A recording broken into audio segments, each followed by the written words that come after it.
Haya.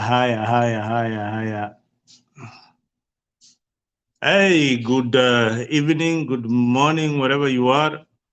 Good afternoon if you're watching us from Europe. If you're watching up from America, it is in the afternoon.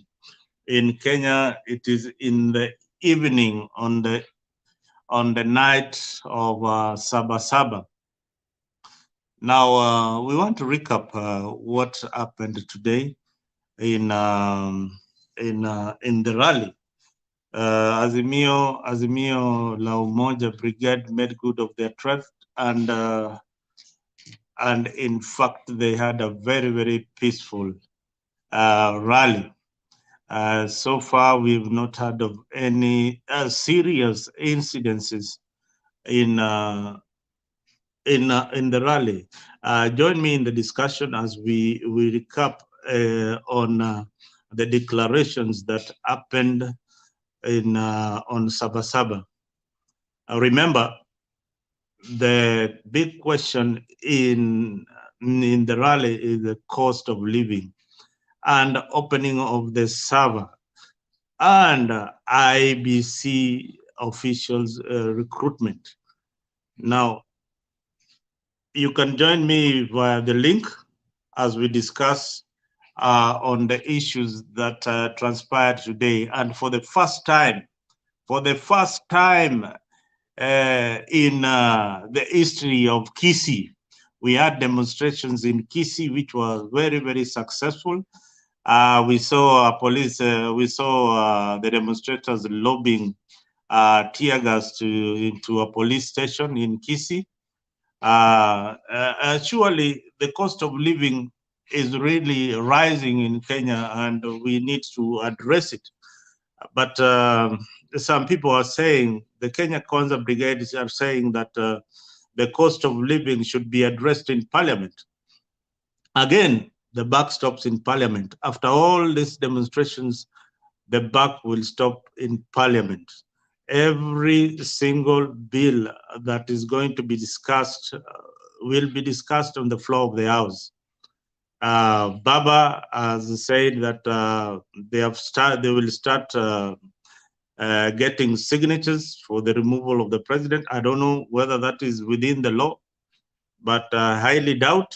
It is up to you, listeners and viewers, wherever you are, to come and tell me if collecting signatures will remove Ruto from the presidency, if these demonstrations will actually yield fruits and wananchi can enjoy the low pump prices, just like in Uganda, Tanzania, as claimed by a section of Azimio supporters. Now, join me in the show. This is Mtembei Live. We are also live on True TV. This is your live discussions on what transpired today. I'm holding in for the one and only Jex, who is apparently on sabbatical, and we hope that one day he'll come back to the show. So I will not be as good as Jex on the show, but I'll try my best. So bear with me as we scratch through the process. So I can see Rhoda already asking for the link. In a short while, I'll be sending you guys the link to the show. Just in a short while, I'll be sending you the link.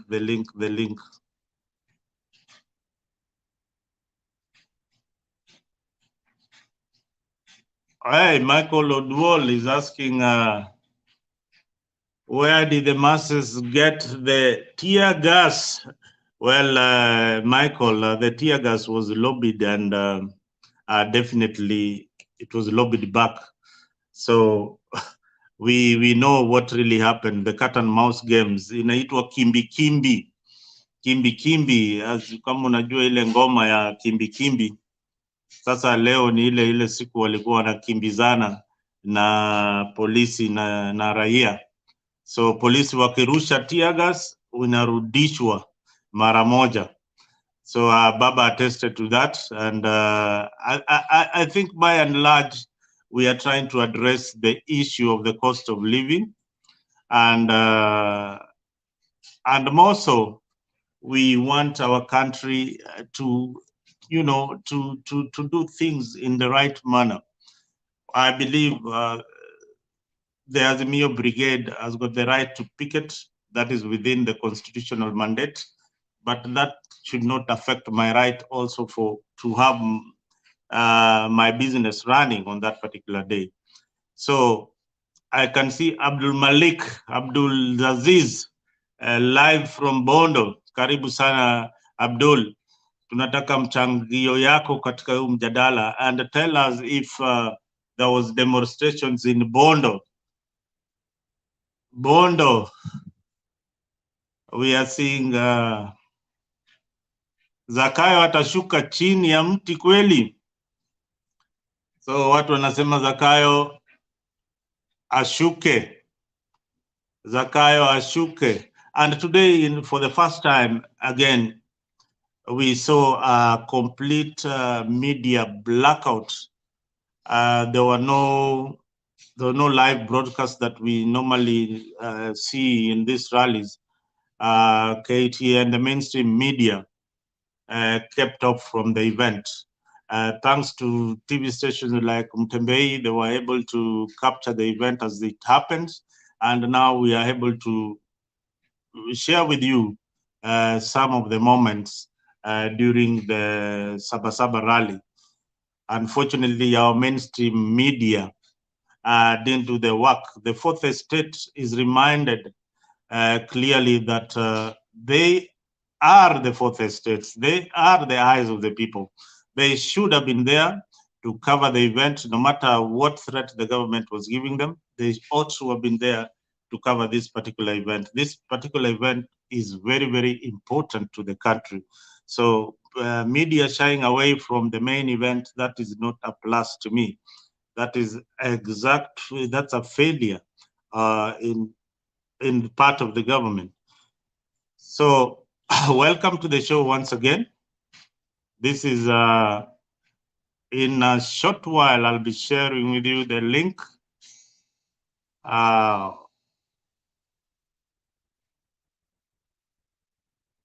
Just bear with me in a minute.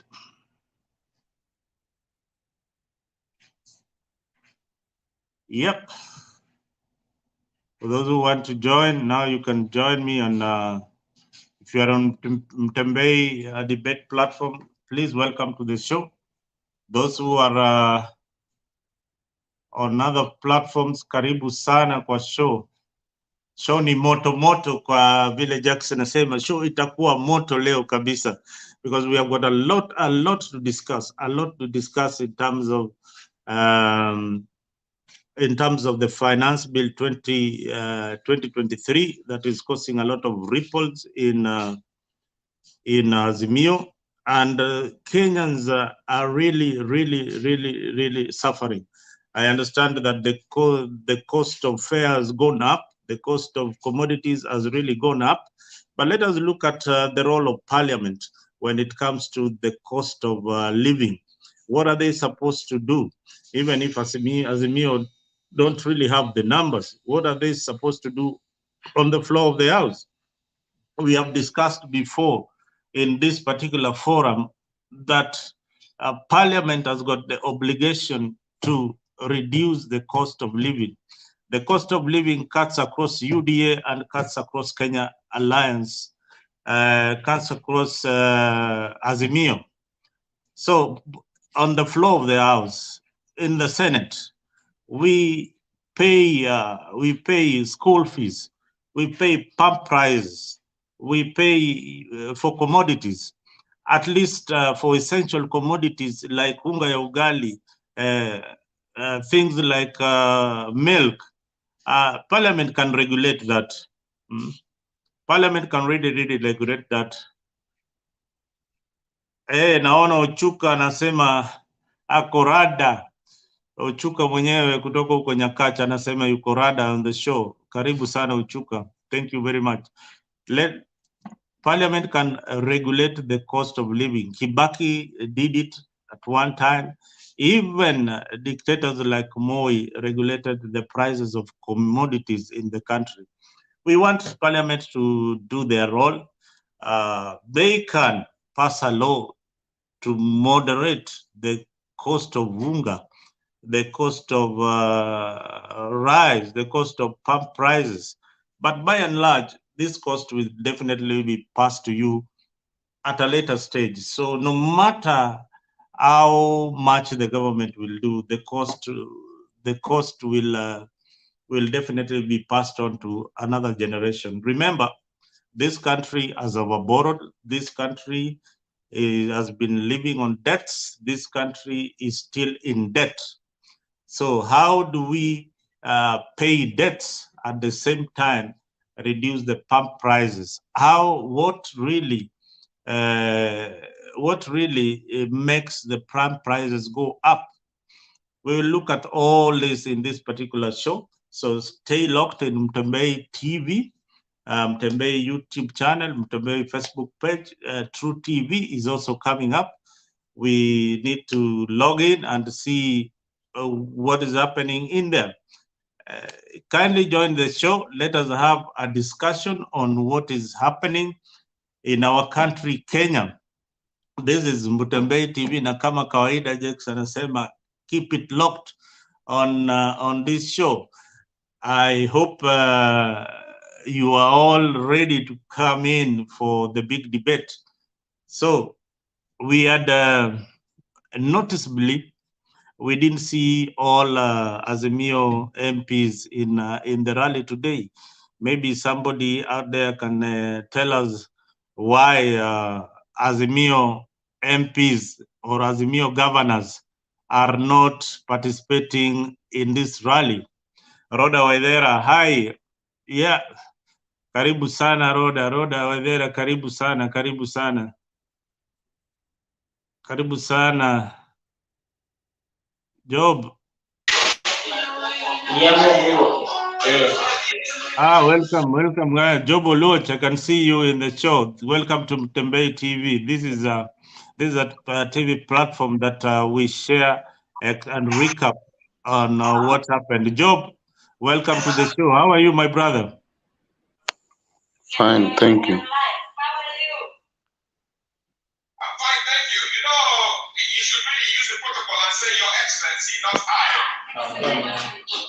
Ochuka, mbona umekasirika bwana? Niko. Amomo wangu ika uono bwana, Bwana, tumetoka maandamano tiaga shilingi baridi na uko na kifua mbaya sana. Hebu niambie vile kulikuwa. Kulikuwa maandamano, kumekuwa imekuwa Job weka mute. Job weka mute. Pinya hiyo mic off kidogo. Thank you Job. Leo imekuwa very peaceful na tunataka kushukuru Wakenya wote kwa kushow up. Nimefurahia sana kuona new counties zimetujoin kwa maana watu wako njaa, tumechoka. Asante sana Kisii, Meru, Mombasa na wengine. Tumefurahia sana na tuendelee kuongezeka, so that naomba sana tukue almost 33 counties only yenye tunaenda maandamano. Itakuwa better sana, watatusikia. Now nikitaki kupoteza wakati, nimefurahia sana na leo Kenya mzima imeona maandamano ya Azimio inakuaga very peaceful, na hata nyinyi mwe witness kuona all the way from Kibra, si group moja, there were so many groups. Hii inapita na hakuna hata matunda ya mtu wenye wameshika. Watu wa Embakasi wamejitokeza pole pole, hakuna hata mali ya mtu wenye wameshika. Same to Kisii. Polisi ndiye anaprovoke watu. Hata baba angetoka Kamkunji paka town, I don't think wangefanya kitu. Baba ameingia town. Ni nini imeharibika town?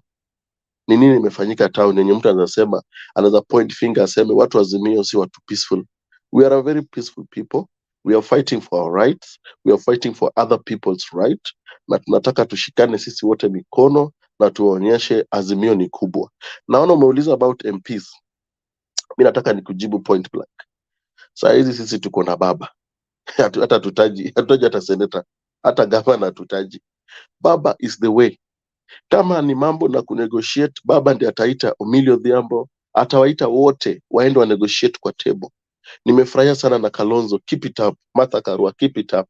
Oparanya, Eugene Wamalwa, Wajakoya, nimefurahia sana to spread, na naomba sana tukue almost like 25 groups, tunaenda kwa kila county, ndio sauti zetu zisikike na watu heshimu, because sisi hatupigania ati tunaenda maandamano because ati tunasikia vizuri. Watu wanatoka kwa sababu maisha ni ngumu. Watu wengi wamefungiwa nyumba, watu wengi watoto wamefukuzwa shule, watu wengi hawana chakula, lishe ya kuweka kwa meza. Unaangalia mtoto wako hivi, anakunywa maji leo, anakunywa maji kesho, kwa sababu maisha ni ngumu. Serikali ndio hiyo pia kukata right, left and center, haikuonee huruma. Naomba sana Wakenya tujitokeze pamoja, tuitwe majina, tutukanwe, waseme nini, waseme sisi ni wajinga, sisi ni werevu, msimamo ni ule ule, maandamano. Na nimefurahia sana iko Wednesday. Apart from Wednesday, tena tutapatiana the way forward. Hey, Ochuka, leo kwa mara ya kwanza tangu tuanze kujadiliana na wewe, umefurahi sana kwa matokeo ya hii sana. I am very very happy that umeona matunda, at least sasa mmeanza kuona matunda ya hii harakati umekuwa nayo, na vile umesema sasa baba ako na wananchi, na wananchi wako nyuma ya baba kabisa. Na on Wednesday, in fact kitu ile umenisema vizuri kabla hata nianze hiyo mambo ya Wednesday, umetuambia kinara Kalonzo alikuwa pale, Wajakoya alikuwa pale, Karua alikuwa pale, kaunti zingine na pia kaunti zingine pia ziliandamana kabisa, kuangalia jinsi the cost of living inaweza rudishwa chini. Kwa hii mtandao tumeona hata mama anapatia mtoto wake Piriton alale juu ya njaa.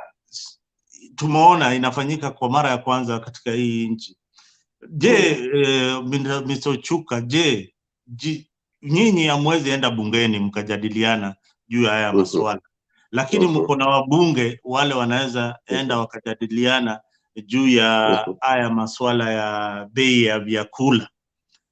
Ni harakati gani nyinyi kama watu wa Azimio mnafanya na wabunge wenu ili mpeleke mswada bungeni uirudishe bei ya vyakula chini? Tumeona serikali kama ya Uhuru ilirudisha bei ya vitu chini. Tumeona serikali kama ya Kibaki ilikuwa na mswada ile ambayo ilirudisha bei ya chakula, bei ya unga, bei ya petroli, bei ya zile bidhaa tunatumia kwa jumla zilikuwa even.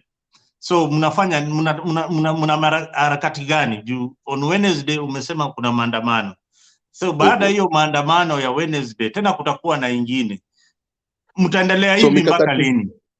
Mikakati yetu, one, tumeanza kuchukua signatures. Nashukuru sana baba amesign signature yake, Martha Karua amesign, Kalonzo Musyoka na wengine. Tunataka tukusanye signature 10 million, na umesikia tukisema hatuendi kwa IBC, tunaenda kwa independent body ya wananchi, kwa sababu wabunge wamenunuliwa. Wabunge watuwezi tusaidia. The only way saa hizi, hata kama baba anaongea na nani, maandamano bado inaendelea.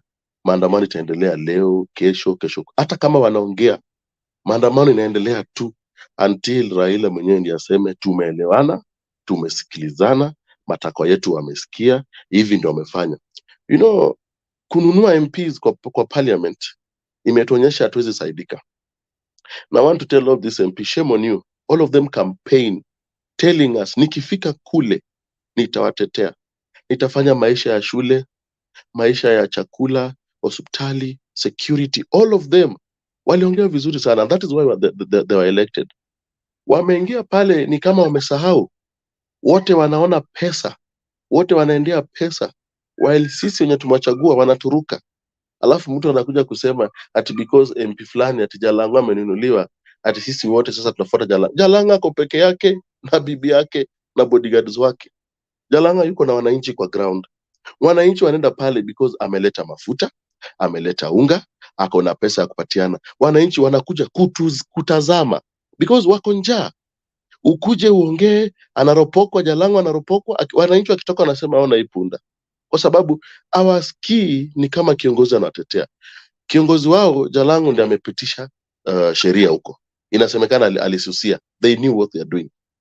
But kwanza leo MP wametuonyesha watusaidie. The only way ni kuchukua signatures 10 million itusaidie venye tunataka, na kwanza leo hakuna kusimamisha maandamano. Maandamano inaenda hivyo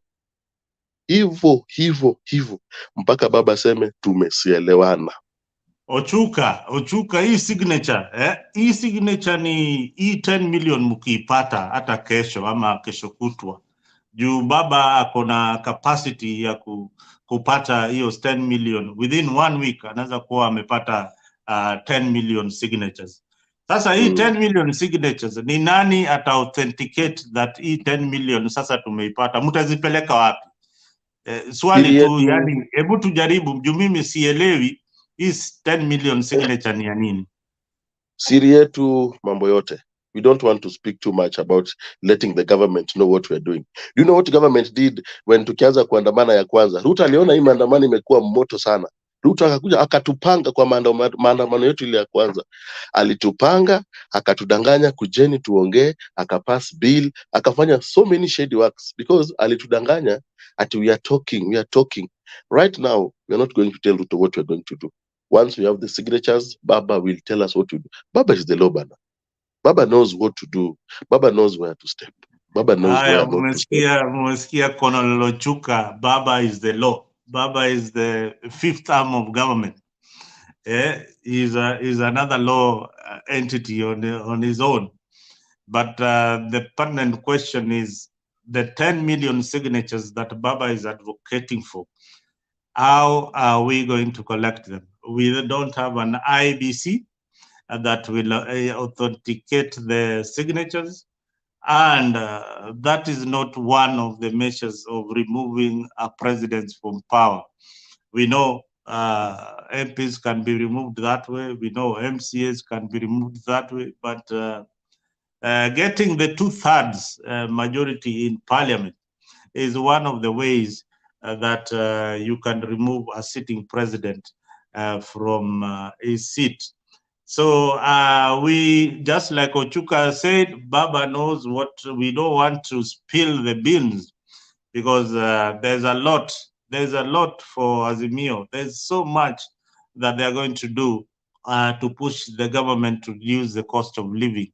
My big question, the big cue is that suppose Ruto reduces the cost of living tomorrow, or the day after tomorrow, or next week, or next month, will the Maandamano stop? Rhoda, I can see you. Abdul, pengine mchangie, mtuambie kama baba atapunguza gharama ya maisha, kama Ruto atapunguza gharama ya maisha next week through parliament, hii maandamano itasimamishwa? Ochuka, tafadhali hebu tuambie hapo. Akipunguza itabidi apunguze venye tunataka na venye tunasema. Asikuja hapa niambie mafuta amepunguza na shilingi 2. Asikuja niambie mafuta amepunguza na shilingi 2.5. No, itabidi apunguze gharama ya maisha venye Azimio inasema. You know, Ruto is very cheeky. Anaweza punguza, tunajua, hata sisi hatujui, but lazima afanye venye tunataka na venye tumesema. Kama sivyo maandamano inaendelea, atapunguza. Uhuru aliacha kama mafuta ni what? 1 what? Sasa mafuta ni ngapi? Atapunguza. Ile ungalisema ya 120, 70, ataipunguza mpaka mali alisema na mali tunataka. Si ati akipunguza leo tunasema tumechoka. No, that is not the case. Sisi tunaandamana kwa sababu tunajua bei ya maziwa, tunajua bei ya mkate, tunajua bei ya mafuta, tunajua bei ya kukata wafanyikazi wa serikali. hii yenye atakuja nayo ataambia ati anakata sijui 1.5% ya house levy. No, hatuitaki 1.5. Kwanza hatuitaki. Mafuta nini tunajua bei yake. Salad lita moja sijui ni tu what. Tunajua salad ilikuwa hapa ni 80, 70. Tutamwambia venye apunguze, si ati yeye aseme ati ndio aoneshe Raila ati Raila ako weak. No, Raila hawezi kuwa weak. Raila hawezi kuwa weak. Raila anasema anataka bei ya maisha ipunguzwe na itapunguzwa.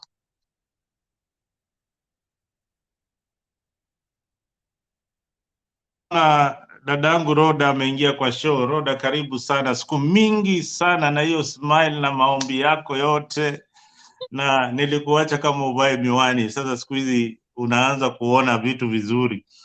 Mambo yenu sasa, mambo ya baba inaanza. Bwana, mimi navaga mawani mara mbili, ya kuona, ya kusoma na ingine ya kuona. Mimi always have a glass. I think how many years? Like 5 years. Roda, just tell us, you've seen what has happened in Sabasaba. This is what you've been advocating for a very long time.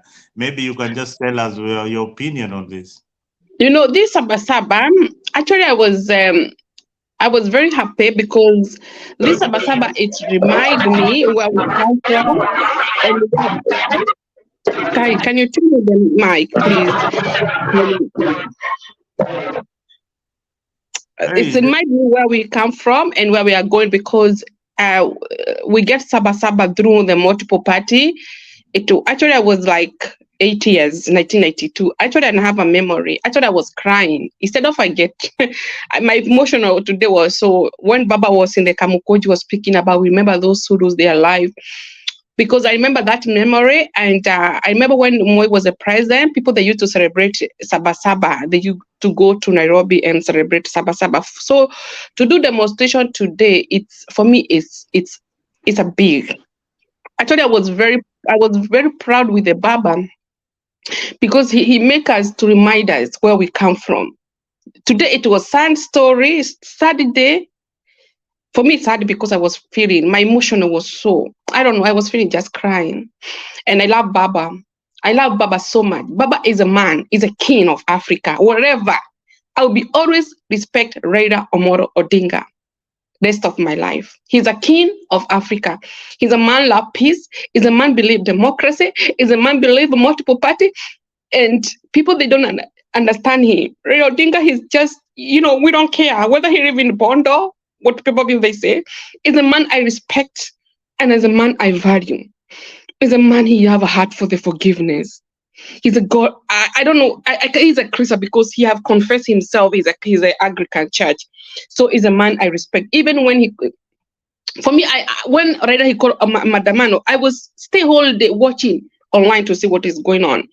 So he's a man I honor and I respect. In fact, all politicians in Kenya, even those who have died long, like Kibaki, I respect Raila Amolo Odinga, because Raila Amolo Odinga, this democracy we enjoy right now, this constitution for 2010, this man is the one who brings. So is a man needed to be respected and to be honored. And later he's a just simple. Ni mtu ananga mabomobo. Hata ukimwambia ende bodo, he doesn't care. He's a man who doesn't care. Unaona? Sasa unaona vile kulikuwa na watu wengi sana leo Kamukoji, watu walikuwa nataka kusikia vile wanasema, lakini kitu kile mimi kile kitu alisema na Raila Amolo Odinga ni mtu anapenda amani. Uliona ile demonstration yote ilikuwa na amani. Hakuna pahali watu wote wa Azimio watu wanagi mabomobo. Sisi watu wa Azimio ni sisi tuna wish the best for our country. We don't get happy nikiona vijana hawana kazi. It's not happy nikiona mama analala njaa, nikiona watoto wako nyumbani. Unajua wewe ukiwa mama, mimi niko mama. Nasikinga unajua mimi nabeba msalaba wa watu wa Kenya. Naona watoto wa huko village wako nyumbani, hawaendi shule. Hawana school fees. Kwa sababu hii serikali ya majambazi ndio wako responsibility to take care of those children. Wanasema shule ni free. Kama waseme hakuna mtoto anakaa nyumbani. Kwa sababu Kenya is a big than anybody. Ukiwa unapenda nchi yako, kama vile baba amepigania nchi yetu katiba. Kama hata ukisimama pahali unasema wewe ni Mkenya, unaheshimika kwa sababu ya kusema mimi nimetoka inti iko na democracy. Hakuna kitu hii dunia kama inti iko na democracy. Kama leo nimeona wamama na wababa, they were expressing, ukila ukabani, everywhere in Kenya, people, they were expressing them. So what a blessing, what opportunity. You know, some countries, they are not allowed to do demonstrations. And these demonstrations, tunafanya sahi, and my prayer, our democracy will not die. Our constitution will never die. Yes, Rhoda, thank you very much. You know, you are a preacher. If I let you go on, you can go on and on and on and on. You'll never stop until you are stopped. I can see Edgar came in and Dunia Mambo TV. Dunia Mambo TV, hebu toa sura yako tukuone kidogo. George, I can see you. And who is that? Ambani. Karibu sana kwenye show. This is Mtembei Live. We are recapping what happened today in Sabasaba. Sawa Dunia Mbaya, you can go ahead and give your submission. Dunia Mambo TV, unmute your mic. Karibu kwenye mic. All right.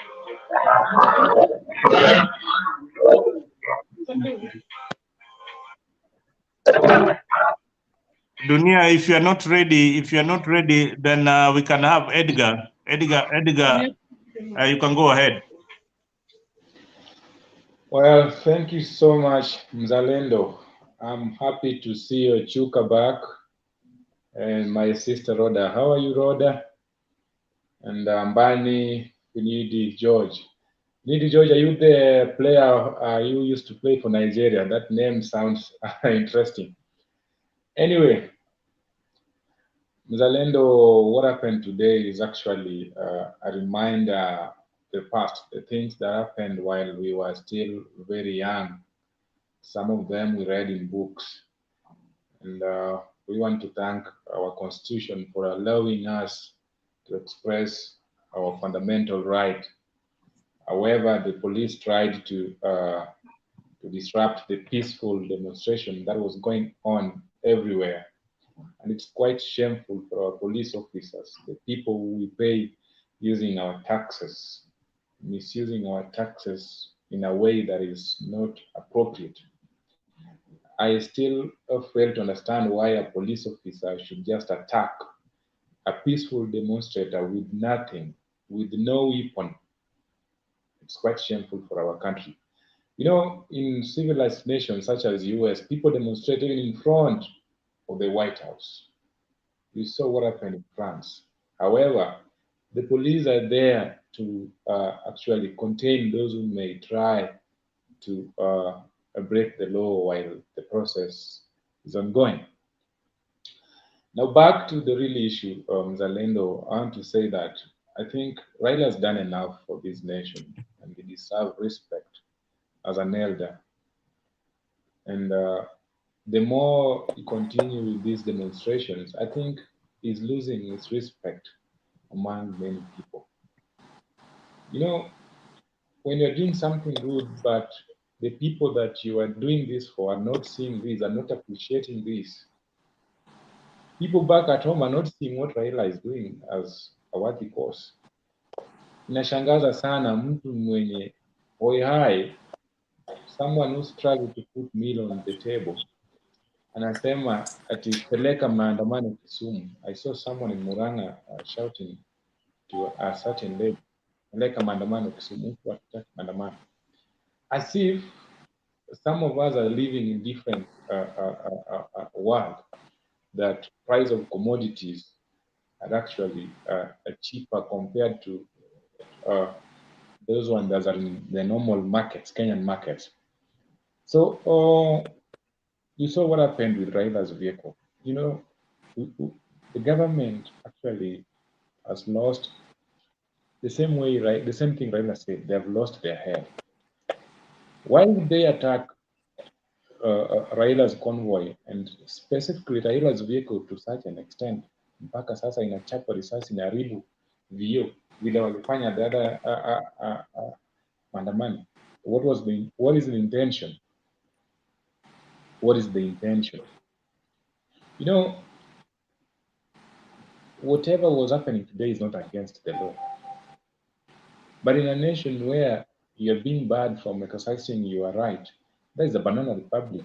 Only people like Gachagua, your friend Mzalendo, and the people who are capable of doing that. Watu wenye bado wako na akili ya wale wa PC wa kitambo.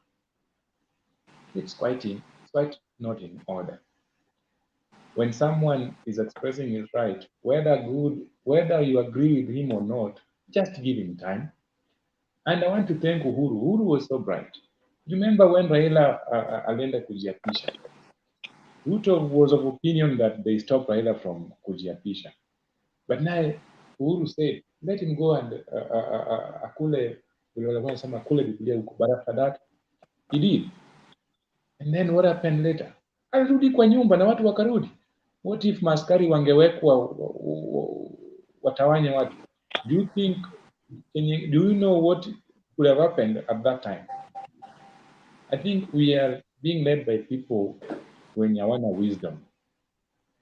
If your government, you are being advised by people like Moses Kuria, Kimani Ichung'wah, Zadenda, however much you support Kenya Kwanza government with all these taxes that we are paying, with all these policies they are coming in with, there's nothing good that we are expecting. In fact, Vision 2030 itakuwa tunarudishwa nyuma 30 years ago.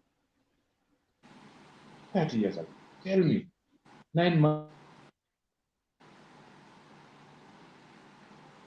months, no, nothing tangible that they can say that ndio hii tumefanya. The only thing that we see ni kuongeza taxes kwa mafuta, and they're doing it by force despite the public outcry. Now, a government with that doesn't consider the cries of our people is actually, I don't know, it's sickening, Mzalendo. I think you are right, Edgar. You are right. Let us give a chance to one of the new. Who was next? Is it Sam? You can go ahead. Unmute. Okay, is it me? Yeah, you can go ahead. Just go ahead. Are you hearing me? Yep, you can hear you. Okay, asante sana. It's been a long time since I was in this platform. I try to join in sometimes, but the times nakuanga shida. Anyway, join everyone else here to first acknowledge that Maandamano or picketing is a constitutional right. It is a constitutional right, and with the rights comes responsibilities on both sides, whether law enforcement, whether the protesters, to make sure it's peaceful.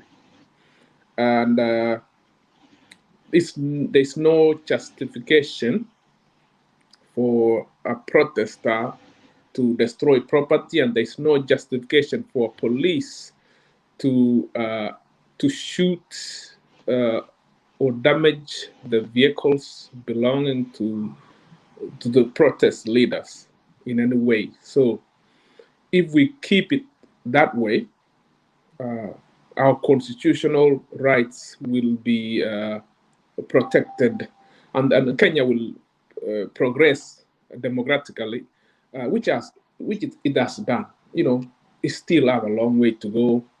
Vitu kama hizi za sijui kuchoma nini, sijui police kushoot, sijui nini, still need to be corrected, but we are better off compared to a lot of many banana republics. Okay, come to the cost of living. Cost of living has gone high. It's a reality. We cannot pretend and lie. And that one too requires solutions. It requires solutions on the part of the government, to listen to alternative solutions and for the opposition to provide those solutions in the right channels, mostly in Parliament. For example, the tax. I'm personally a Kenya Kwanza person, but I was opposed to a lot of the tax provisions, not because it's bad to tax. Government has to tax so that they can raise the revenue. I was opposed because of the time we are in. Kenya is struggling. Kenyan is struggling. Is struggling very hard. Economy in mbaya. So it's really not the right time to raise anything. But there are many other ways the government could raise the revenue.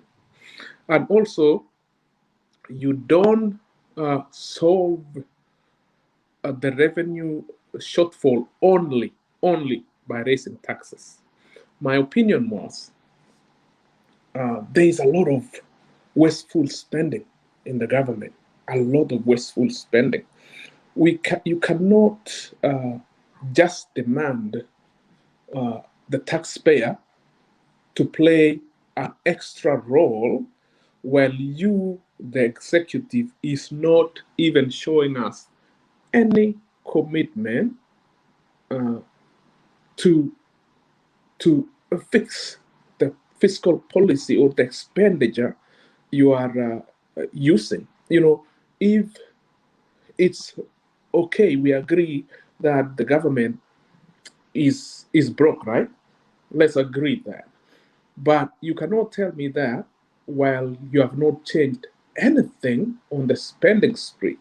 You cannot keep the same pay like for Weshimiwa were in Mombasa one time saying we want to keep our benefits the way they are. We want like 10 million, 20 million car grants, their sitting allowance and all that to a tune of about 2 million a month. And at the same time, we are here saying the government is struggling.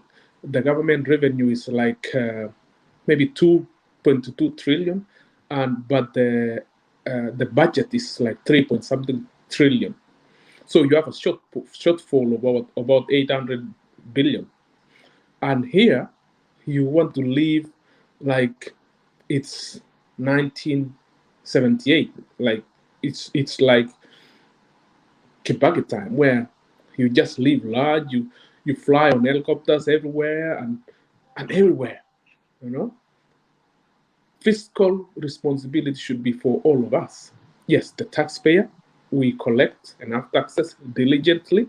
Those who've made good money should stop filing nil returns just because you are not on a payroll, so we cannot pinpoint your sources. We need honesty from each of us. Number two, the government should be responsive to the wananchi. You should not live like drunken sailors, but you want to tax us.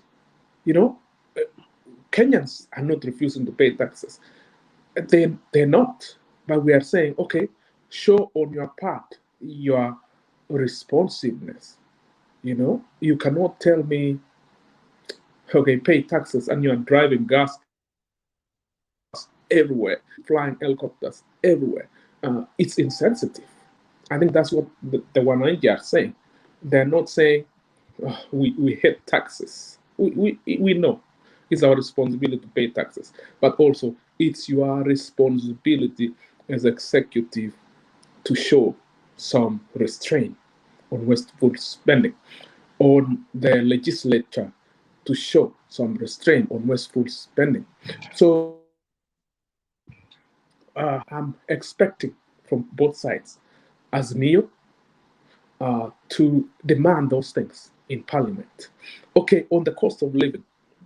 Cost of living has gone up everywhere, and the prices of commodities have never been going down anywhere. bei ya sukari in 1963 was less than a shilling per kilo. But right now it's not. It's been going up everywhere.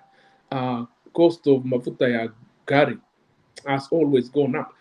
But the issue here is the pay has stagnated. So we need to address that. We don't need to throw stones and burn stuff.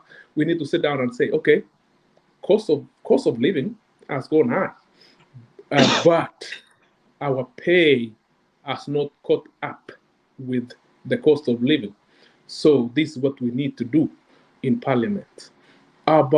We think about raising the wages, because the cost of living is high because I cannot afford it. Why?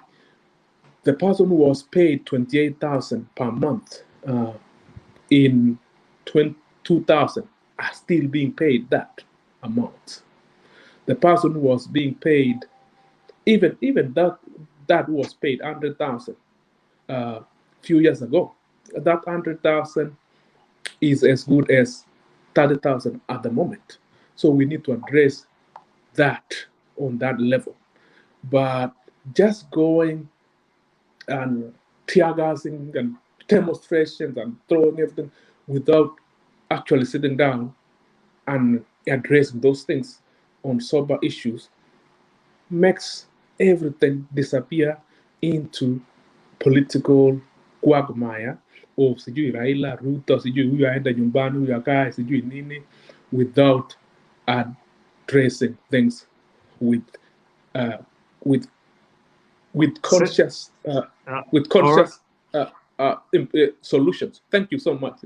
All right, Sam. Thank you so much. We will give you. I'll have some questions for you, so stay locked. Dunia ina mambo. You've been on and off. I want your mic on now, so that you can give your contribution and make it brief and to the point. Thank you very much.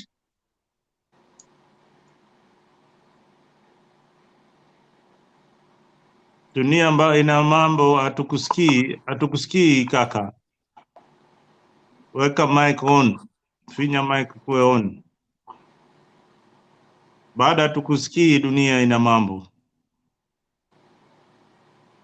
Bonyeza hiyo kidude, inaona imechorwa ka microphone. Bado. Jaribu tena. Milwa na kijaribu. Shikuku, kama uko tayari, hebu endelea. Shikuku Manu, kama unanisikiza, umetoroka. Dunia ina mambo. Sasa nakusikia, endelea. Asante sana kunipea chance. Nawasalimia wote watu wako panel hapo. Habari zenu. Kitu nilikuwa nataka kusema, kwa sababu nasikia watu naongea juu ya maandamano ya leo. Sisi tulikuwa hapa Isili, na sisi ndio tuko karibu na Kamkunji hapo, na tukuenda sababu mimi kwanza kitambo kwa roho yangu nilikataa hii maandamano, si vile nataka, sababu wale ambao unafanya maandamano wengine wako na taksi zao, wanataka kufanya biashara, wengine wanauza maswiti, wanasema unaharibia biashara zao, na kila mtu analia maisha yamepanda. Hata kama wanajificha mbele ya public, wanasupport serikali, lakini wanaumia. Wala kutokea nje kusema wanaumia, wanajificha, kwa sababu wakitoka nje society watasema unapinga mtu wetu, unapinga kijana wetu, unapinga hivyo. So hii maandamano ya kufanya watu wengine wana benefit, mimi nilikataa kwa upande wangu. Ya pili, mimi swali pia nataka kuuliza, nisikia ukiuliza Ochuka, hii signature ilikuwa nasema ichukuliwe, inaenda kufanya kazi gani na inapelekwa wapi? Hiyo hata mimi nilikuwa nataka kujua. Kitu kingine, hii maandamano, kwa sababu hawa Kenya wote wanategemea Raila Amolo Odinga akuje ndio sasa ufanye maandamano. hao wenyewe kama wanateseka, wanafaa wao wenyewe watoke wafanye maandamano, wasitegemea Raila, kwa sababu sasa ukitegemea Raila, serikali itachukua kama politics. Akishachukua kama politics, itaanza kupiga watu risasi, itaanza kupiga watu matia gas, kwa sababu sasa hao hawatajua kama ni wananchi ndio wanaumia, hawatajua hii ni njia Raila anatumia kisiasa kujiinue. Sasa kama Wakenya ukweli wanateseka, mimi nasema Wakenya hajateseka, na mimi bado nasema Wakenya ni wanafiki. Kwa sababu gani nasema ni wanafiki na bado hajateseka? Kwa sababu kama walikuwa ukweli wanateseka na hali ya maisha, na ukweli ni watu, ukweli si watu wanafiki, hao wenyewe wangejiorganize, hao wenyewe wangejitokelezea kwa barabara kufanya maandamano. Si mambo ya kuongoza timu ya Azimio akuje afanye maandamano, hiyo haitasaidia. Na kitu ya pili tena, wale ambao tunafaa tu blame hapa, wale ambao tunafaa tuwachape hapa, wale ambao tunafaa tuchukue masignature kuwatoa ni MP wetu, ukiwa unatoka Azimio, ukiwa unatoka Kenya Kwanza, kwa sababu ama MP ndio alipitisha hii bill. Ama MP ndio alipitisha bill pia ile kuongeza mafuta, ni ama MP. Ni kama example, wewe mzalendo sahi, wewe umetoka kazi, umeleta chakula kwa nyumba. Hii chakula umeleta kwa nyumba, bibi anafaa apike hii chakula. Bibi amekataa kupika chakula. Watoto watablame bibi, mama yao, au watoto watablame baba? Watoto wanafaa blame mama, kwa sababu mama ndiye hajachukua jukumu zake ya kupika ile chakula wakule. Wewe umeleta chakula. Kama hii pia hii bill, Ruto ameenda akaiva, akaandika hii bill, akapanga, akawaletea kwa bunge. Wabunge wanafaa waangalie hii bill iko vipi, wavote yes au wavote no, lakini waangalie hii bill itasaidia wananchi wake, hii bill inaokoa watu wake. Hawa watu hawakuangalia hivyo, waliangalia pesa wanapewa, au waliangalia ni kitu gani watachivu. So mimi naona hata wale ambao wana blame Ruto kwa mambo ya bill kupita, blame MP wako. Usiniambie MP yako amenuliwa. Kwani ni viazi? Kwani ni nyanya? Hawezi jitetea, ananuliwa tu kama viazi, ananuliwa kama ng'ombe. Sasa wewe unachagua mtu ambao unaenda kununuliwa kama ng'ombe, na wewe pia unaenda kuchagua mbunge ambao anakuwa absent. Wewe unaweza kuwa absent hadi siku ya kufanya mitihani, alafu unatokuja tuambia hapa mitihani imeshafanywa, mimi nilikuwa absent sijui nini. Unajitetea aje? Hao wabunge ndio tunafaa tuwachape, hao wabunge tunafaa tuwalalamika juu yao, kwa sababu hao ndio wameleta hii maisha ikakuwa ngumu. Bill imeletwa mbele yao, wanafaa wachunguze hii bill, wapige no ndio isipite. Ndio ule jamaa president arudi tena angalie kwa nini hii bill wabunge wamekataa, ndio atengeneze pale mbaya. Hao watu walisupport, hata kama waligongwa, hata kama walipewa pesa. Hiyo ni ujinga. So hii maandamano, hata kama watu wataandamana mwaka mzima, mwaka 100, mimi sioni change. Kwa sababu gani?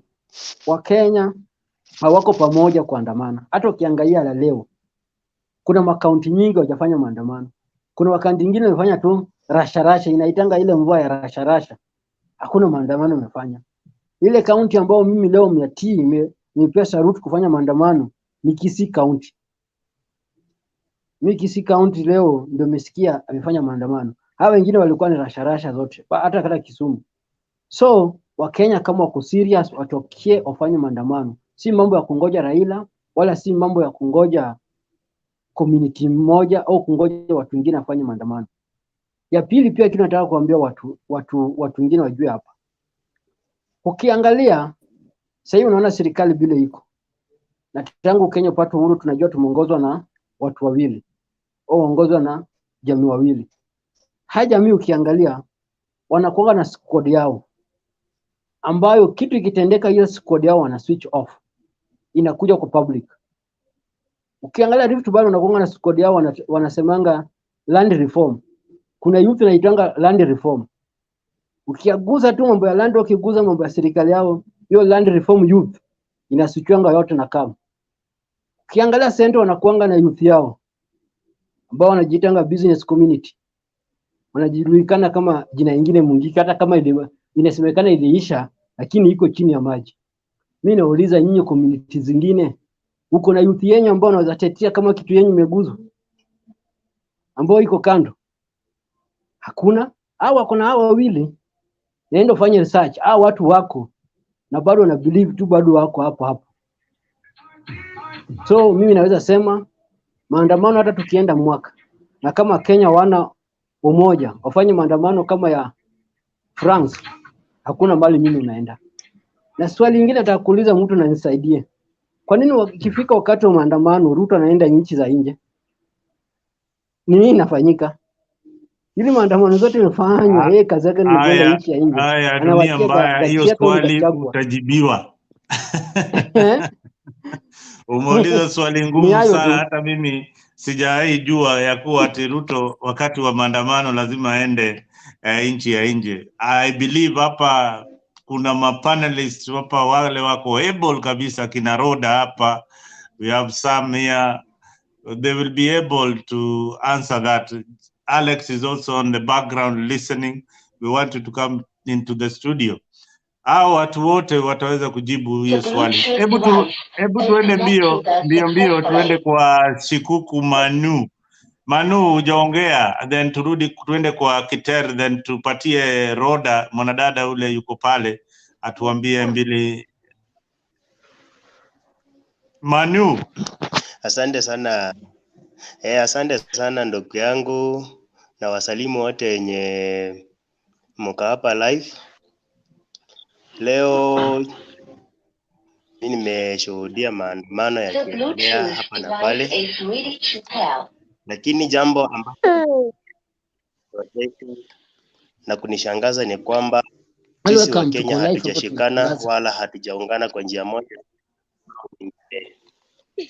Unapata ya kwamba jinsi ndugu yangu anasema ya kwamba kuna baadhi ya watu wameungawa wanaandamana kama Kisii imesikika. Mahali penye nafanya kazi tumetembea, hakuna maandamano huko, lakini watu wamefinyiliwa, wanalalamika kwa sababu ya bei ya vyakula, wanalalamika kwa sababu ya bei ya mafuta. Jambo moja nimekuja kujifunza hapa ni kwamba kuanzia kwa viongozi wetu wameishi kama fisi. Unajua fisi kazi yake hutembeza tu ulafi wake mbele. Yeye akishakula na ulafi wake aenda alale, yeye ameshatosheka.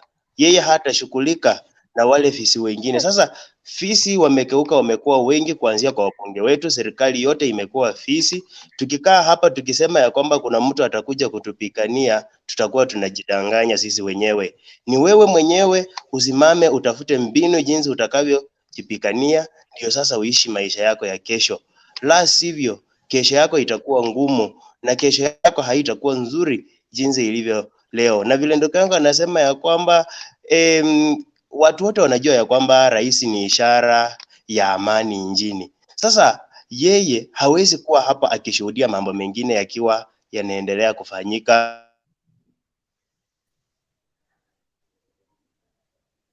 Inaonekana ndugu yangu pengine bundles, ishara ya uchumi imemwonekania hapo. Ishara ya uchumi ndio hiyo inaonekana hapo, bundles zimekatika.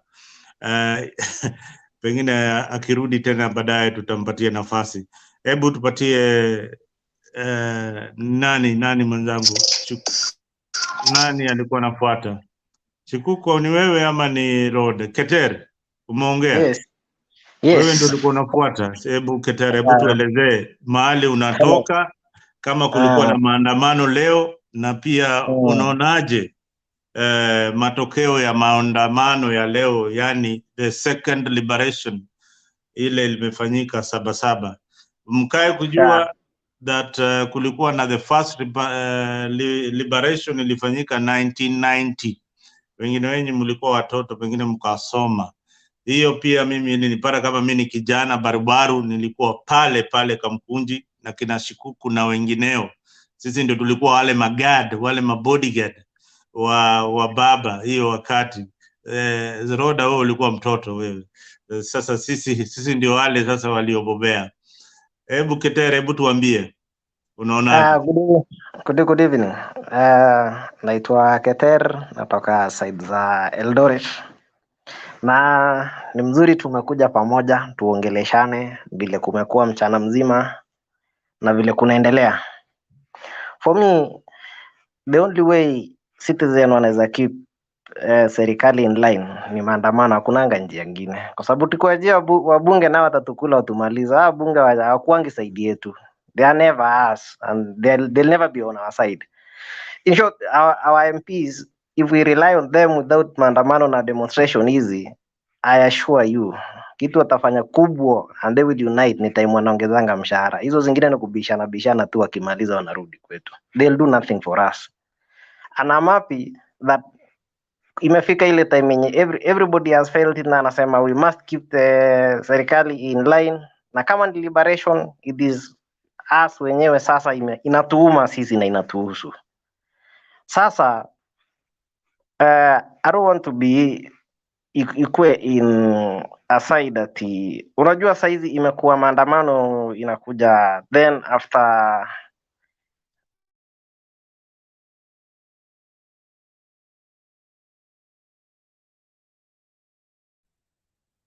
Keter, wamekufanyia ile kitu. Haya. Now Roda pengine Keter akijiadjust, he has hung up, pengine utuambie briefly ndio tupatie. Unaona uchumi ni mbaya, wewe unajua uko ugaibuni, unajua ugaibuni. Umerudi Keter, sema.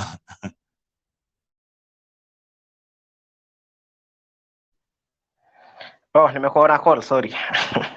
Okay, maliza haraka ndio tupatie Roda nafasi.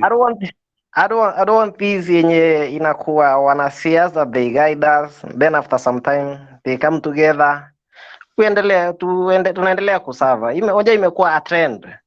We start as a good liberation, we say this is our time, this is the time tunafaa ku change our country. Then all of a sudden the politicians come together, sisi sasa tunabaki tukiteseka tena miaka 5. After 5 years they come, wanakosana tena, they guide us, tunaenda barabara, after some time wanatuachilia tena. So imekuwa trend. I want this time ikue it is us ourselves pushing ourselves. Hata kani kwenda daily without the guide of anyone, we go, we demonstrate, we change our country. This is our country, hatuna nchi nyingine. Hata tukisema nini, this is our country. This is the country yenye tutaishi sisi wenyewe, watoto wetu watakuja kuishi, it is us, tunafaa kuichange. Na mababu zetu, they fought for ile ya kitambo, they fought wakatoa mbeberu. 92 wakafight, wakamaliza. It is our time. What are we doing? What will we do? We must change. Thank you, Keter. Keter, you know what you brought out is it's something very interesting. Umesema hii ni nchi yetu, hii ni Kenya yetu, hii ni Kenya tunaipenda, uwe Mkikuyu, uwe Mkalenjin, uwe Mjaluo, uwe Mborana, uwe Msomali, uwe Mluya, uwe Mkamba, uwe Mjikenda. Hii ni nchi yetu na hii nchi tunaipenda. Ukiona tunaandamana ni sababu tunapenda nchi yetu. Ukiona tunaongea kwa mtandao namna hii ni sababu tunapenda nchi yetu, na pia hatutaki kuharibu nchi yetu. Na ni njia gani mwafaka tunaweza fanya ili tudumishe amani na tutengeneze hii nchi iwe bora kwa kila mtu, vijana wapate ajira, watu wakose kulalamika juu ya bei ya bidhaa. Hapa ndio ile mjadala mwafaka, na hapa ndio mahali tunaweza ongea hii maneno. Mimi leo ninashikilia pale Jex, lakini viatu za Jex ni kubwa sana. Naomba msamaha kama nitakuwa nimetereza kidogo, mtaninuia radhi nikiendelea na mzungumzo. Roda, tafadhali. Sema mimi niko urabuni, sawa tu, hakuna shida, kwa sababu navaa hivi ni vile sitaki kuonyeshana nini na respect. Unajua Ruto, kuna mtu ameuliza, unajua saa zingine problem of breathing sometime. I hope I'm breathing. Ruto, unajua kwa nini Ruto anaenanga nje? Ruto, I don't know whether Ruto and Moi was the same tribe, but the problem with the Ruto, he doesn't want to be responsibility for the Kenyan people. Watu wakifanya maandamano, he need to be there, to be involved. But the Ruto doesn't care. That's a fact. He doesn't want to be there. And can you imagine you are the president? To be the president, you are the president. You have if something get happen in Kenya, you are the one responsible. But Ruto have never shown us Kenyans. Hata sisi tuko nje ya inchi. Ati tuko na raisi responsibility. He doesn't care. That's a fact. Na minister wake, they don't care. Kila mtu anaweza fanya vile wanataka. And it's unfortunate. It's very sad. It's very sad. Sasa sisi, what can we do as a Kenyans? The way we can change Kenyans is only the community we be together. That's the key. Like usiangalia wewe ni Mkikuyu, wewe ni Luo, wewe ni Mkaro. Yani we just look at we just look at like the picture, like the way we look at your hand. We see we are all Kenyans, even if we are different fingerprints. We remain Kenyans. Even when you represent yourself, you say the thing can bring our country. Well, it's only to rebuke this tribalism. Tribalism is only have. I remember Waitangura when they were in Rift Valley. He was complaining. Alikuwa nasema ati ile serikali ilikuwa na ukabila, and that's not the truth. Uhuru was not a tribal. Hata ukiona maminista wake alikuwa amemix. Hakuga na ukabila, alikuwa napenda watu wote, alikuwa na develop na ukiona ma meetings, alikuwa naita watu wote, alikuwa naita Musa Mudavadi, alikuwa naita Waitagura, alikuwa naita watu wote wale wanafanya hiyo, hata wale outside of the government. Because the former president, he was good leadership, but Ruto, he doesn't care. Baba is somebody need to respect it. Can you imagine when I was young, 8 years, Raila was still politician. He was doing demonstration with the Moi regime. And Moi was so bad. He was bad because Moi, if he could criticize government, he could beat him, he could do whatever he want to do. Raila he's been tortured by Moi. I tell you, we need to pray. We need to cry. It's like, for example, I have seen, this country I am, every year wanakuanga wanafanya Nobel Prize. Wale wamefanya kitu nchi yao, wanapatiwa zawadi. Raila ni mtu anatakikana apatiwe zawadi kwa sababu amefanya. Raila hajaigua mtu. Raila anapenda amani, yeye anaga ukabila, yeye anapenda makabila zote. Yeye anaga nani? Yeye hata akiwa kwa serikali hawezi acha watu nyuma, atawaingiza kwa serikali. Yeye ataka me. He loves all Kenyans. So is a man to be respected all over the world, not only in Africa, all over the world. Yeye anaga ukabila, anapenda amani sana. Na ni mtu anaweza represent even our country. Nakumbuka last year akirepresent our country, alikuwa nahojua huko UK, vile alikuwa naongea Kenya, akasema our country, we have integrity. Yani nikasikia so proud to be a Kenya. We have our country. Actually, I was wow. Raila he's somebody who is very educated. In fact, Raila he went to Germany to study university. I think 1980 something. So is a man. Si mtu tunamweka chini. Hata Ruto he is nothing. Ruto hata hiyo uongozi Ruto amefanya ni Raila, amepitia nyuma ya Raila. Hata ukiona serikali ya Kibaki. Sawa Roda, tuko wengi. Mimi ninakwambia nitakupunguza volume because mimi nakujua. Mimi nakujua wewe ni mhubiri na wewe ni mtu wa kanisa. Ukianza kuhubiri tutakaa hapa ukituhubiria. Na ile mapenzi uko nayo na Raila, baba mahali yuko nafikiri anacheka tu, anatabasamu kwa sababu hii show ya Mtembei wanaiwatch kila mara. Hebu tupatie Mogaka Alex, leo wamefanya ile mambo huko Kisii. Wamefanya ile mambo tulikuwa tunatarajia, hatuyatarajii, lakini kamefanyika, kamenuka huko Kisii sana.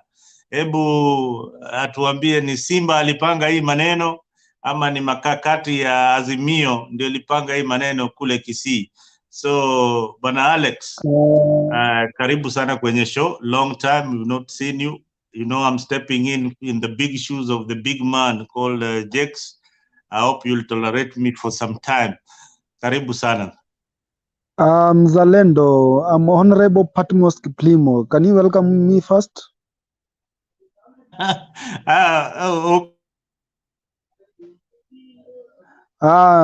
Mzalendo, do you hear me?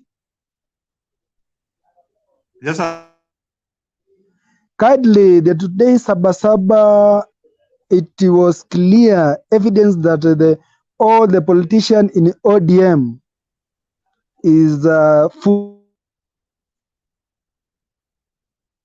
Hey, who are we having? Who are we having? So Honorable, who is talking? Hey, Alex, endelea bwana. Huo mheshimiwa nimempoteza. Honorable,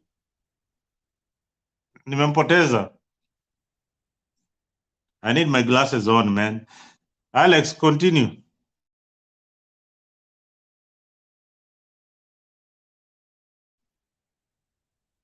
Alex, please unmute your mic. Alex.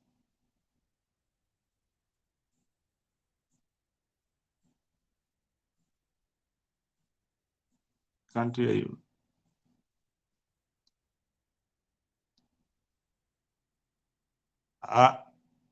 Okay, you are on mute now. I don't know what's happening, Alex, but we can't hear you. Probably you need to log out because I can see you are on mute and then there's no sound coming from your end. Alex, can you try it one more time? We can't hear you. Alex. All right, thank you. Sam, you had earlier on contributed to the demonstrations. I wanted to ask you a question because you've been in this politics long enough and probably watched Moi's regime and you watched Kibaki's regime. What do you think that this pressure that is coming from Azimio will actually bring the cost of living down? Oh, honestly, I'll tell you no. Reason is because we are not addressing the issue comprehensively in depth, because there are a lot of things that make the cost of living high. The price of unga, for instance, there's a reason why it's high. It's always there's the economic portion of it, and there's the political part where we were talking about the taxes and all that. So the economic part is a supply and demand. At the moment, the price of unga went up because we did not have enough supply in the country. Anything which is short supply its price will go up. So we are not addressing that economic part well, whether as Wananchi or the leaders or anybody else. Kenya is a net importer. We import at the back of match boxes. So when you are an importer, external forces behind you will control the price. Like at the moment, to import anything, you have to use mostly US dollar. And as you can see, the exchange rate has been going skyrocketing up all the time, because the demand for the dollar is up, because it goes along with the demand of imports we need. So we need to honestly, as Wananchi and what politicians and whatever, talk in terms of economics. And then we need to separate from the politics and competition between Ruto and Raila. These are politicians. Raila will always oppose Ruto, and you'll use all kind of means. Hata kama ni mimi, if I was opposing Ruto, I will be picking on anything. Hata kama ni my taxes, you 16%, whatever, which we are all agreeing that it should be taken seriously. But within these demonstrations and that, nobody, even at the end of the demonstration, mentioned the solution, apart from Raila saying, "Oh, can I sign this? Can I sign? Oh, that drama doesn't go anywhere." No, let me finish. It doesn't. We need to have a roadmap. So what's your solution? What's your solution?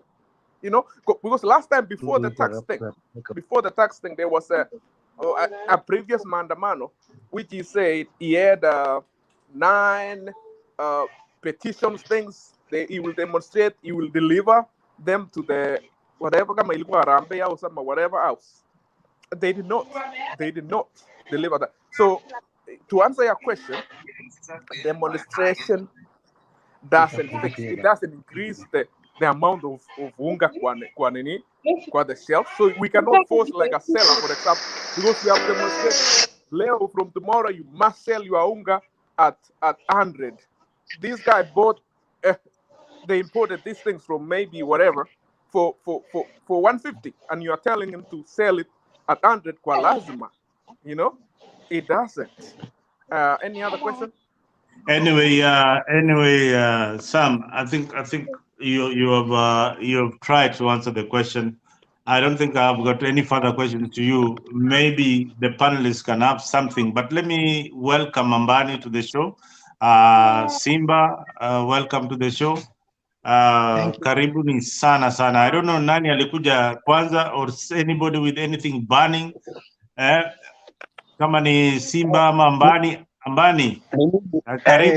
Karibu sana. Asante, habari zenyu, habari za jioni. Mzuri, endelea. Sasa mimi nasema namna hii, maandamano ya leo ilishika mzuri sana. Hapa Busia tulifanya maandamano mzuri sana.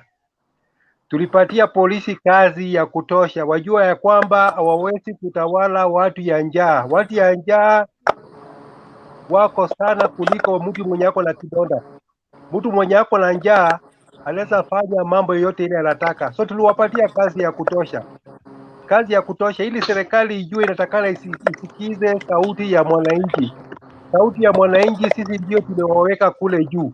Na wakati tulioweka huko juu wasikule nyama na sisi tunakula mifupa. Wajue ya kwamba watu wana njaa. Ile umati ya watu walikuwa kule Kamkunji ilikuwa ni umati ya watu ya njaa. So watu wa njaa wako na sauti sana. Kama hapa Busia maandamano ilishika vizuri sana. Hata polisi wamemaliza kufanya kazi yao jioni, kutoa mawe kwa barabara, kwa sababu tuliwafanyisha kazi.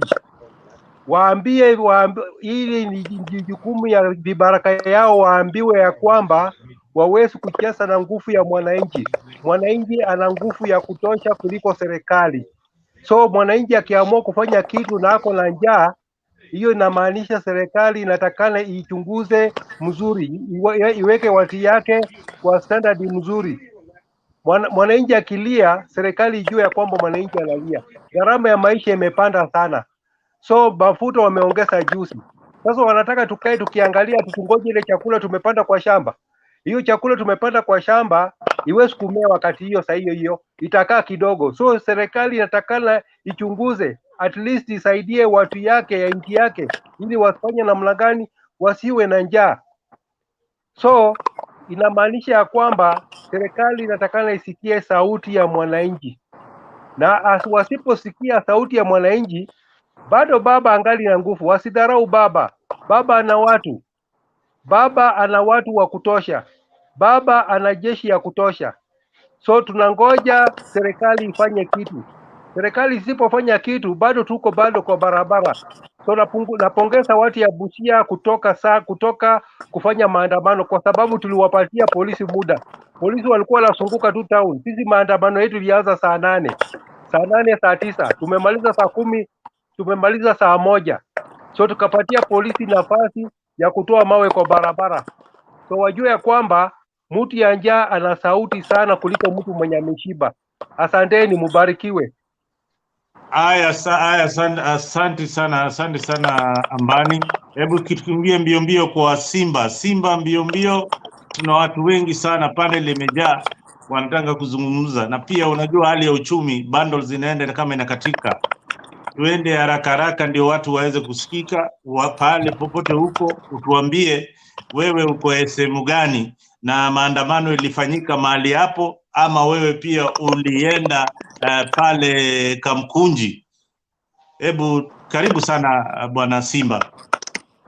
Asante sana Bwana Msalendo, nafikiria mnanipata vilivyo. Mimi kwanza shukrani zangu kubwa kwa watu wa Kisii ambapo tunajua recruitment ya UDA ilifanyika siku mbili zilizopita, na in fact Kisii tuko na advantage kwa sababu tuko na mbunge mmoja ambaye amechaguliwa pale, ambaye ni extra member of Central Province, ambaye amechaguliwa Kisii in the name of majority leader in the National Assembly Bwana Silvanus Osoro. So baada ya mbwembwe zake kujipiga kifua, ilibidi wananchi wamwambie hapana, sio hapa, na wakatoka na wakaweka sauti yao na wakaonyesha ghadhabu yao kwamba jamii ya Wakisii ni watu ambao wako independent in mind, they make their decisions whenever at whatever point they want to they make it loud and clear. Nafikiria walisema Kisii hakutakuwa na maandamano yeyote. So outside Kisii, in fact, Kisii was one of the counties ambapo wengi hawaku expect kwamba yenye ilifanyika haingefanyika, na pia siko hapo nje, mwenye anataka angalie kwa sababu hii ni serikali ambayo haitaki kusikia. Wakati hawataki kusikia, demonstrations are there. Wanaweza soma kwa ukuta, maandishi yako kwa ukuta. Asante.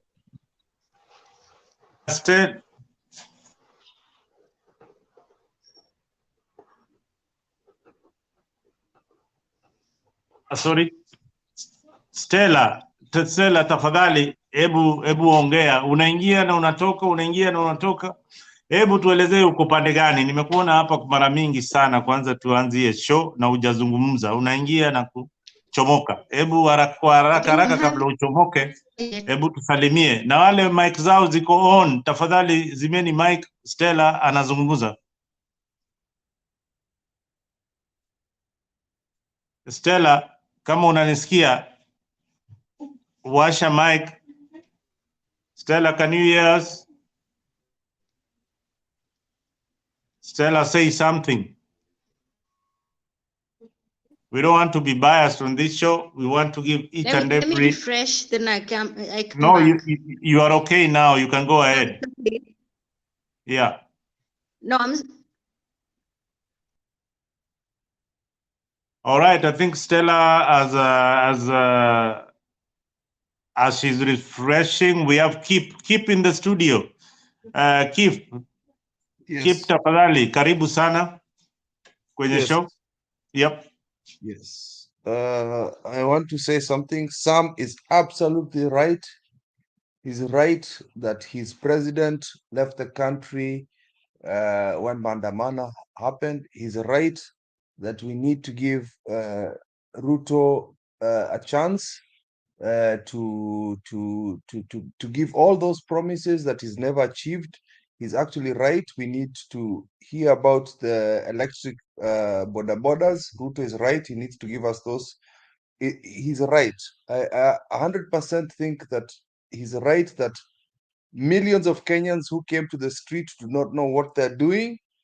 They have been brainwashed by Raila. Cherege's Sam is right that Ruto is the right person to lead this country because Ruto knows what he's doing. Gachagua is right to go to the to go to meetings with the governors while the country is burning. Yeah, so Ruto is absolutely right to increase the taxes of Kenyans who cannot afford it. Ruto is right for listening to the World Bank and IMF while telling the French president that he wants more debt, he wants more money because there's no money in Kenya yet. He's getting more money. So Ruto is absolutely right that children are not going to school. Children are not are not able to do a lot of things. So Ruto is absolutely right. 100% Ruto is the man that was picked. Ruto won the election. So for me, Kenyans, Ruto is right. Ruto is the man. because every time there's been a Maandamano, Ruto has done the right thing and left the country. So I don't know if because the Maandamano is continuous, is Ruto going to be out of the country? I do not know, because he did the right thing by leaving the country. Yeah. So tutaona kama atakuja Wednesday ama atakaa huko Congo. Ruto is right by pointing the fingers at Sudan while the country he was born in is under fire. So huyo mtu anaitwa Ruto is right. Thank you very much. Amen.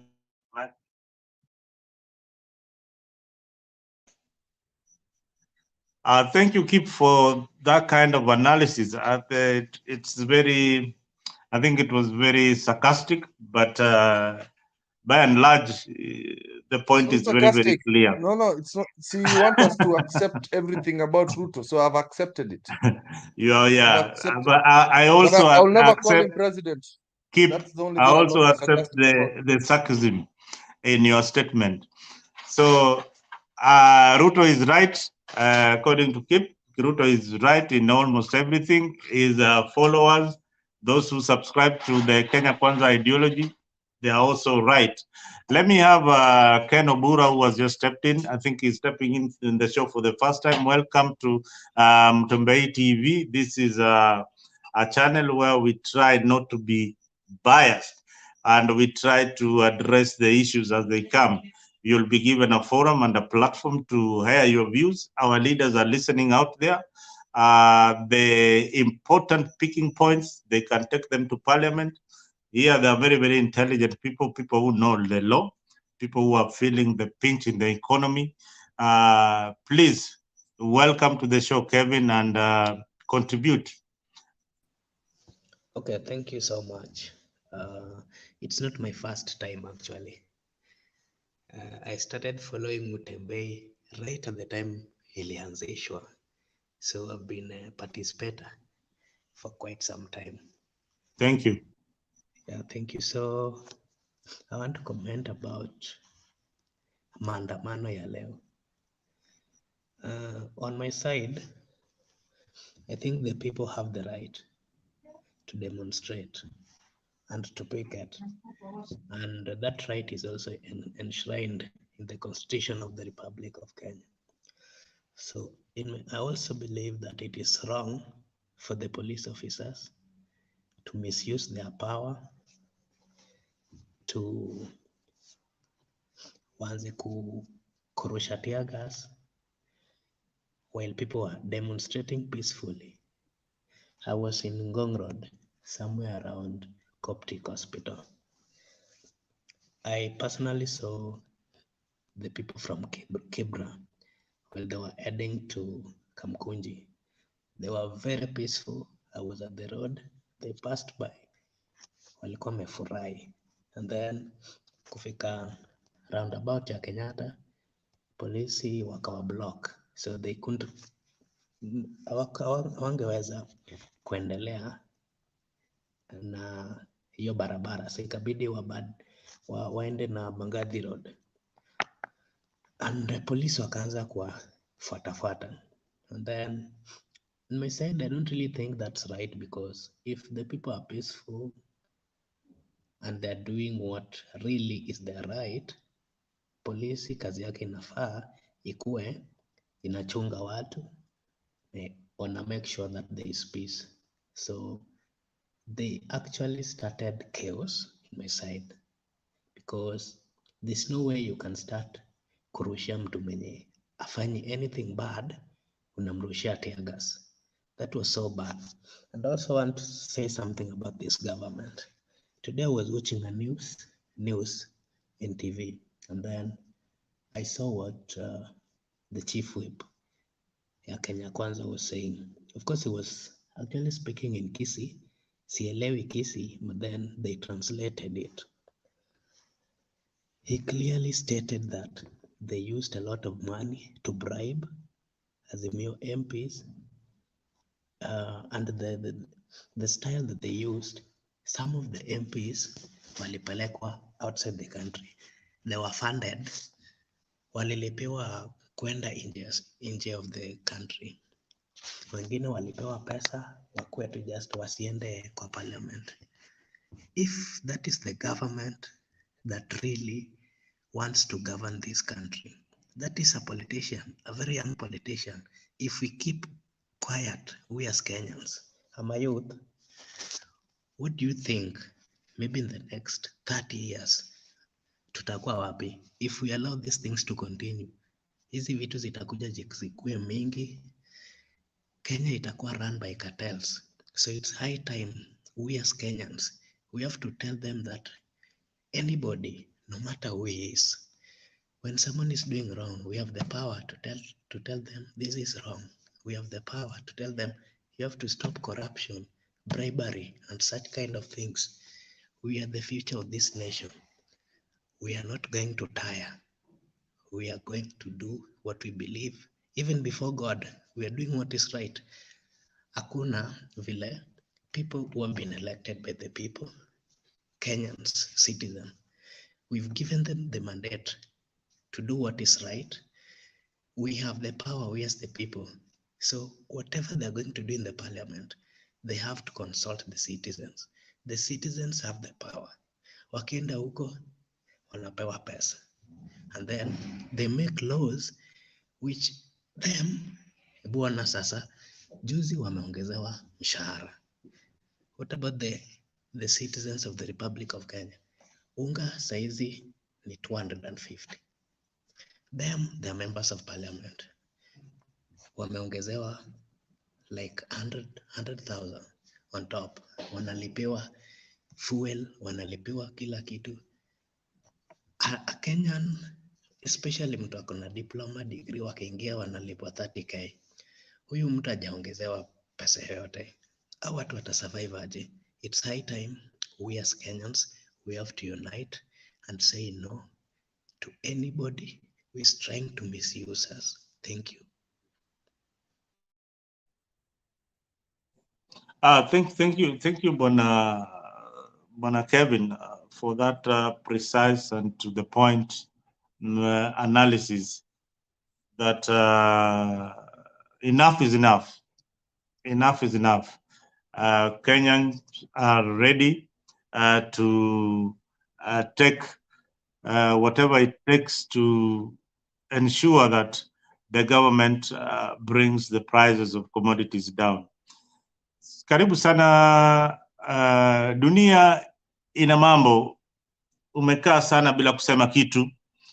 Karibu.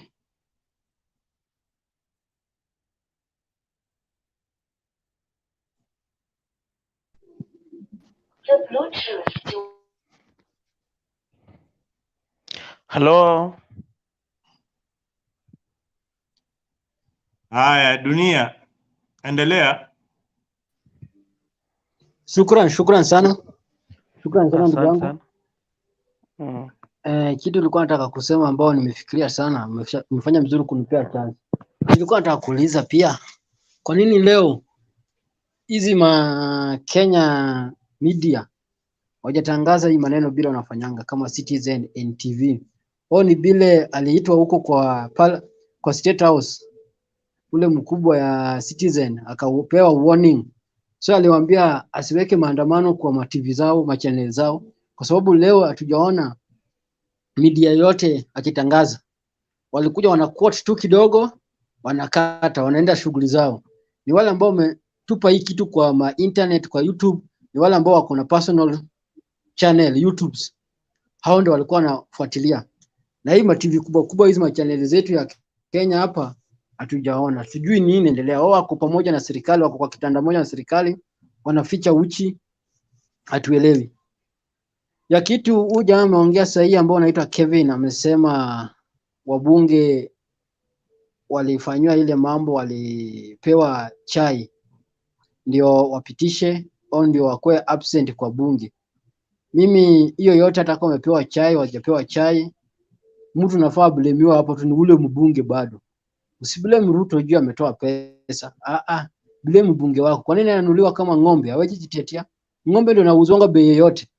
Ikuwe ni 50, ikuwe ni milioni ngapi, kwa sababu hawezi ongea. Lakini wewe binadamu umechaguliwa na wananchi, wamekupeleka pale kwa parliament, watetee maslahi zao, wewe unafika huko unawageuka. So unatetea wananchi gani? Kwa sababu hakuna bili yoyote wala hakuna sheria zote inatengenezwa nje ya parliament. Hizi vitu zote inapita chini ya wabunge, na wabunge ndio wako na authority pale kwa parliament ya kupitisha hiyo kitu au kukataa hiyo kitu sipite. Lakini kama wewe mbunge wako ni Azimio, bunge wako ni Kenya Kwanza, wamepitisha wao wamekuwa absent, hao ndio watu nafaa blamiwe. Hao ndio watu nafaa wapigwe na mawe. Hao ndio watu nafaa tupige masignature tuwatoe, tuwalete watu wengine ambao wanaweza tetea silaha ya wananchi. Wewe mwananchi unapresentiwa kwa serikali na mbunge wako, si ni Azimio maandamano yao? Unapresentiwa kwa serikali na mabunge wako ambao ulichagua, MP, Senator, Women Rep. Hao ndio watu wanapresent nyinyi huko, hao ndio watu nafaa watetie nyinyi huko. Na sisi kama hao wameenda wanawageuka, hao wanaenda wanafanya vitu zingine ambayo ileweki. Sasa utablame nani? Utablame nani? Huwezi blame the president, blame huyu bunge wako, blame bunge wako. Na swali niuliza pia bado sijapata jibu. Niuliza hii signature ambayo Raila Amolo Odinga ameanza leo ni ya nini? Swali lingine pia niuliza, kwa nini Ruto wakati wa maandamano anatoka nje? Sijapata jibu. Alafu Kip ameongea kitu muhimu sana. Sasa tutaanza kusifu tu Ruto. Ruto ni mtu mzuri. Ruto amefanya hivi ni mzuri. Ruto ameongeza tax ni mzuri. Ruto amefanya hivi ni mzuri. Ndio watu wao pia afurahie, tunawasupport. Kwa sababu gani? Hatutaweza kuwa ni one religion on one community or one people ambao ndio naona baya ya Ruto. Hao wengine waone. Ruto ni mzuri. Ameongeza tax ni mzuri. Ruto amefanya kadhaa ni mzuri. Anapiga watu na tear gas ni mzuri. Anakata watu pesa by force walipe manyumba ni mzuri. Unga amepanda ni mzuri. Ruto anaongoza vizuri sana. Wacheni Ruto ongoze. Hata tumpea 100 years. Ni mzuri sana. Kama watu tunataka waende hiyo bandera hiyo tutaenda nayo. Lakini mimi watu ambao mimi nachukia sana ni watu wa MP. Kwani MP gani? MP wako nafaa chapwe kwa sababu yeye ndiye ametuletea hii gharama. Hao kama nakubali hii bill ipite, na hii bill inanyorosha watu left na right. Bill ambayo isaidia hata wananchi. Hata kama watu nasema uchumi ni mbaya kila mahali. Hata kama uchumi ni mbaya Europe, hata kama uchumi ni mbaya wapi. Hao wameongezea watu wako tax. Wao wameongezea watu wao vifaa bei. Hata kama watu nasema maisha ni ngumu, si maisha yamepandika kila mahali. Tafadhali. Ni hayo tu naweza sema sahihi. Mzalendo. Asante sana. Asante sana. Dunia ina mambo kweli, dunia ina mambo. Dunia ina mambo. Boss, karibu sana. Hebu umetulia kwa muda. Can you please welcome to the show and uchangie hii mjadala wa Sabasaba, inaitwa Sabasaba recap. Tuangalie maswali 2-3. Dunia mbaya kwanza ameuliza hapo, maybe unaweza mjibu. Ameuliza hii mambo ya signature. Baba amesema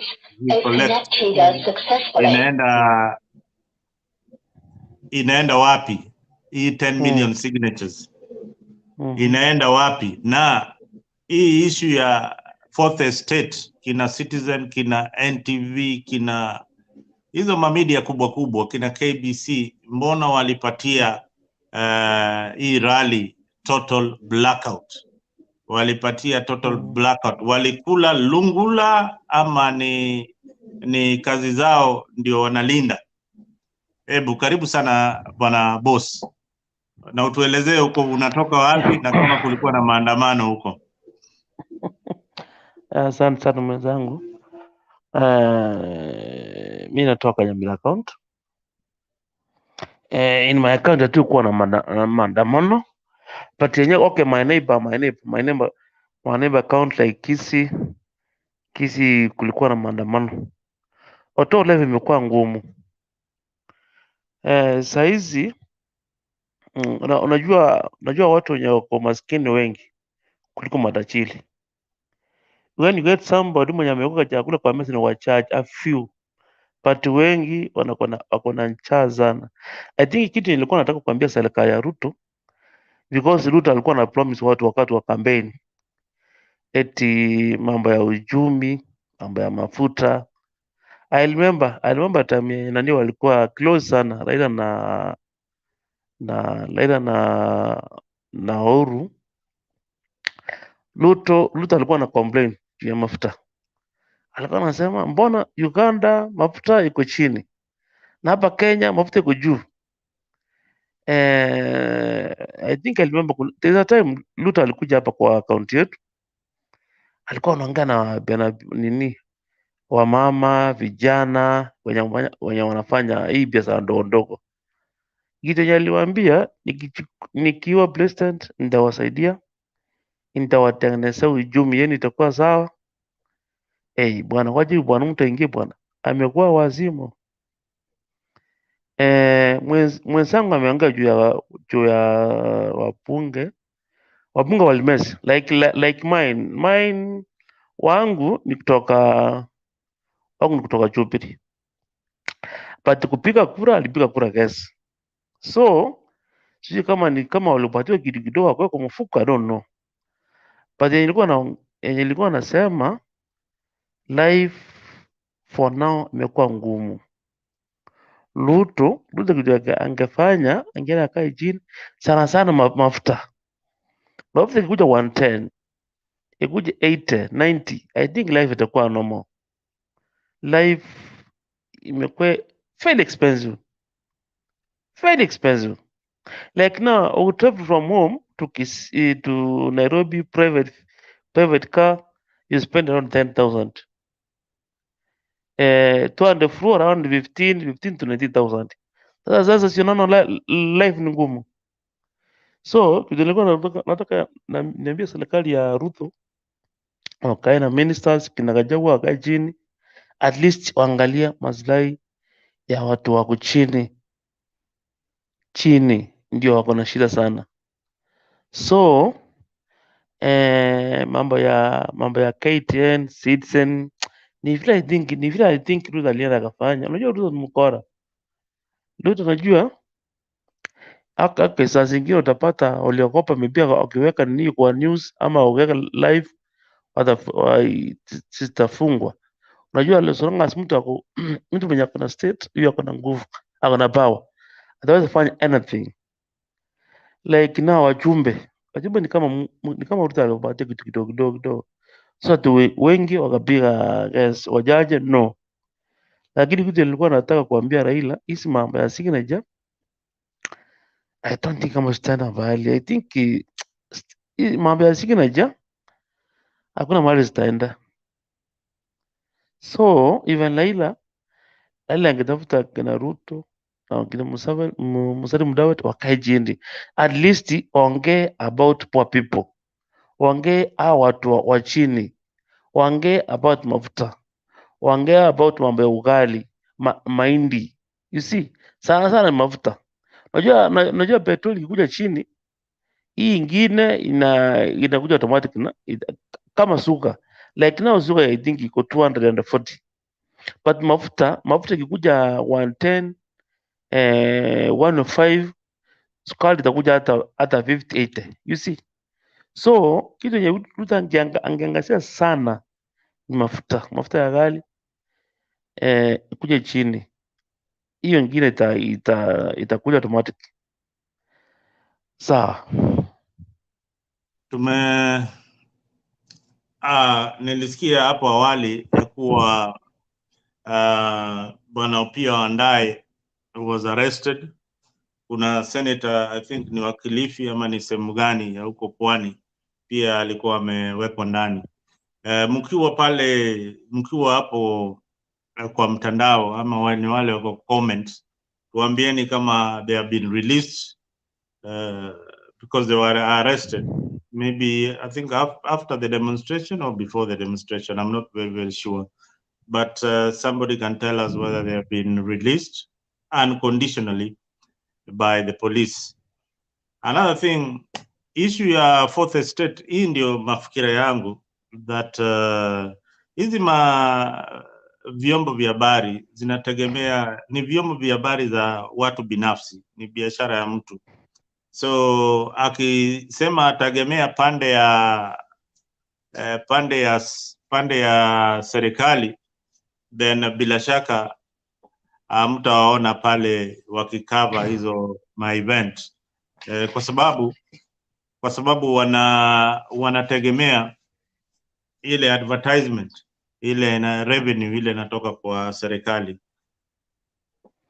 Kwa sababu ukiangalia kabla tuingie kwa hii uchaguzi wa 2022, vyombo vya habari zilikuwa zinaegemea sana pande ya Azimio, na vile Azimio walipoteza serikali, hawakuchukua serikali, then ikawa sasa serikali ni ya Kenya Kwanza. Uhusiano ulikuwa ishaharibika. Sasa wanajaribu kutengeneza uhusiano wao ili wapate zile advertisement ya ile inatoka kwa army ya government, because army ya government iko na advertisement mingi sana, na inaweza affect media house in one way or the other. Tuendelee na mjadala wa leo ni Sabasaba, the second liberation. It has been declared that ukombozi wa nchi ya Kenya imeanza, na imeanza pale Kamkunji, na ukombozi ni kuweka bei za bidhaa ziwe katika hali ya kawaida, ili mwananchi wa kawaida aweze kujinusuru na aweze kununua unga na aweze kununua mafuta. So karibu sana kwenye show na uchangie Roda. Hey, nilikuwa nasema about media.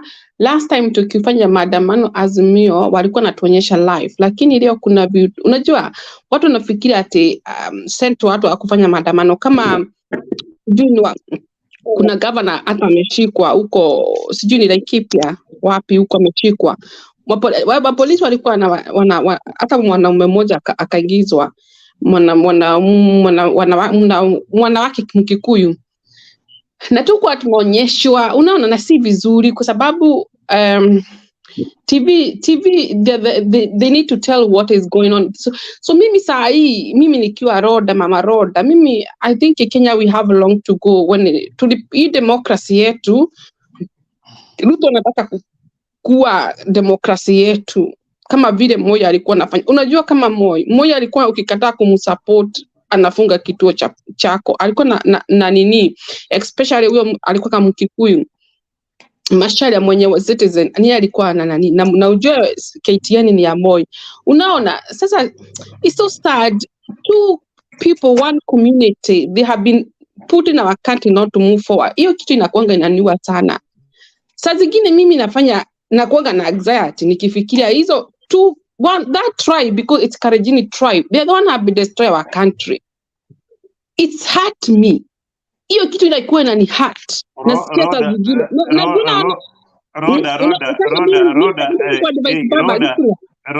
Roda, you are sounding tribal.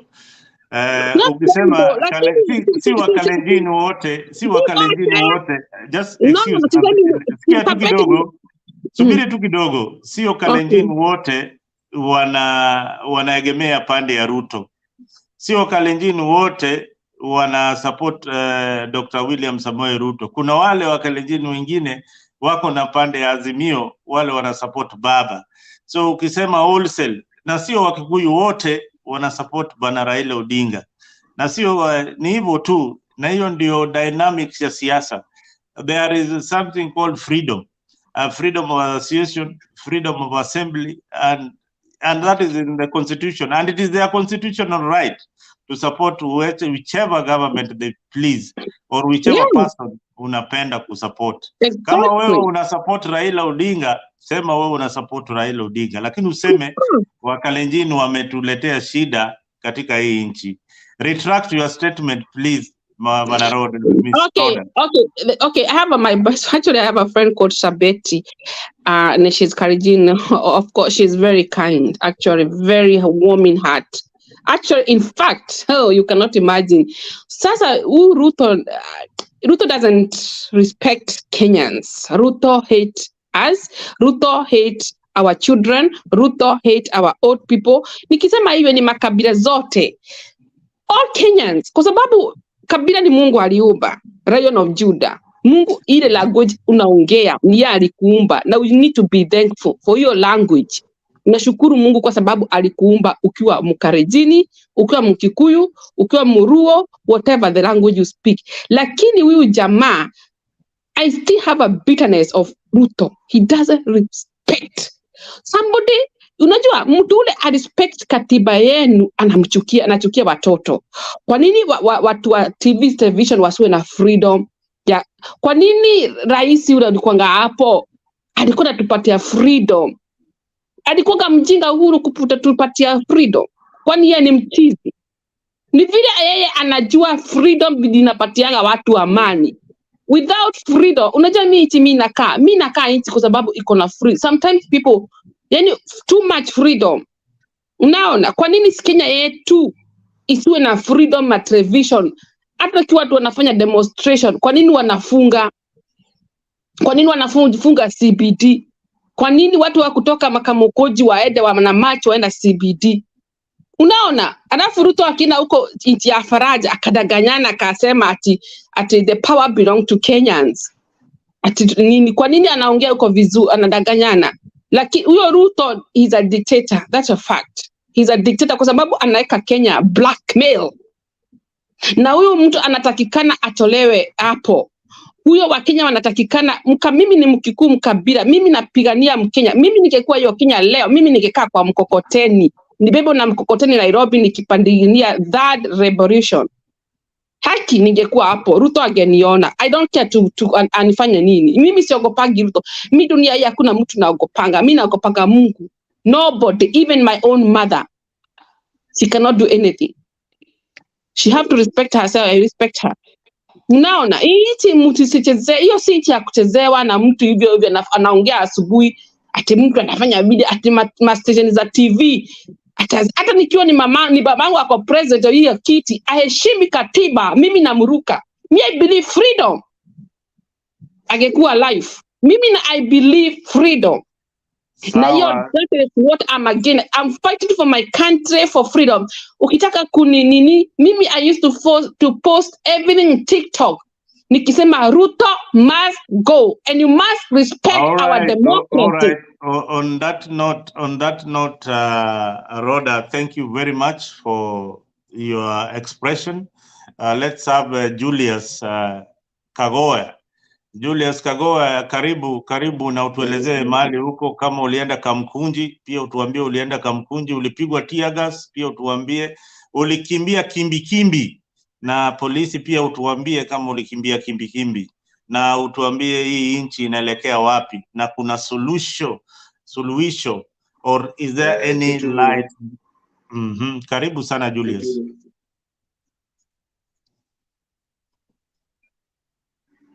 Okay, kitu ya kwanza nashukuru kwa kuingia kwa studio.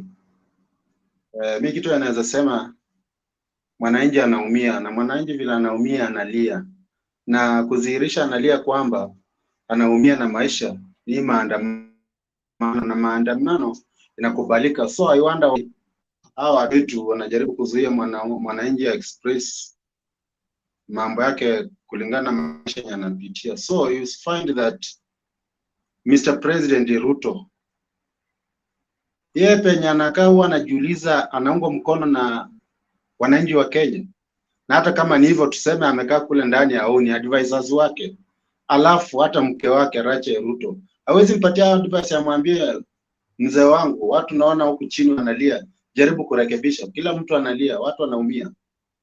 Hiyo kitu haifresh kabisa. Mimi naona vile Madam Rachel amesema pale, Raila asirudi nyuma, atie tu bidii, watu tunaumia na penye tunaenda. Sasa hizi tujamaliza mwaka moja na mzama kijana ametembea karibu nchi 30. Yeye ni kutembea tu na mwananchi akiumia. Asante, sina mengi lakini people are suffering a lot. Tunashindwa tufanye namna gani watu wa chini? Okay, Thank Julius, thank you. I share and I echo your statement. Ruto has made many trips abroad, and some of these trips we assume that they are not very, very necessary, or if they are necessary, then they could trim their delegation to these countries abroad. This is a struggling economy. We have got debts to pay. We have got workers to pay. We are borrowing left, right, and center.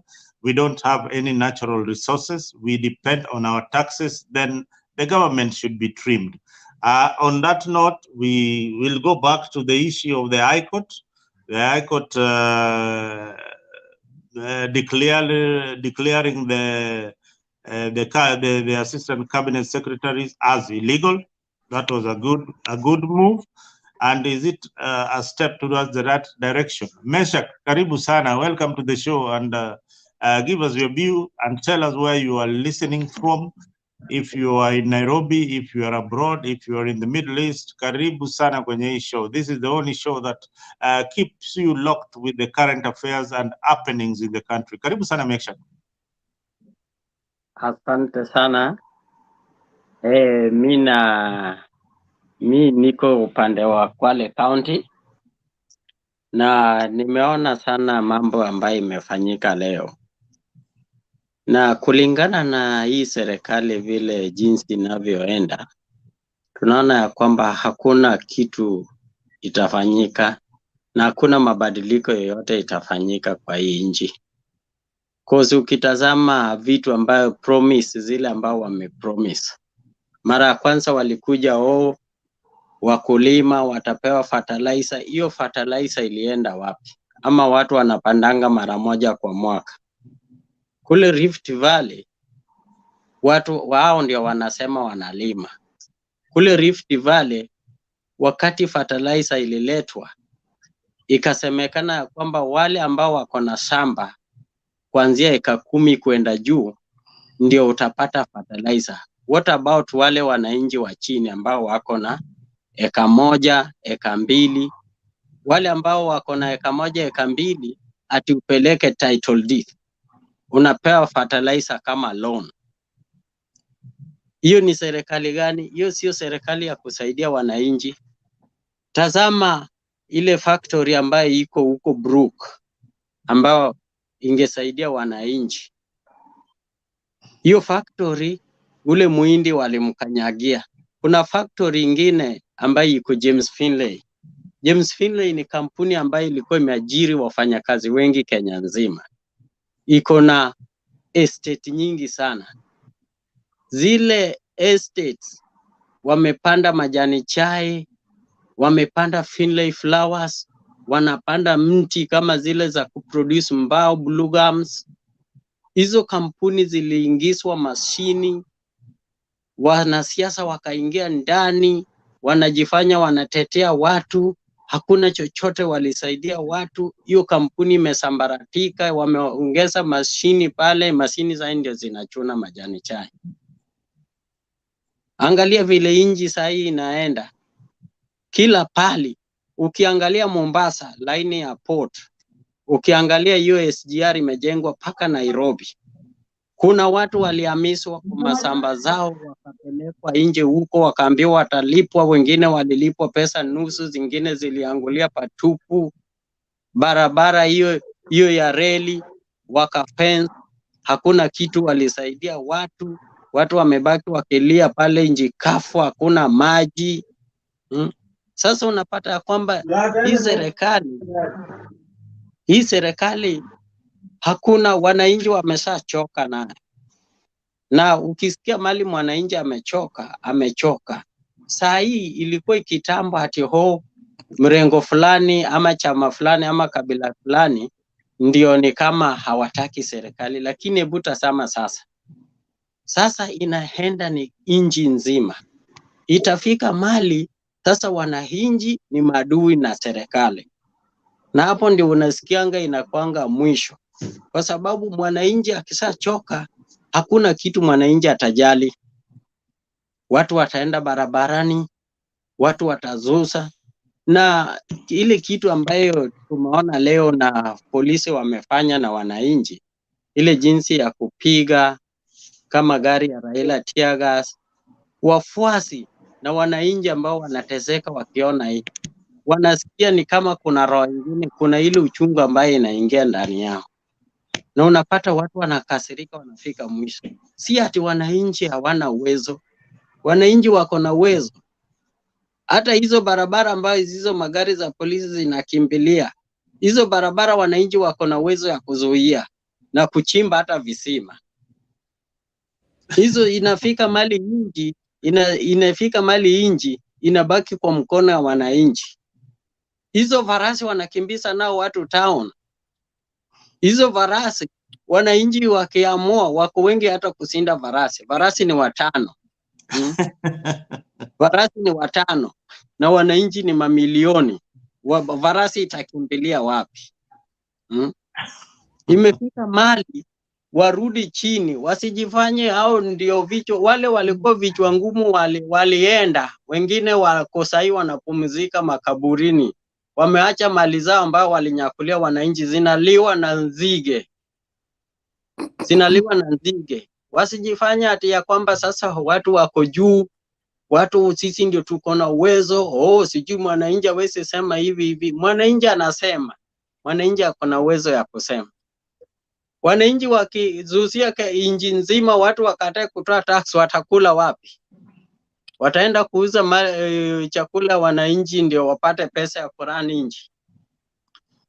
Sisi tunasema kwamba sisi tunasema kwamba serikali lazima isikize wananchi, wasisukume wananchi ati wanataka wananchi wasikize.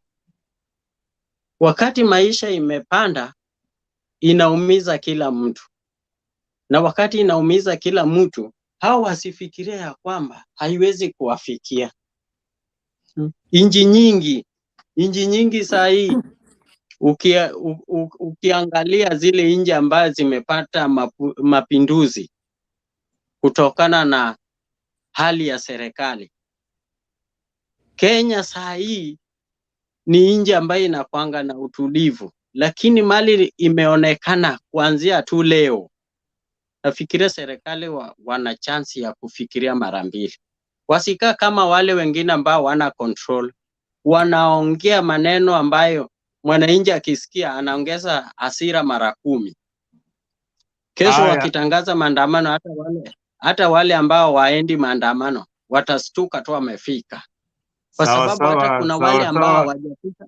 Meshak, asante sana kwa hiyo mchango wako.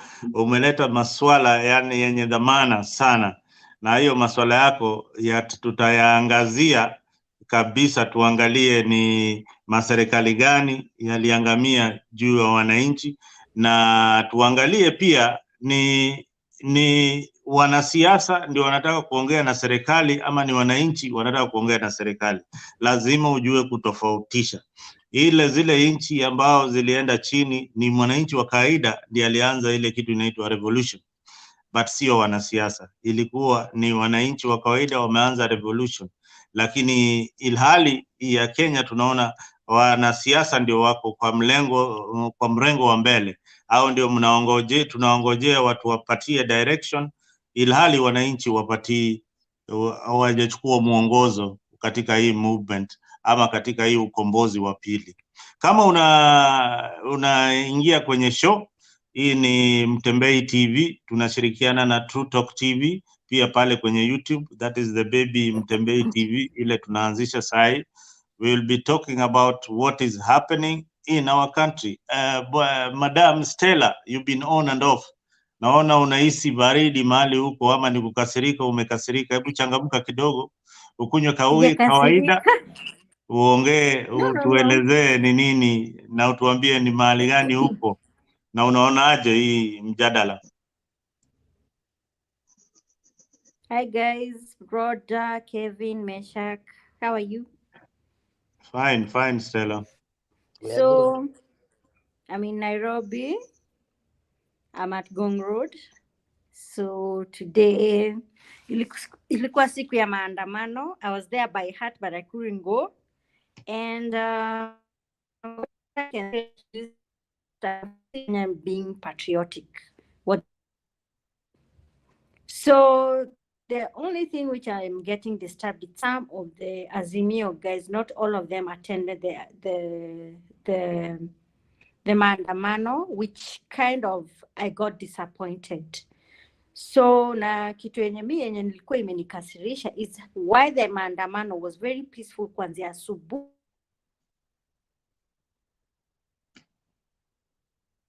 I don't know why Stella seems to be on and off. Inakaa ni hiyo mambo serikali ya Ruto inafanya ya kukata kila wakati, hata mtandao wametunyongea kila kitu. Chakula tukuli vizuri, internet pia hatuna connectivity mzuri sana. So hebu tujadiliane. Rhoda, Stella, are you back? Okay. Your internet connection is tripping. Yeah, I'm back. Can you see? Yeah. Continue before it starts tripping. Let me refresh it again. Okay. Okay.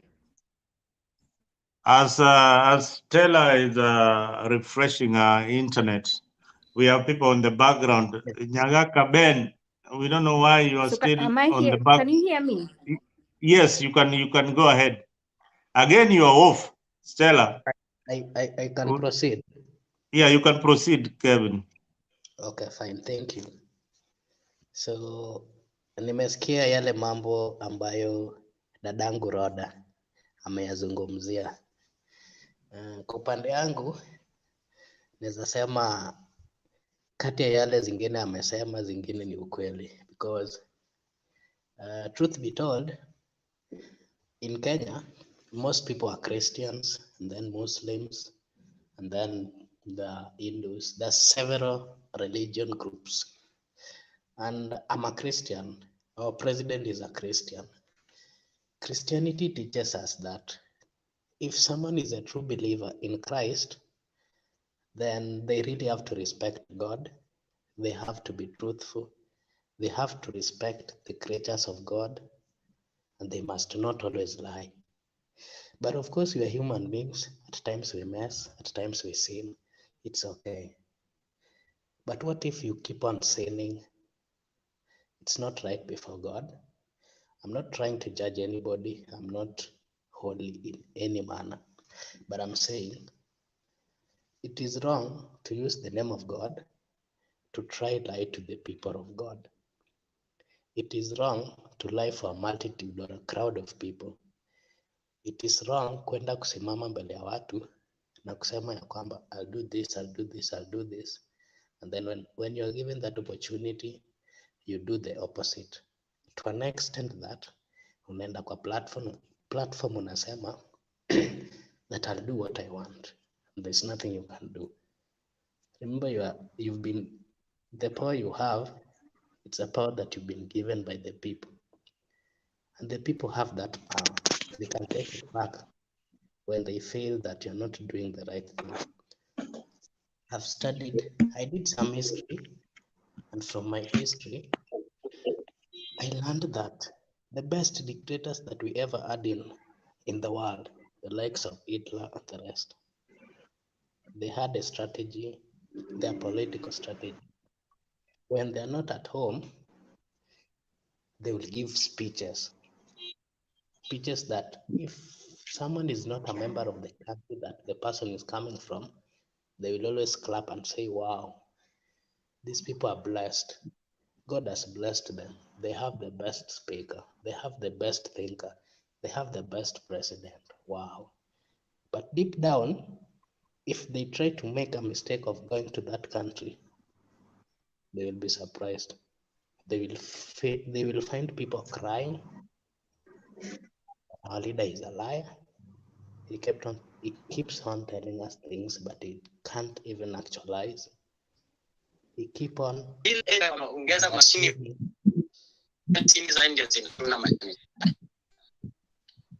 Sorry? Ulikuwa unasikika kwa umbali kidogo, but now karibia mic. Yeah. Okay. Yeah, so I'm saying Ruto is our president. Of course, we love him. When he's not in the country, of course, the things that he's trying to advocate for, which are affecting Africa, we support. We are not against that. But if someone wants to be a good person, there's no need of going to be good somewhere, but at your home, umewacha watu wanapigana, watu wanateseka. That's not leadership. If you're a leader, you have to maintain. If you're a true person, hakuna haja, ni kama, for example, ukiwa kwako umeweka watoto na omena. Watoto wanakula omena vibaya sana. Lakini ukitoka uende mahali ingine, unajifanya kwamba unapenda watu, umeshinda ukiwabaia kuku. But deep down huko kwako umeacha watoto wanakula mboga kila siku. So it is wrong. That's not fathership. Again, from the lessons that I learned from former politicians who pretended to be good, but deep down they messed up their countries. You'd find that, for example, they would lie to the people. They would come to a platform and tell you, oh, raundi hii nyinyi wote mtapanda ndege tuende mahali ingine. Raundi hii nitawapeleka nyinyi wote sijui toa somewhere. That's a big lie. If you are a leader and you truly respect the people, you should tell them that I'm going to do this. And if you don't do it, you should actually apologize. If you truly claim that you're a Christian, hypocrisy. You know, when we read the Bible, the people like the Pharisees, they were learned, they claimed to have been knowing everything. They walisoma Biblia from the first page to the last page. Walikuwa najua every comma to every dot. And so they kept on challenging Jesus. Little they hawakuwa najua that Jesus was God. So kwa zile vitu zenye walisoma, walishinda wakimchallenge ati what? Meaning they never respected Jesus and they never got the grace to know who Jesus was. It's okay. If someone is a leader, the person have to respect the people who has given him the power. Si ati ukishaenda ufike huko, sasa wewe ni mwerevu. To an extent that you are the one who knows. You want to make laws by yourself. You don't want to consult the people. It is wrong. So, and that we've seen in so many ways in the leadership of our good president. For example, if you look at the lifestyle of the close allies, some of them were accused of so many cases. For example, the CS for what? For agriculture. He had so many cases. These cases were dropped. The CS for the former women rep of Kilifi, our beloved Aisha Jomo, she had several cases. These cases were dropped. The likes of MP for it's called Didmas Baraza. These are people who had murder cases, some of them. How comes if you're truly a good politician who understands the need of the people and respect the lives of the people that you're governing, you cannot have such close allies? Kevin, let me ask you a question before we go far. You say that Ruto's government is known for being unlawful and employing people who have cases in courts. Yeah. I don't know if you know that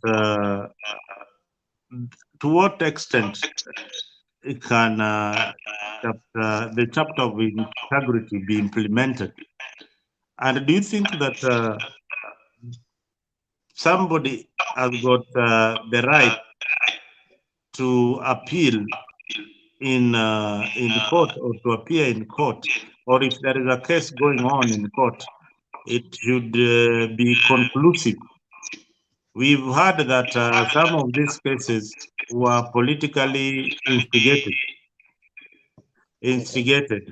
And my second question to you is, and Rhoda, because you are Azimio supporters and Daya,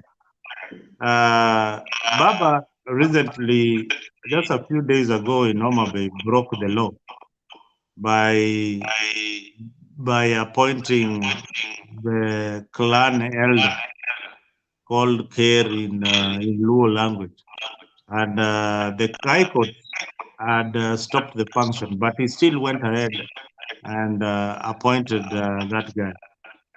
Was he within his law, or does the law only apply when it comes to government? Thank you. Okay, I believe I have the answers to your questions.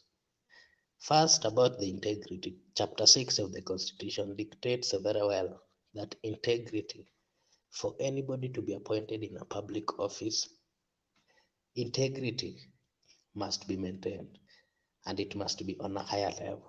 That's what the Constitution states. Again, we are in Kenya.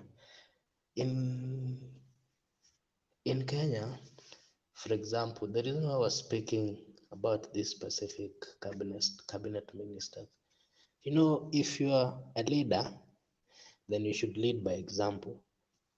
When he was going to elect or appoint this gentleman, he knew very well that these people have a tainted name. And deep down, that clearly states and elaborates that their integrity is unquestionable, is questionable. Why? Among the people, there are so many Kenyans who are learned, who had the capability of delivering, even if they were appointed in such positions. Why would you then go and appoint someone whose integrity is questionable? Because there are 50 million Kenyans. Most of them are learned. That's the truth. If it was truly genuine, on my side, what I think, that he wanted someone who deliver. Of course, angekosa, angepata. People are learned. There are so many. Why would you go for these people who have tainted names? It is wrong because there are so many Kenyans who are capable of delivering in those dockets. He went for these people. Maybe, not sure, they were his allies. So it's like he was trying to do what? To appease the allies. Why would you appease someone? Why would you love someone at the expense of not helping others? It is wrong. Again, the issue of care. I'm a close follower of politics. This issue of care, it started this way. There this our beloved gentlemen and support who are in, most of them were in Azimio, and then some of them, the CS of ICT, he maintained he's been in Kenya Kwanza for long, ever since. But then there are those people, the likes of former Senator of Kisumu and the likes of former Governor of Nairobi, Kidero. This group of gentlemen, because they felt and they wanted, they're trying to make the government think that they have power in that region. So they went and ganged up. And so they wanted to chart their way. It's a way of trying to divide the people from that place. Because there's someone that they are supporting that they want to be the care. And then the genuine people are saying, no, this is what we want. So they were actually sponsored. This case was sponsored, ikapelekwa court, because they wanted to stop this guy. But in real sense, the one that they were supporting, he never had the majority. So that is what is really going on with this issue of care. And that's why Raila said, we are the people, we are the Luos, for example. I'm just trying to explain. I'm not trying to be tribal or whatever. Raila said he's a Luo, and again, in his Luo backyard, he has the power to dictate what is right for his people. And so he said, someone cannot come and sponsor someone and they want the person to lead us. That's why he insisted that no way, it can't happen. We are Luos. Our things we do without the interference of government. So that's really why this care thing ilienda through without them considering the courts. All right, Kevin, I think you've attempted to answer that question, but by and large, we have got the laws in this country. There's no law that protects Raila, and there's no any other set laws apart from the laws of the country. So if somebody is breaking the law, call it that it is. There's no any other set of laws. Don't break the law and hide behind the community. In law, So there's something to say. whatever it is, I still believe that when the High Court decides something or the court decides something. I also support that, and I believe that they made a mistake. Of course, I also don't support that because they went against the supreme law of the country. Thank you very much. I don't support, yeah. Rhoda, Yes. you have caused a very heated debate on the comment section that you are a very tribal person and that can ignite the country at any given moment. I think you are misunderstood, and please just listen to me for a minute. You are misunderstood, and you need to rectify that position. You are not against the Kalenjin community, and some people have assumed that you are against the Kalenjin community. You don't want to see any Kalenjin. I mean, we are Kenyan. The reason why we talk on these shows is that we want to embrace each other. Whatever diversity, whatever part of the country that you come from, the main reason why we come to these shows for hours and hours is because we love our country. And we don't want to be seen on the tribal lines. We try to kill. Personally, I want my generation to think beyond tribe, because I will be judged by my grandchildren at one point that what did I do? What did I do? What did I do to stop this tribal animosity? What did I do to stop this tribal bandwagon? Why are we put in the tribal boat? And when we sink, we all sink on the tribal boat. Let the policies of a particular candidate give us direction, but let us not think on tribal lines. People they don't Please apologize. apologize. If you know somebody love people, it's me. I don't, for example, like it was today, I met one guy from Ghana and I started to talk with him because I'm always interested to talk with people from Africa. We were talking about why in this city we don't have like African party, like we meet all Africans. So me, I don't have problem. In fact, the guy, I know one lady, she's a Karegini, she's called Shebent, and she's planning, we are going to they call Usalendo I think it's Kenya culture. And that Uma, she's a Karegini, she's just amazing. She's a warm heart. In fact, she's so kind. Okay. So I cannot hate Karegini tribe because of one person. It's only the Ruto I'm against. Only the one person called the Ruto. But I'm not against with the Kalenjin. In fact, when I come to Kenya, I'll come and visit Rift Valley because I have never been Rift Valley rest of my life. And I could like to come to visit Kalenjin tribe and I learn their culture. I know your culture, how is it? That's what I'm banning when I come to Kenya because I'm really interested with people's culture. I go to Kalenjin, I go to Luo, I go to Maasai. I'm so interested. I don't hate Kenyans. Only one person. And if you want me to love you, don't pray with my democracy. Where you be my enemy. So I just want to tell you from my bottom of my heart, I don't like hate Kalenjin. It's only Ruto because Ruto hate us and hate our democracy and our constitution. That's what I'm against. Nothing else. I'm not against with Kalenjin tribe. Absolutely not. Thank you. Thank you, Rhoda. I think now we can put that matter to rest for the moment. Rhoda has said and has clarified our earlier position that actually he is against the President of the Republic of Kenya because of his policies. Well, let me welcome Kenya Rebel. I know it's going to be fiery, very, very hot when you have Kenya Rebel around here. And by the way, Kenya Rebel has a YouTube channel. Let us also once in a while go there, subscribe to his channel. That is the only way we can support a brother from wherever you are. Hii mtandao ya kijamii ya YouTube, ukiona pale Kenya Rebel na mtandao yake, please bonyeza pale kidude na uweke ukuwe subscriber wa hiyo channel. That is the most important thing you can do for a brother, especially when we come for these talk shows. It is very, very important that we build each other. As much as we have political differences, let us try and embrace and build each other economically and socially. Karibu sana Kenya Rebel. Asante, thank you, Mzalendo. I almost called you Jakes, but I see you're the new Jakes.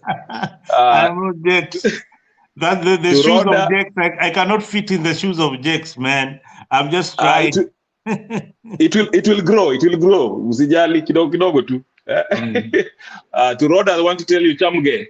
I know you're not. You get the joke, but anyway. Today, let me say that today was a better performance by the Azimio side. At least we saw some action outside Nairobi and Kisumu. But what's interesting is, to me at least, I maintain that Raila is using Maandamano to force his will on the bipartisan talks. If you listen to George Maragara, I think his name is, he's the co-chair of that bipartisan talks with Otiende Amolo on the other side. He was on Spice FM. You can go watch it on YouTube. He explains why the Azimio side walked out of they suspended the talks. And one of the main reason basically was the Kenya Kwanza side, after making several concessions, because the original reason why these people came to talks was because of electoral reforms, okay? But in order to have electoral reforms, you have to actually have pick new IEBC commissioners, and also, let the select panel, whatever the case is, do their jobs. So they were still disagreeing on that. Anyway, Kenya Kwanza's position was this: if we are going to do anything, it has to be within the law. Otiende Amolo and his Azimio team were trying to introduce stuff that legally cannot stand. In a nutshell, I'm just giving it to a nutshell. You can go watch the interview.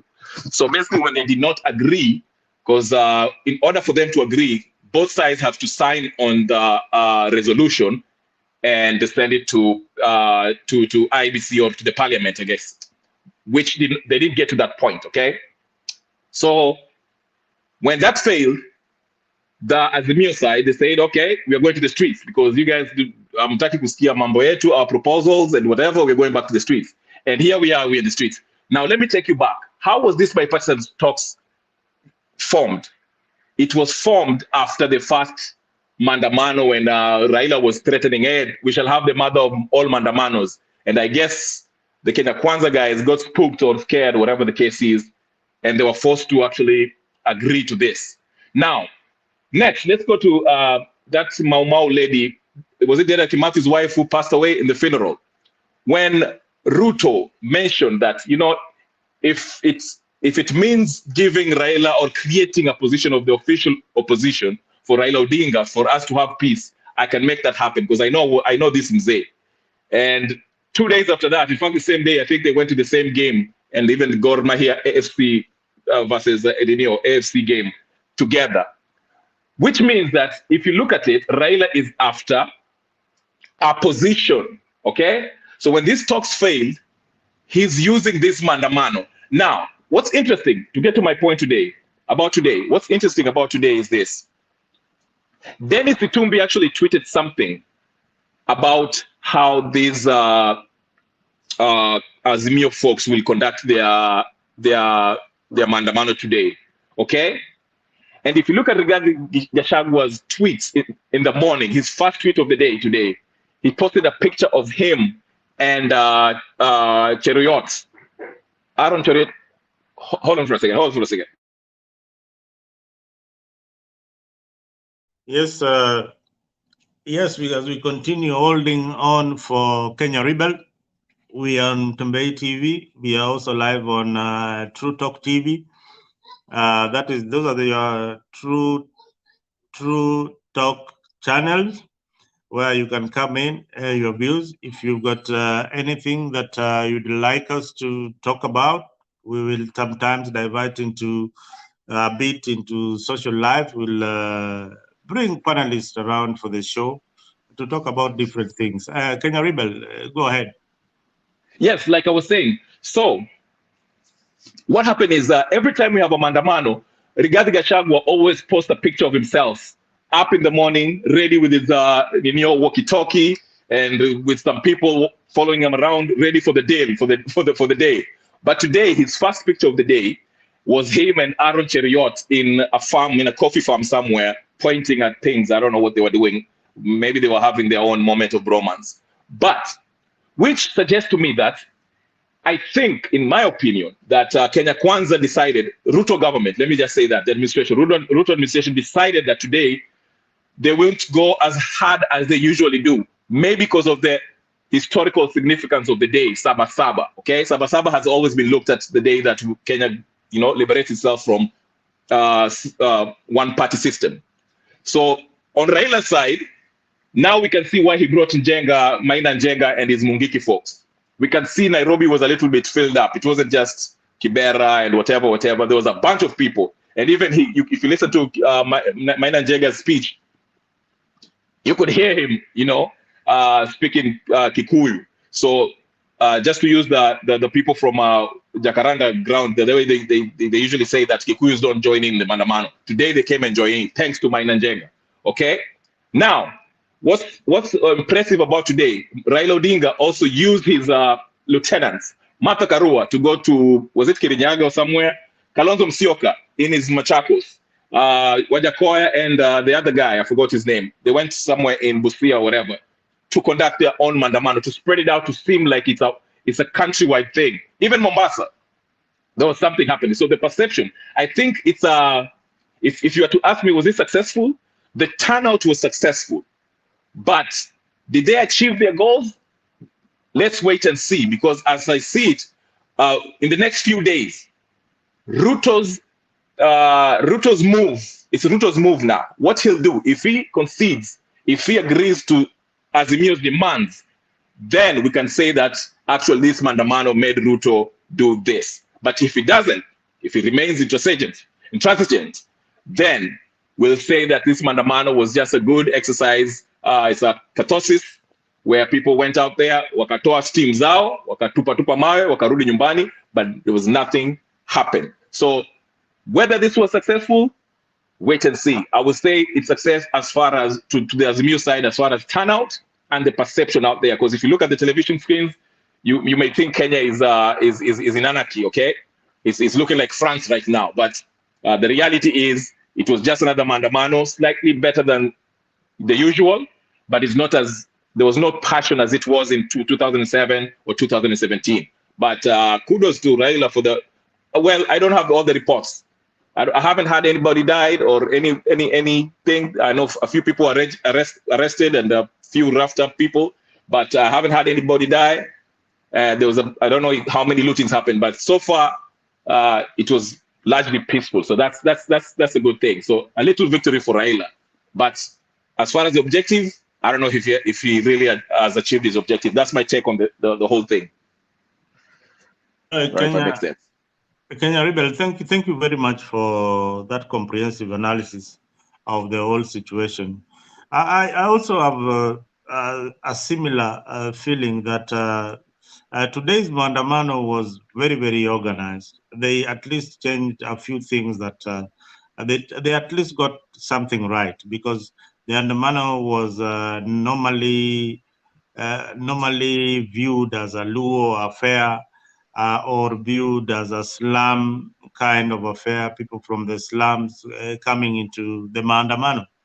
The only thing that I still have a reservation is we see so many VXs on the Maandamano trail.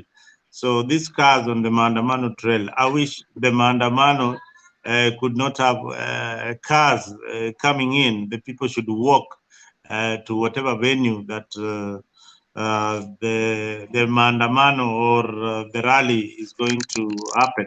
If it is Maandamano, then let us all walk on the streets of Nairobi.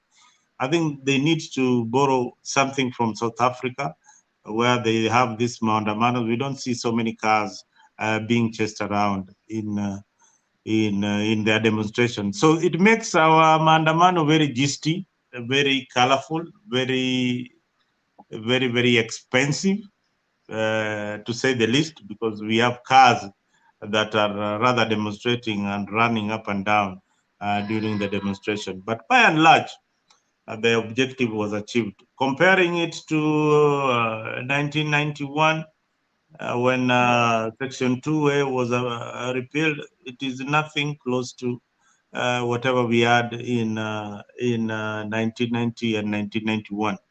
So we keep on seeing the goalposts changing in Azimio.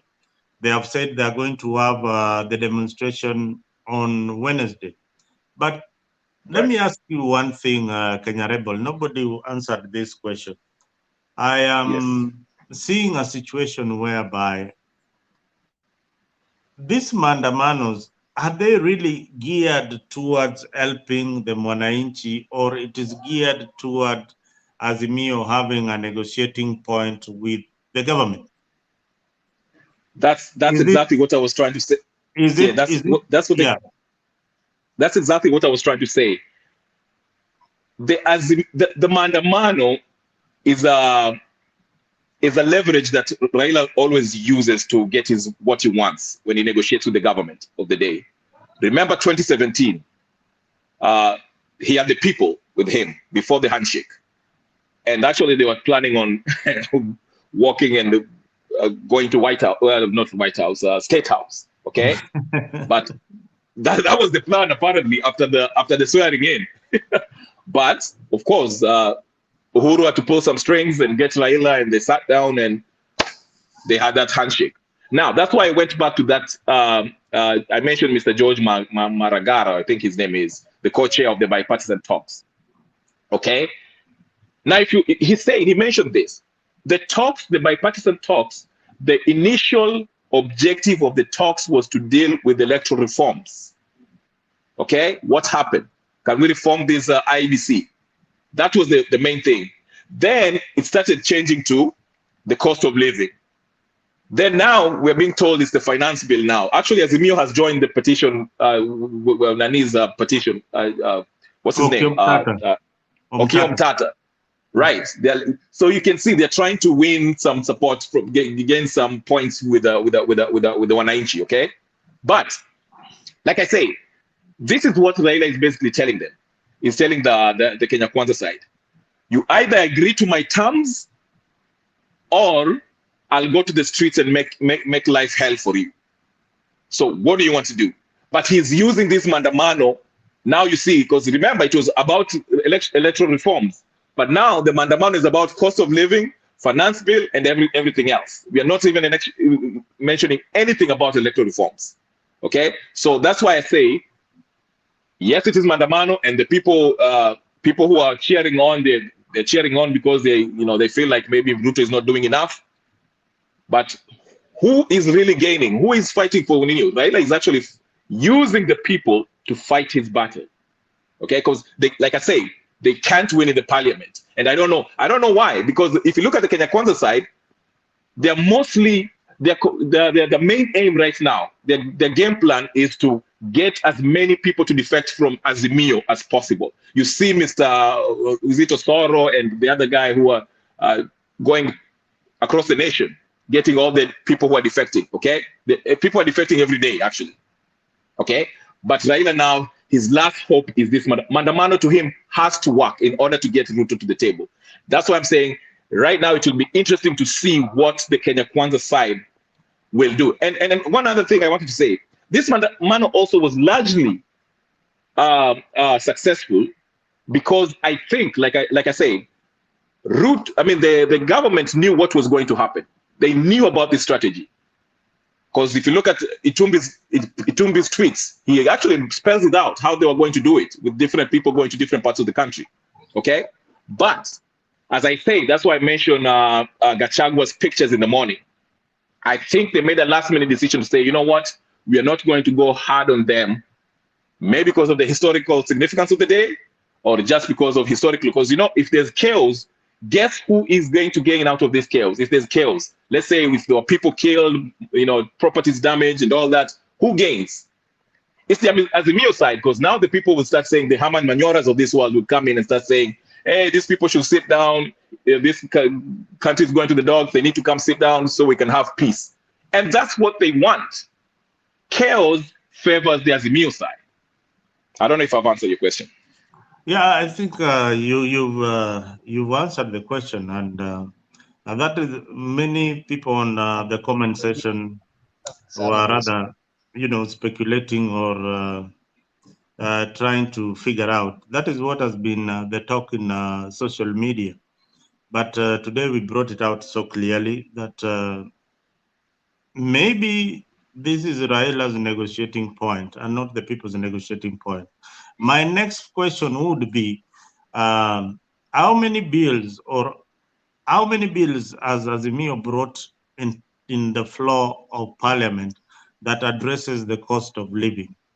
That would be the next question that I would ask, because we have seen successive governments, like the government of even President Moi. They regulated the cost of commodities. Even Kibaki attempted to regulate the cost of commodities, the essential commodities that we use on our daily basis in our household. How many MPs in Azimio have brought, or Kenya Kwanza, have brought a bill on the floor of the House? Because this is something that cuts across each and every one. How many of these MPs have brought a bill that says, our Kenyans are suffering, my people are suffering from whatever constituency X I'm coming from. We need the cost of unga to go down. And this is the bill that I propose that the government should act upon. Remember, Kenya Rebel and Kevin and the rest of the panelists in the comment section is that even in the budget discussion, we have MPs contributing towards the implementation of the budget. Even the taxes that are being added, the taxes that we are now debating, some of them were contributed on the floor of the House. But some of them choose not to participate in any debate in Parliament. So perhaps Kevin, as Kenya Rebel comes in, you can attempt to answer that. Okay. I remember when this bill was being passed, I did follow the whole process, but not all of it. I remember the truthful or the Azimio MPs, some of them, they tried to how can I say it? Like they tried to bring up somewhat. They tried, what was it? It's not, okay, I get your question, but then you are saying that what did they do? Like, what did they do? Did they question? Did they try to change it or something like that, right? You're not getting my point. You're not getting my point. The point is, the cost of living, like the cost of commodities, like the price of unga. Your MP, who is your MP? Aduma Owor. Aduma Owor. Aduma Owor is from Nyakach, I believe. Yeah. He's the MP from Nyakach. How many times have you seen Aduma Owor on the floor of the House discussing the bill? Just answer honestly. I want a very honest answer. Twice. I only heard him say he doesn't support it. I think that is the farthest that he can go with the bill that affects you. I don't support it. Of course, I also don't support, and I can't really. Yeah. So this is what I'm saying. Aduma War, as your MP, should come up with a bill that regulates the cost of commodities, essential commodities that you use in Parliament, and let that bill fail in Parliament, so that we know that Azimio actually proposed a bill. But the proposal on the streets, it's not a bad thing, but the results are not as instant as what would have happened in Parliament. Hey, Kenya Rebel, you have something? Yeah, I just wanted to say, even the finance bill that was passed, they had this, the third reading, which I guess where they go clause by clause, they vote on it if they if it should pass or it should be rejected. Okay, and MPs have to vote on this. That's the third reading that they do in the Parliament, from my understanding. So these are the same people who went through all this finance bill. Then you see them at Maandamano today telling people that the cost of living at the finance bill is bad, whatever. Another thing too, I don't think the problem with the cost of living is a legal issue. I think it's more administrative. Okay, Ruto did the right thing, I think, by getting the fertilizers and the subsidies, whatever, to the farmers so they can farm and increase production. But the problem is now, as I came to realize, there's all these people who, I don't know if they work with the government, who take these fertilizer, repackage them and sell them for for a more expensive price to the farmers, or whatever the case is. So I don't think it's the law that's the problem here. I think it's an administrative issue. Okay, whether it's these people who are trying to sell these fertilizers for an expensive whatever, and so forth, so forth. Now, when it comes to gas, let's say petrol, mafuta, I had Cheragay in Spice FM too. He was being interviewed, and he said, under the recommendation of the IMF, their government was told that they should not subsidize mafuta. Okay, and that's why I usually come here and preach and say that we are still slaves, because where there are some loans that when you take, the IMF, World Bank, they tell you what you can subsidize and what you cannot. And I will be making another presentation, not here, but in my channel, about the whole economic zone that we just had in, is it Two Rivers, whatever, and what that really actually means to Kenya. That's part of being part of taking these loan deals that you take. You have to have an economic zone in your country. So anyway, there's what I'm trying to say in a nutshell is this. Ruto had good ideas as far as the subsidizing the fertilizer stuff for the farmers to increase production. Okay, the mafuta, his hands are tied because of the IMF. But where he messes up is, on top of that, he's trying to increase the VAT, the taxes on mafuta, which will also bring Nino up. And again, I won't be surprised if the IMF are telling him to do that. So this president, even if it was Raila who was there, they're actually puppets, I'm sorry to say, because of the whatever they are. But to your question, Zalendo, I agree with you. The MPs should be more active in the process of legislation, in the needs of the Wananchi. Connect, go there, present a bill. And unfortunately, we have somebody like Aloma who, instead of bringing bills like that, he's trying to pass a bill that says that Chapter 6 should be relevant, where any corrupt Dick, John, and Jerry can go, and who has been stealing money can run for anything. So yeah, I agree with you to some extent, but I think the problem here is it's an administrative problem. It's not a problem of laws. The laws are there actually, okay? And the president is actually trying to do the right thing. There's disconnect somewhere between between him, his intentions, and and the delivery. Yeah. You know, on a rejoinder, the former prime minister said that TikTokers, YouTubers like Kenya Rebel, you should go out there and mention all the traitors who have betrayed the country. You know, some of these things infringes on some freedoms. Yeah, you know, if me and you, we have had quite a good share of the country, about living in the country and life abroad also. Life abroad teaches you something. You need to have a cautious in whatever decisions that you are making.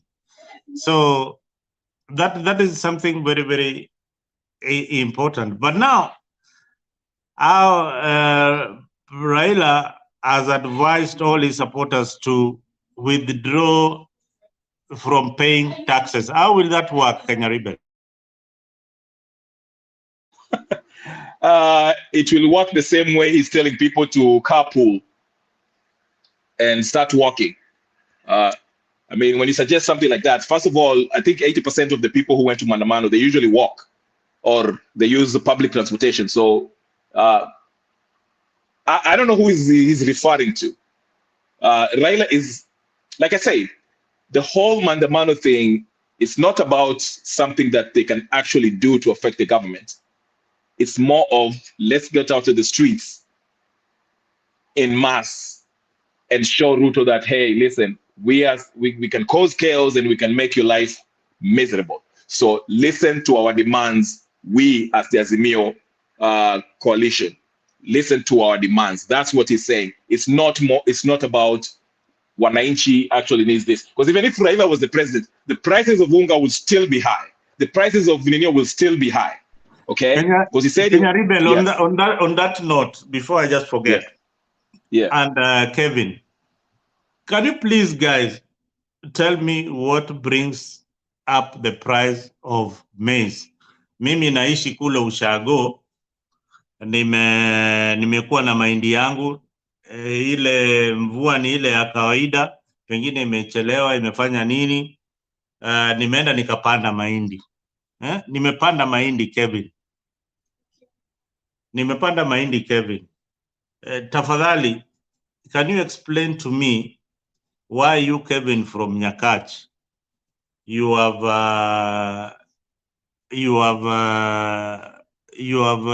your maize. You have now harvested your maize after the planting season. When you take it to the market, why will you sell your maize at that exorbitant price? Okay. Business teaches us that when the demand is high, then the prices will go up. There is high demand of maize because so many Kenyans wanakula ugali. And again, Hebu tuachie hapo. Does that apply to fuel also? Yeah, of course. Okay, this is what Does really that answer some of the reasons why prices of fuel is going up and down? Yeah, it does, because according to my understanding, it all started when the war between the Ukraine and the Russia started, because we mostly depend on the fuel products zenye zinakuja from Russia and Ukraine. So when those countries had war, the demand of fuel and fuel products went high, and so supply will reduce. So it just changed everything in the whole world. Now the lately yenye ilikuwa, so many people walikuwa nang'ang'ania, so the fuel prices ikapanda, and then it affected everything. I can't hear you.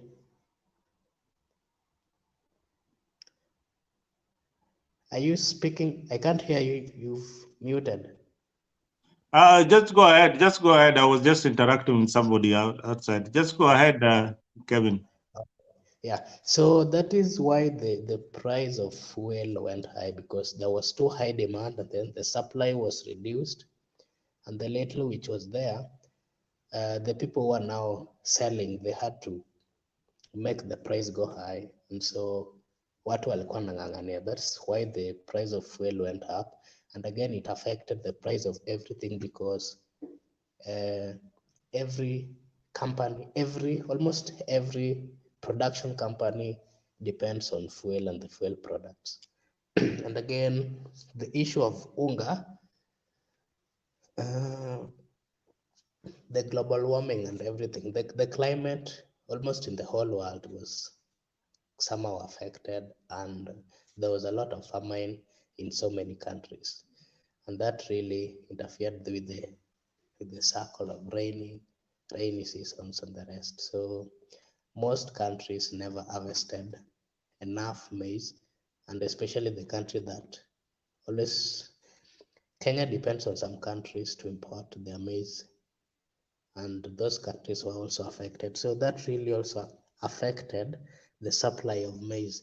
So maize yenye ilikuwa kidogo, they would get it at a higher price, so they will replicate it to the people.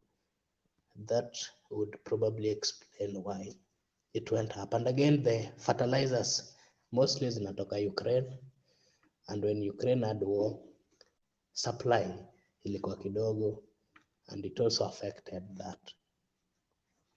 Thank you, Kevin. I mean, your explanation was on point. The cost of fuel will affect almost everything and every commodity that will be on the shelves of the grocery stores.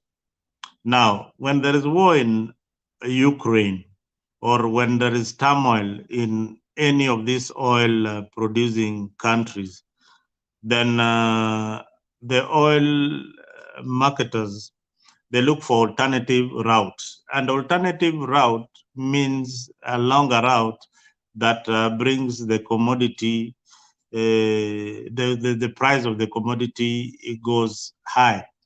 Now, somebody will argue with you that how come the price of fuel in Uganda is cheaper compared to Kenya? Yeah, how come the price of fuel is different from Tanzania? It is simple, because they have a parliament that is working. They have MPs that are doing the regulations.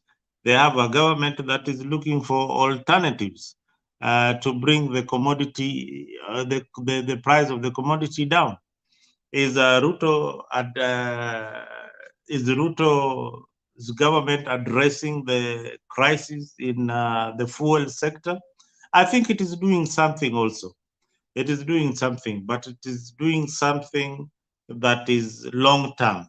I understand whatever Ruto is doing as something that is long term compared to a fixed situation that Azimio is looking for. The fixed situation is what we had with Uhuru Kenyatta, if I'm not wrong, introducing subsidies and making sure that the price of fuel remains low or slightly a bit high. But you see, how long can you sustain this? Because the route for bringing fuel keeps on changing. And just as you mentioned, that's why I gave you the analysis of your maize. When you take it to the market, what dictates it? It's demand. So there is also hoarding. There's also hoarding of fuel that makes the fuel prices go up, because we don't have any fuel of our own. We depend on the dollar, and also the dollar. When the dollar goes up high there, then you must buy that fuel at a very costly price, because we don't have our dollars. We have to exchange our Kenya shillings against the dollar. So mafuta inanunuliwa kwa dola, na dola ikienda juu kabisa, then bei ya mafuta lazima iende juu. Na pia kwa wale wasikilizaji, bei ya mafuta pia inategemea ni njia gani inaletwa nchini. Ikiletwa kwa njia mrefu mrefu zaidi, then bei ya mafuta itaenda juu. Ikiletwa kwa njia ya mkato, then bei ya mafuta itaenda chini. So hizi vitu zote lazima tuangazingatie, na bunge yetu tunaiambia wacha ifanye kazi yao, wacha ifanye kazi ya legislative role. ya ule mbunge wako haifanye vizuri na vyema ili Allow me to make this point, please. We've been having a problem with our Kenyan MPs, and from my point, I think that the problem we as Kenyans have been making is most of this. Okay, first, Kenyan the politics of Kenya. I feel that we've given too much power to the executive, to the parliament. And so since we've given them too much power, they feel that they're so superior to an extent that they don't want to listen to the people who have delegated the power to them. They want to make issues and laws without consulting the people who have given them the power. So if, this is what I think, if some power would be reduced, because the executive has too much power, the parliament has too much power, to an extent that they tend to make laws without consulting the people. If, for example, you looked at this finance bill, majority of Kenyans who were interviewed or were asked whether they would support it or not, majority of Kenyan supporters, they said no. I think as a leader, I think it should be in law that we have to listen to the people. That is what really democracy dictates, because the people have given you the power. And if suppose you follow what they want, whether you are right or wrong, you'd at least have an excuse and say, this is what the people said. And again, I think the people are right because they are also professionals among the citizens of the republic. If the stakeholders, if the professionals are also asked and then they said, no, this is not, we don't feel this is right, I think they should be listened to. And again, the problem with most of our leaders, from my understanding, leadership is a gift. Not just everybody can be a leader. It's a gift which I believe is given by God. The problem we have in Kenya is most of our politicians, they buy their way into these political seats. Most of them are not leaders. Most of the politicians we have, they either have friends in government, they would be appointed in in some big positions, they become the CEOs, they become the PS or whatever, of which for someone to be a PS, in my understanding, at least they should have some professional knowledge in the field in which they're appointed. But the problem we have is someone who is not even a professional, someone who knows nothing about that docket, they are being appointed because they are close to some senior politicians. You'll find that people who are not leaders in Kenya, once you have money, once you feel you have money, you'd go for any post, you'll bribe the people and get there. Once you've gotten there, you have no idea. You can't lead, you're not a leader. The things that comes out from your mouth, they don't sound like they're coming from a leader. And that's the mistake we've been making as Kenyans. Thank you. Well, ladies and gentlemen, you've heard it from Kevin that we make a lot of mistakes. This is a young man telling us very weighty statements that we need to look at the right person to represent you, either in Senate, MP, and MCA, and even your governor to the presidency. Let us look at the kind of representation that we want. But unfortunately, from Kevin, where he comes from, I doubt whether there is democracy. Is there democracy in these political parties when it comes to choosing the kind of person that you want to represent you in parliament? Is there democracy in Nyakach, for example, where you come from? Actually, in Lowland, if you ask me, I would say there's no good democracy, because most things are dictated by the so or the big people, the big boys, which those are the things which are holding us back as a country. Once you become a close friend to a senior politician, you have a leeway of becoming a politician. Deep down, you're not a leader, but you have money. And even if you try to follow up where they got this money, you'll find that they never got the money in the right way. Just the fact that they have the money, they will get the post. Once they got into those seats, they have no clue. They are not leaders. The only thing I remember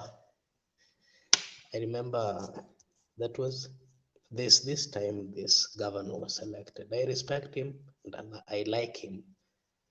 The former governor of Kiambu, His Excellency Ferdinand Waititu. I tried to follow his politics, and he was a funny guy. Most of the time when he was given a platform, he would say something that unaweza kaa chini mpaka ujiulize, huyu alifika huku aje? Yani wewe watu wa Kiambu wanakusikia au walimpigia kura? I respect the people of Kiambu, and it was just an example that I was trying to give. A whole governor would say that if you have a problem with this river, you should take the coast and divert it somewhere else. That's a whole governor. Then you'd ask yourself, really, this is someone who should be protecting anything that is rivers or anything like that. But you would advise the people that if you have a problem with that river, you can build there, but then divert it. That is not leadership, according to me, because these are people who got there, but deep down, they have no good knowledge of what really they wanted to do. It's either they had money and they wanted some power to protect what they have, and so they got it. It's so wrong.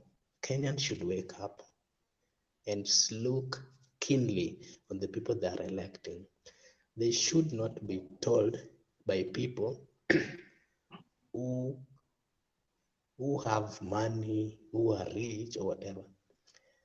And that's why I would advise most youths, especially young people, let's get out. Let's get into politics. Let's tell the people who have been in this game for long that it's now time they exit. It's now time we're talking. They give chance to people with fresh energy, with fresh blood. They also drive the country the right way. All right, Kevin. We have people on the comment section. We have Saidi, we have Kevin. Thank you for being part of the show. We have Kennedy. Thank you for being part of the show. We have, of course, Yegon Chamuge. Thank you for being part of the show. Wataka Evans Wataka, karibu sana. Next time ingia kwa show tujadiliane. We have got Lovely Lovete. Karibu sana Lovely Lovete. Thank you kabisa. Thank you kabisa for joining Mtembei TV. Ben Yagaka, you today you have given us a blackout. We miss your wise wisdom. Ben Yagaka, tafadhali, this was a very, very big day. We needed a wise man with the gray hair to give us some direction. Thank you very much. Geoffrey, CJ, karibu sana. Joel, asante sana.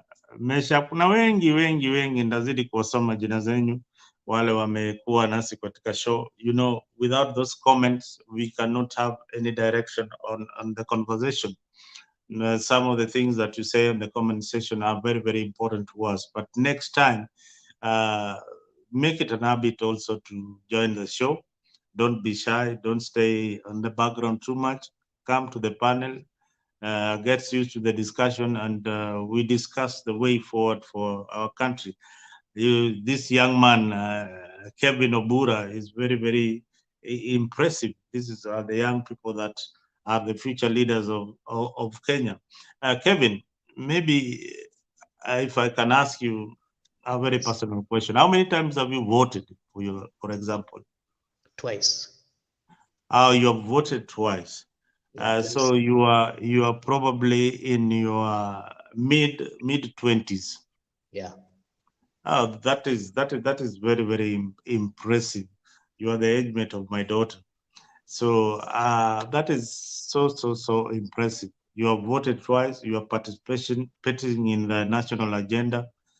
I thank you very, very much, because youths of your age. Actually, I would like to share with the group members. We as youths, we were trying What? to. I was with a group of some youths. Uh-huh. We were trying to come up with a political party, of which we Oh, wanted to use it in. you are coming up with your own political party.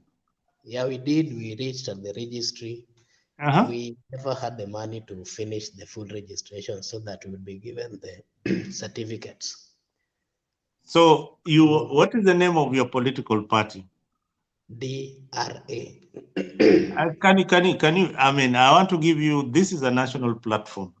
Okay. Over 1 million viewers, I will be listening to you.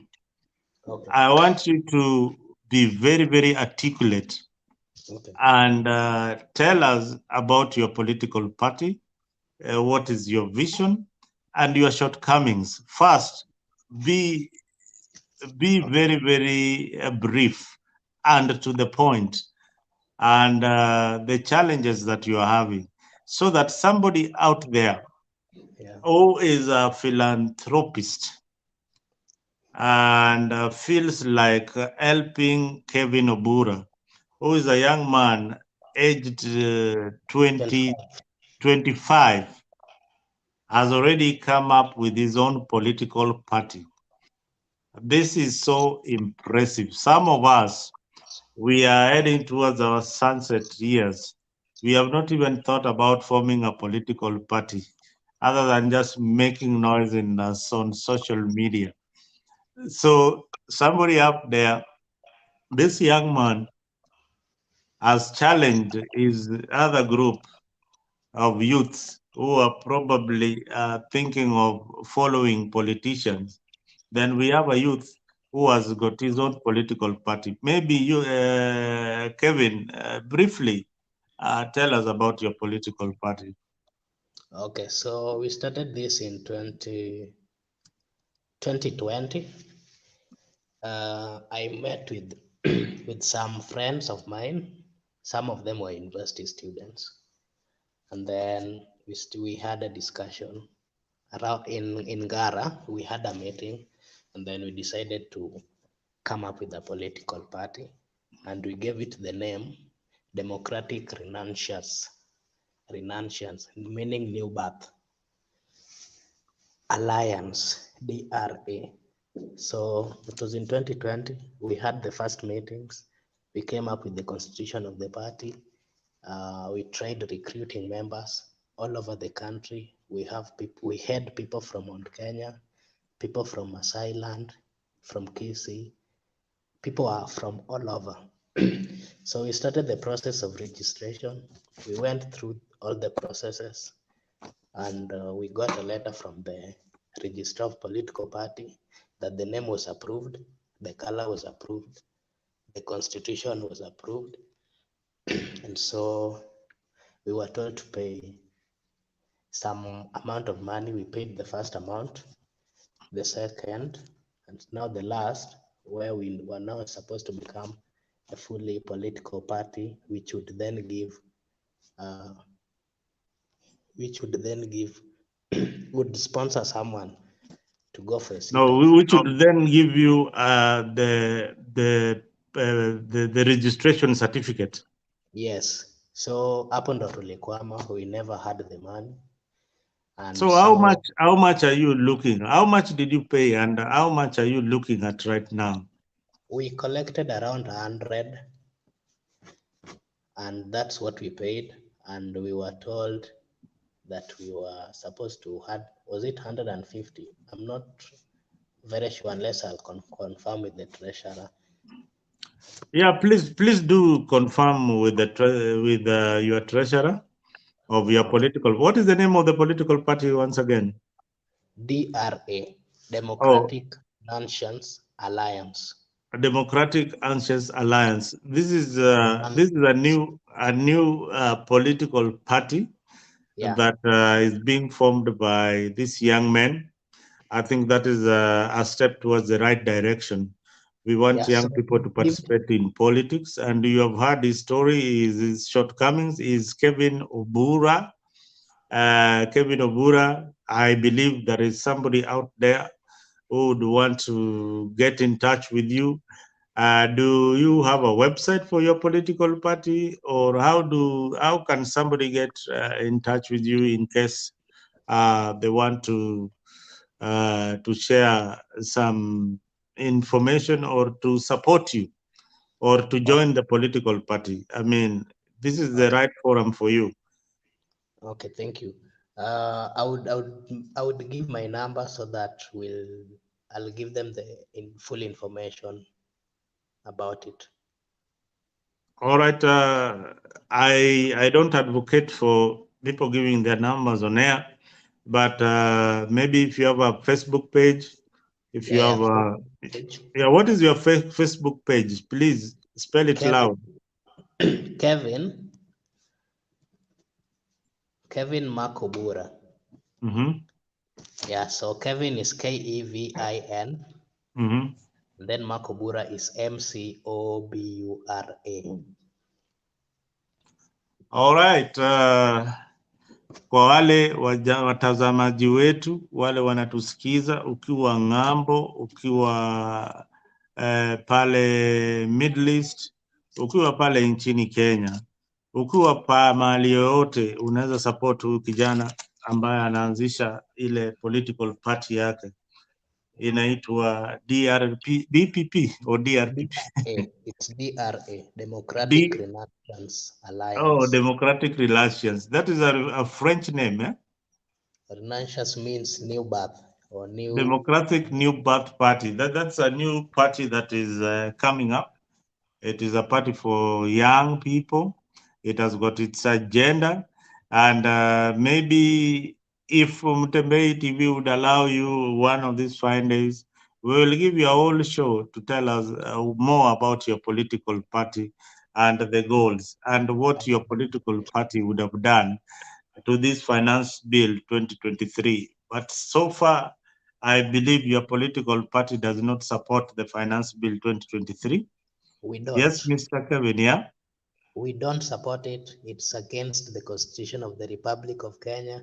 It's against the goodwill of the people of Kenya. And we believe that the people who have the power and who have delegated the power to the leaders, they have not been listened to. And we also believe that the leaders have not been fair to the people who gave them the power.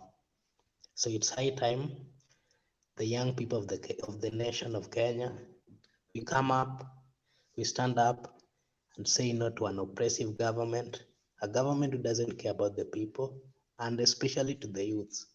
The youths are going through a lot in the Republic of Kenya. And if we don't stand up, this country belongs to us. They may not be here in the next 20 years, we will be here. So we have to take this chance and do what is right.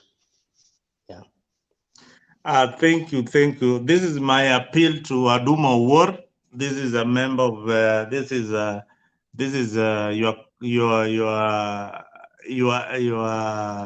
it's called what? Your constituency. Yeah. A member of your constituency. Please support this young man. I know you can support with whatever little that you have. These are the young leaders of tomorrow. Mentor this young guy to be the next MP for Nyakach. I believe Nyakach will get good representation in the next 10 years or 5 years through such minds. We need to embrace these young people. Kevin is a true example of nationalism. This is a true example of patriotism. The governor for Kisumu, these are the young people that you need on that table.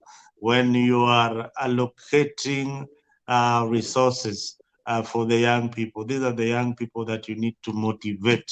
These are the young people that we need to sit down when you are discussing the budget of Kisumu County. These are the young people that you need to mentor. These are the young people who can steer the constituency or the ward that he comes from or the country that he comes from to prosperity. Please give them the support that they need. I know Miguna is also from your constituency. Not really, it's from Yando, but it's from, we are all from Kisumu County. Yes, he's from your county. I believe Nyakach has produced very, very intelligent people, excellent by excellent, and has produced very, very tough-headed people, and has also produced very, very, marvelous debaters in parliament. I remember the tall guy, who was his name again? The former MP for Nyakach, the tall guy. He was the tallest in parliament. Odoyo who? Oh yeah, I remember him. You know Odoyo? Yeah. Yeah, I don't know his other name. He was called Peter Odoyo Odoyo. something. Peter Odoyo was Odoyo. also a very, very good member of parliament for Nyakach. He has helped so many people. I know so many people have passed through his hands who are living here in the US. Odoyo was remarkable. He did a good job during his time. So we want young people to be supported into leadership. And this is and that's why Mtembei TV becomes a special show. When these young people come to this particular platform and air their views freely and they get support.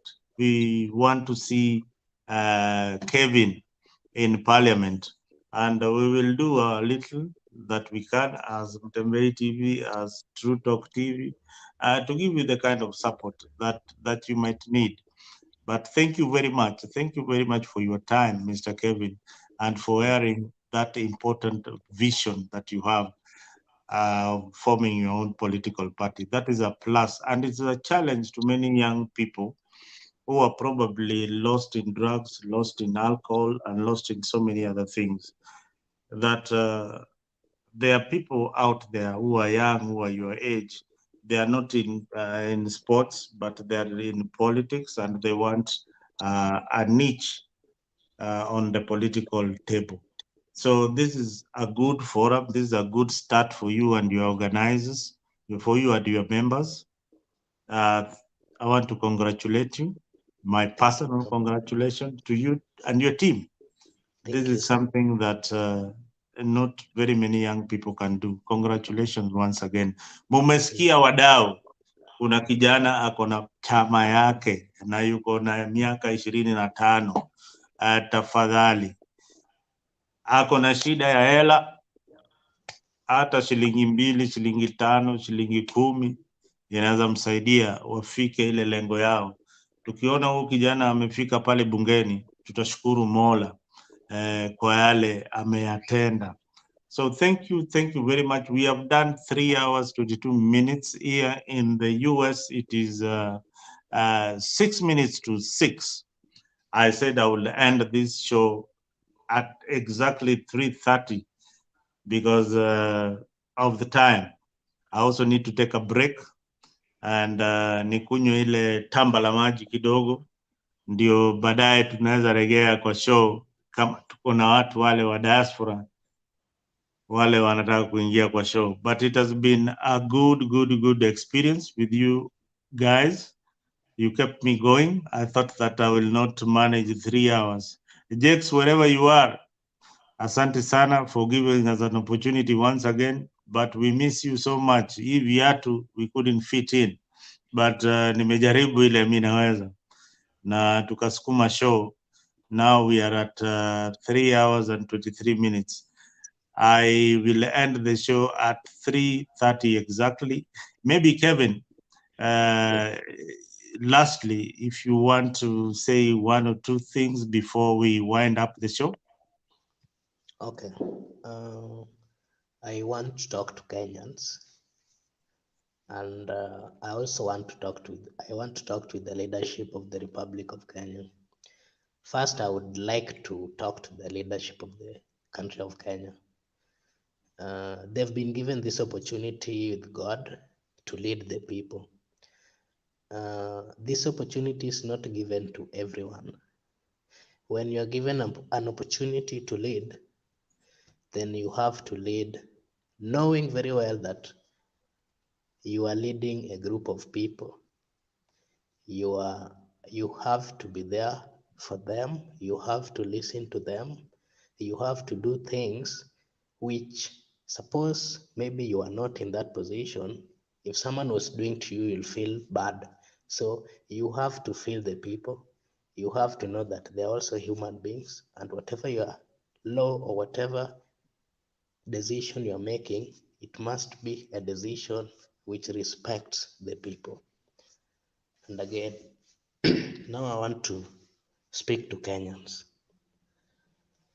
Kenyans, God has given us the opportunity to be in this country.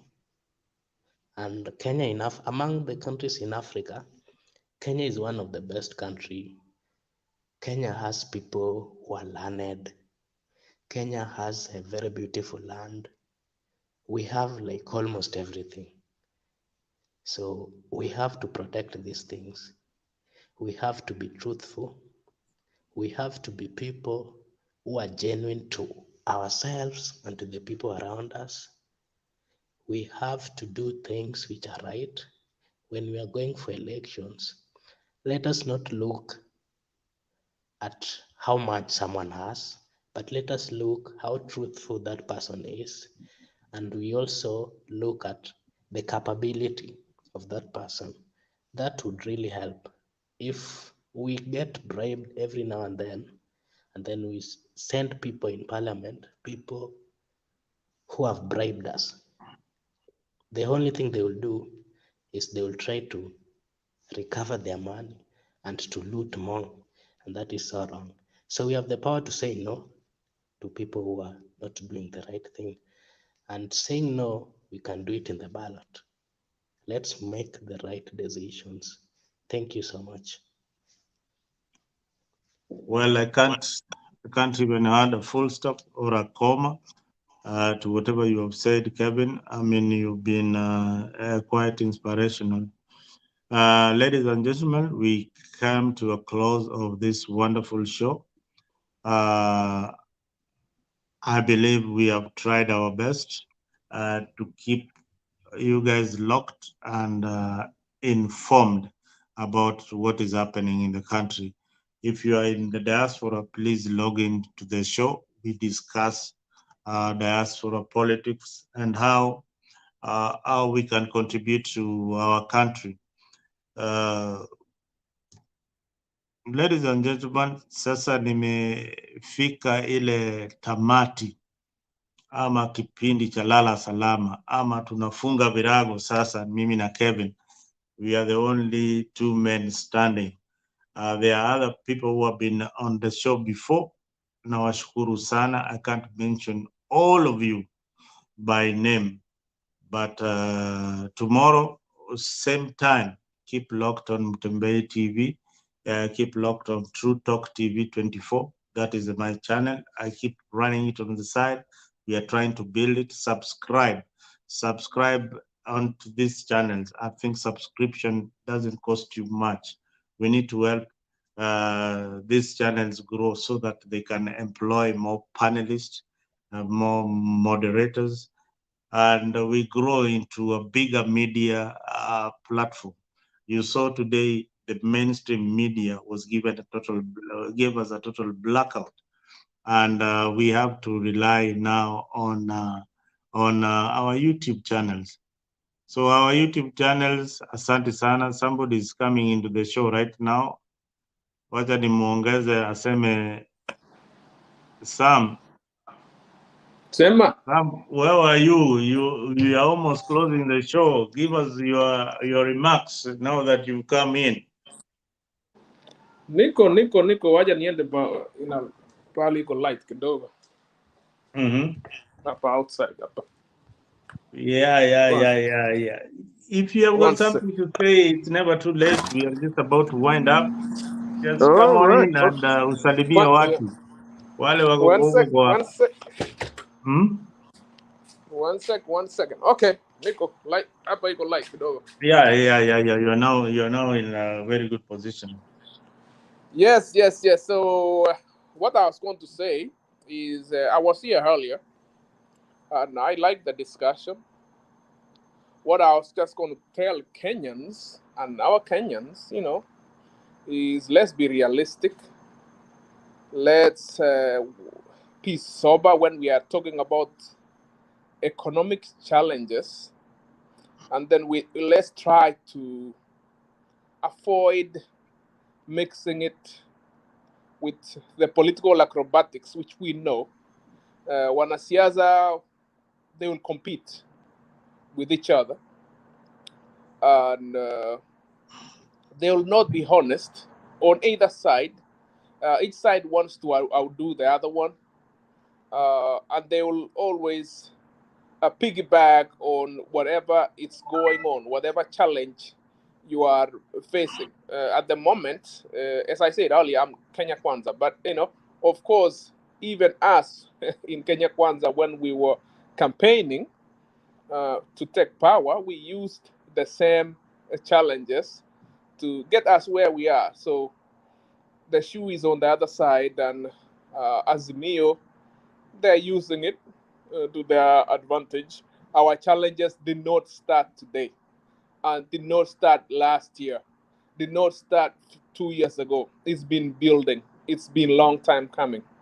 We are basically facing several challenges. Challenge number one is unemployment. Challenge number two is the cost of living. Challenge number four is, of course, is due to healthcare. It's very high, and many more. And it cannot be fixed one time. It cannot be demonstrated away. You cannot Maandamano it away. Sober people need to sit and decide the destiny of Kenya. How far are we going to be import-based economy? I see on the issue of housing as a solution to this. No, we need a comprehensive solution. We need a complete assessment of our country as far as being import-based nation. We have to do comprehensive analysis of what we import and how can we turn those into what we manufacture. How can we end up manufacturing what we consume? Because at the moment, we are consuming what we buy from other people.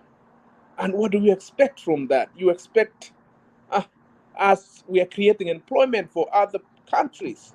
So we have to do a comprehensive analysis, sober analysis, opposition versus the government. But if we just focus on scoring against each other, what will be the same. The next president will still meet the same challenges. We'll be borrowing money from other countries to pay salaries, and so forth, and so forth. Number two, what was I going to say? Maandamano. It's not. It's like that was a one night thing. It's exciting. It's a defiance, but the cost of living is not entirely government alone thing. It's the private sector, and wananchi also. We have to be realistic on what we want to be entitled from the government. The more entitlements we want, the more costly the government will be. Like, for example, there was a guy who presented earlier from, I think he said Trans Nzoia or somewhere. He said, hakuna ugali, hakuna mahindi, hakuna, what did he say? Yeah, kuna mahindi kwa shamba, lakini we need what to eat right now. But the question is, who will provide that? How do you want to be provided? The government? So we want serikali to go buy the maize, but at the same time, we don't want to pay taxes. So we have to be realistic. Government doesn't make money from trees. So we want the CDF stuff, bursary. Kila mtu anataka bursary siku hizi. Everybody. Hata wale wanafanya kazi. Bursary don't come from trees. The government will have to collect taxes. And as I said, if we are still import-based economy and we don't generate our own revenue, what will happen? We'll borrow money. We'll borrow loans to pay wages and salaries, meaning that kitaumana eventually, and we'll have to have taxes increased. And we have to be honest. We have to be honest. There's no free lunch. Asante sana. Okay, Sam says that political freedom cannot exist without fixing the economy, the economic freedom. That is a famous quote. Political freedom cannot exist without fixing the economy. Hey, on that note, let me welcome Captain. Ulikuwa kwa background ama uliingia kwa show ukatoka mapema? Karibu sana kwenye show. Nimeingia tu saa hizi, sikuwa kwa show nikatoka, ndio nimeingia saa hii. Tuambie mahali huko kama kulikuwa na maandamano leo, na utuelezee maoni yako na jinsi unavyoona Kenya itavyokuwa katika hizo siku zijazo. Penye nilikuwa si kuona maandamano kwa sababu penye niko they don't believe in maandamano. They believe in moving to parliament and they tackle the ruling government the way it's supposed to be. Where I am, they still value the opposition side, whereby we have the opposition side of the government and the proposition side of the government. That is why I didn't see any maandamano. Meaning, I was not around there. I managed to have seen the aftermath of the maandamano. But I did not see when maandamano was starting, when maandamano was in its course, at the middle of it, or at the tail end of the event. But I only find somebody trying to show us the aftermath and the problems that came after the maandamano, which I cannot criticize the government. I cannot criticize the opposition. But for me, I say maandamano, as per the Constitution of Kenya that is allowing it, it is not the best way to handle the Kenyan issues. That is not the best way. Because when you see those people who are doing the maandamano, most of the property were destroyed. Some vehicles were destroyed, which I think it is an added advantage to some people because they are coming to media to show us that this is the police, what the police has done to us. But they are not going to talk to their friends in government. They have been in the same party together, sharing the same slogan as Pentagon, ODM, whatever the case. But when it comes to now separation, they cannot talk to him to ask, you are in power now, we are together in ODM. What can we do? Our people are suffering. But they are calling for maandamano only to show the problems that maybe they have happened, not because the police wanted to do the problems that happened, but in a way they were forced to do what they were supposed to do because there was no any other way to do that. I'm not protecting any side of the participants. That is, I'm not protecting Asimio. I'm not protecting the government. But Maandamano is not the best way. For me, I cannot directly call William Ruto and I tell William Ruto, please, President, this is not the way to go. In fact, even he cannot pick my call. I cannot even call Raila Odinga. But Raila Odinga can call William Ruto, and William Ruto, the president, can call Raila Odinga, and they can have even a coffee of tea, and they can discuss a way forward on how they can fix Kenya. That is what we can support here. But for now, going for Maandamano, the way they are destroying their property, because the vehicles that they were destroyed are the owners are from a senior side, or whereby I don't support on that, because those are the valuable things. They use money to get the vehicles. They are using insurance. So insurance, they had to come in to compensate them, which is not a good thing. Yet the thing has to be fixed earlier on before they go for Maandamano. You see, only these people, they want to be blind that they cannot come together to discuss what they can do for our people. They pretend that they don't know who is Ruto, they don't know who is Raila Odinga, they don't know who is Eugene Wamal. They don't know each other right now. That is why they go for Maandamano. But when it comes to some other things, they want to increase the salary in the government. Wabunge wetu hawana mshahara. Azimio MPs, the Kenya Kwanza MPs, no one will oppose. They'll come together, all of them. But when it comes to the thing for normal mwananchi mwenye ananunua mafuta 200, maandamano. Captain, I agree with you 100%. Yes. I agree with you because, these people, you brought a very nice angle that we probably didn't look at in the earlier show. That Raila Odinga, William Ruto, they can all talk. Yeah, exactly. They all talk. Even the MPs, they talk. When it comes to adding salaries, they are in parliament. When it comes to CDF, all of them, it is full house. Yeah. But when it comes to debating pertinent issues, the others decide that we are not discussing this in parliament, we are going on the streets. You know why this democracy is not working in Kenya, and they borrowed it. It's not something that tulizaliwa nayo. The democracy that we have, or that piece of constitution that we have, it is something that was heavily borrowed from foreign countries, like America, a bit of it from India, things like that, and they came up with the constitution, plus what we had before. So they came up with this lovely piece of paper called a constitution, which can be amended also.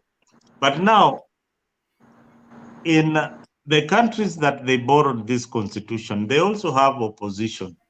There is no time, for example, you'll find Republicans working with the Democrats, unless it is something that affects the whole country. Like they need to increase the debt ceiling. If they don't do it, there will be inflation. Something like that. I'm just giving you an example. Then you'll find that Congress will agree to pass that bill because they are majority and they are Republicans and they're in the opposition. They'll agree on a bipartisan bill that you do this, it's a give and take. Do this and I'll do for you this.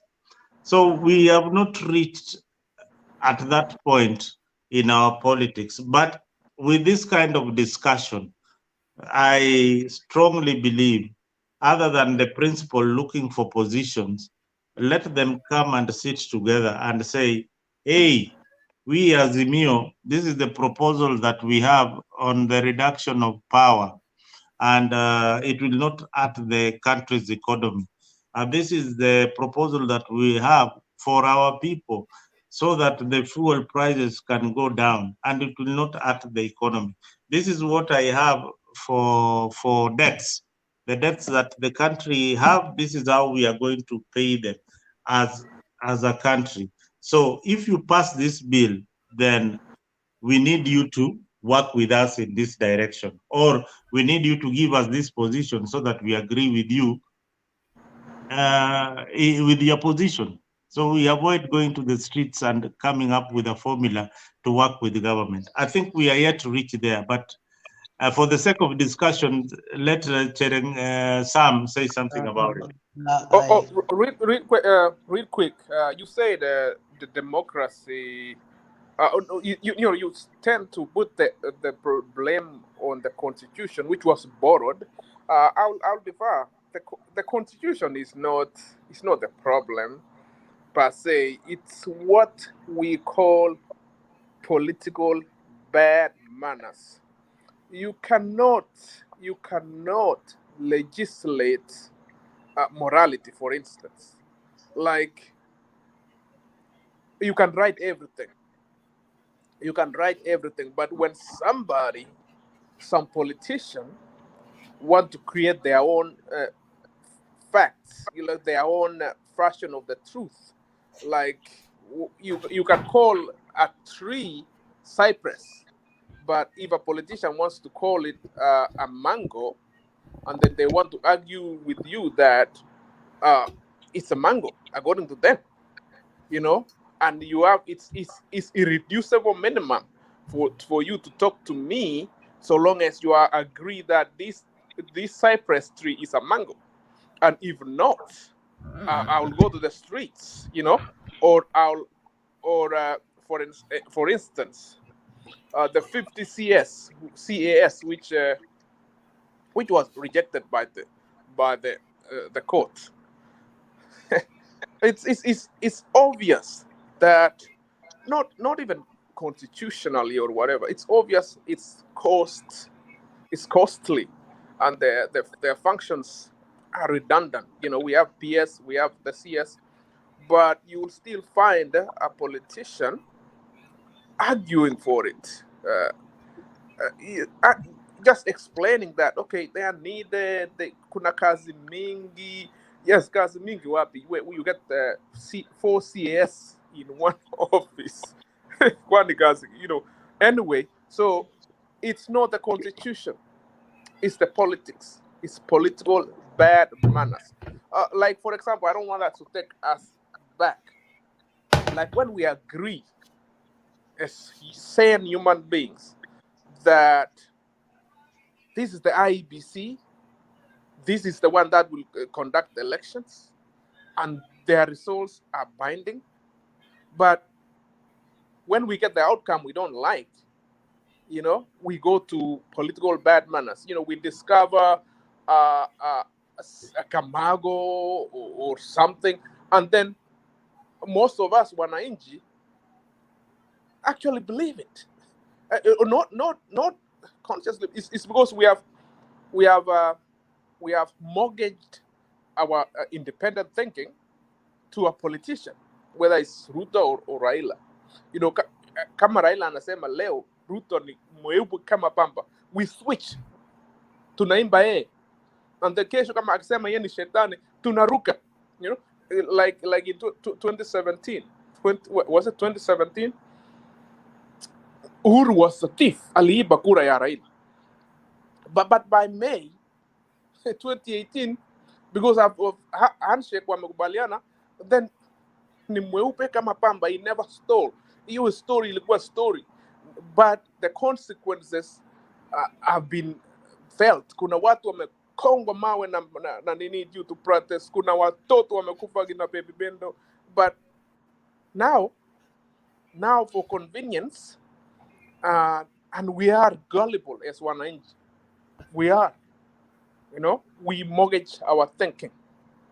We just don't, even the media They don't have the courage to say, hey, no, you are being inconsistent here. Like for example, I'll I'll pick on Raila for kidogo too. On the housing thing, he agreed with it. There are videos everywhere saying, oh, this is a very good policy. That's before the elections. And now it's like he's disowning it. On mambo ya fuel subsidy and stuff. There's a time they immobilized ODM and Jubilee MPs to pass the levy at some time. But it's right now it's inconvenient because it's convenient. They don't agree with it. The same with the president, with the taxes. You can get the videos everywhere saying that, oh, the taxes, increasing taxes on wananchi is a bad thing. But now,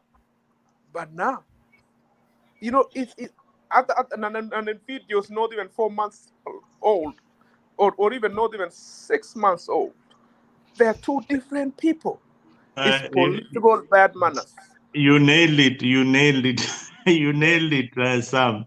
These guys have got bad manners. I mean, in 2019, Raila rallied his brigade to support 18% tax increase.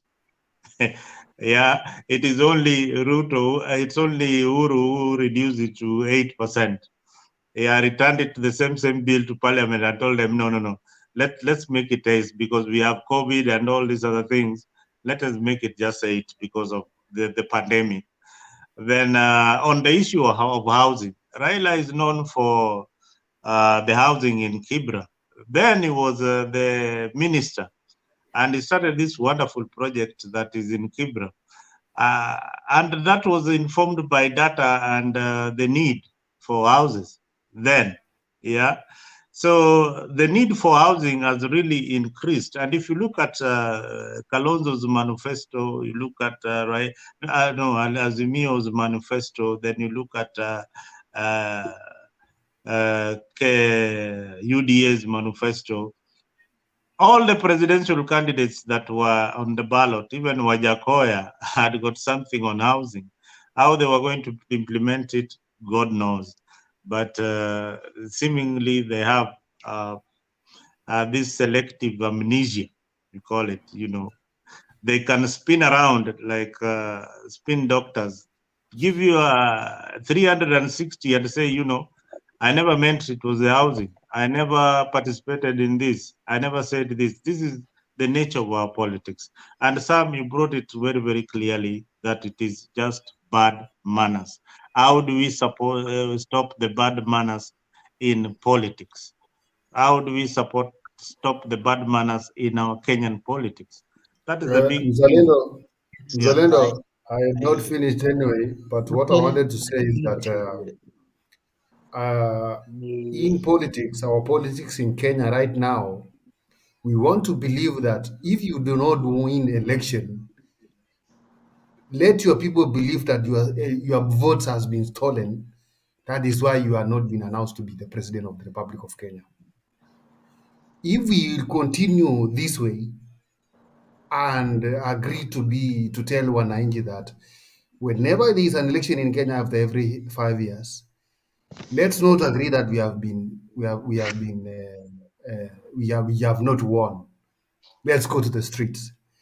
I want to bring the example right now that the Azimio side, they did not win, or let me say they won. But William Ruto's side, the Kenya Kwanza side, they did not win. Now we are not in government, we are in opposition. We are opposing the government, which is run by Azimio. And you want to tell our people all kinds of lies that we won the election, but Azimio stole the election from us. Can we go to the streets? We are in Sabasaba yesterday, which I take it to behalf of today and yesterday. We are igniting our people that don't agree that we did not win the election. These people steal our election. We want the servers to be open, the cost of living to come down, mafuta iko juu, sijui unga nini namna ile.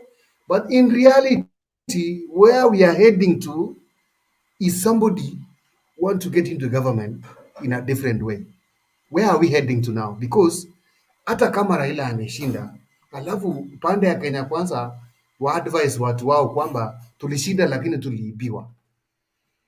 Until when shall our people believe that this election was done fairly and we were beaten squarely? Let's agree the people who won to rule the nation for the next 5 years.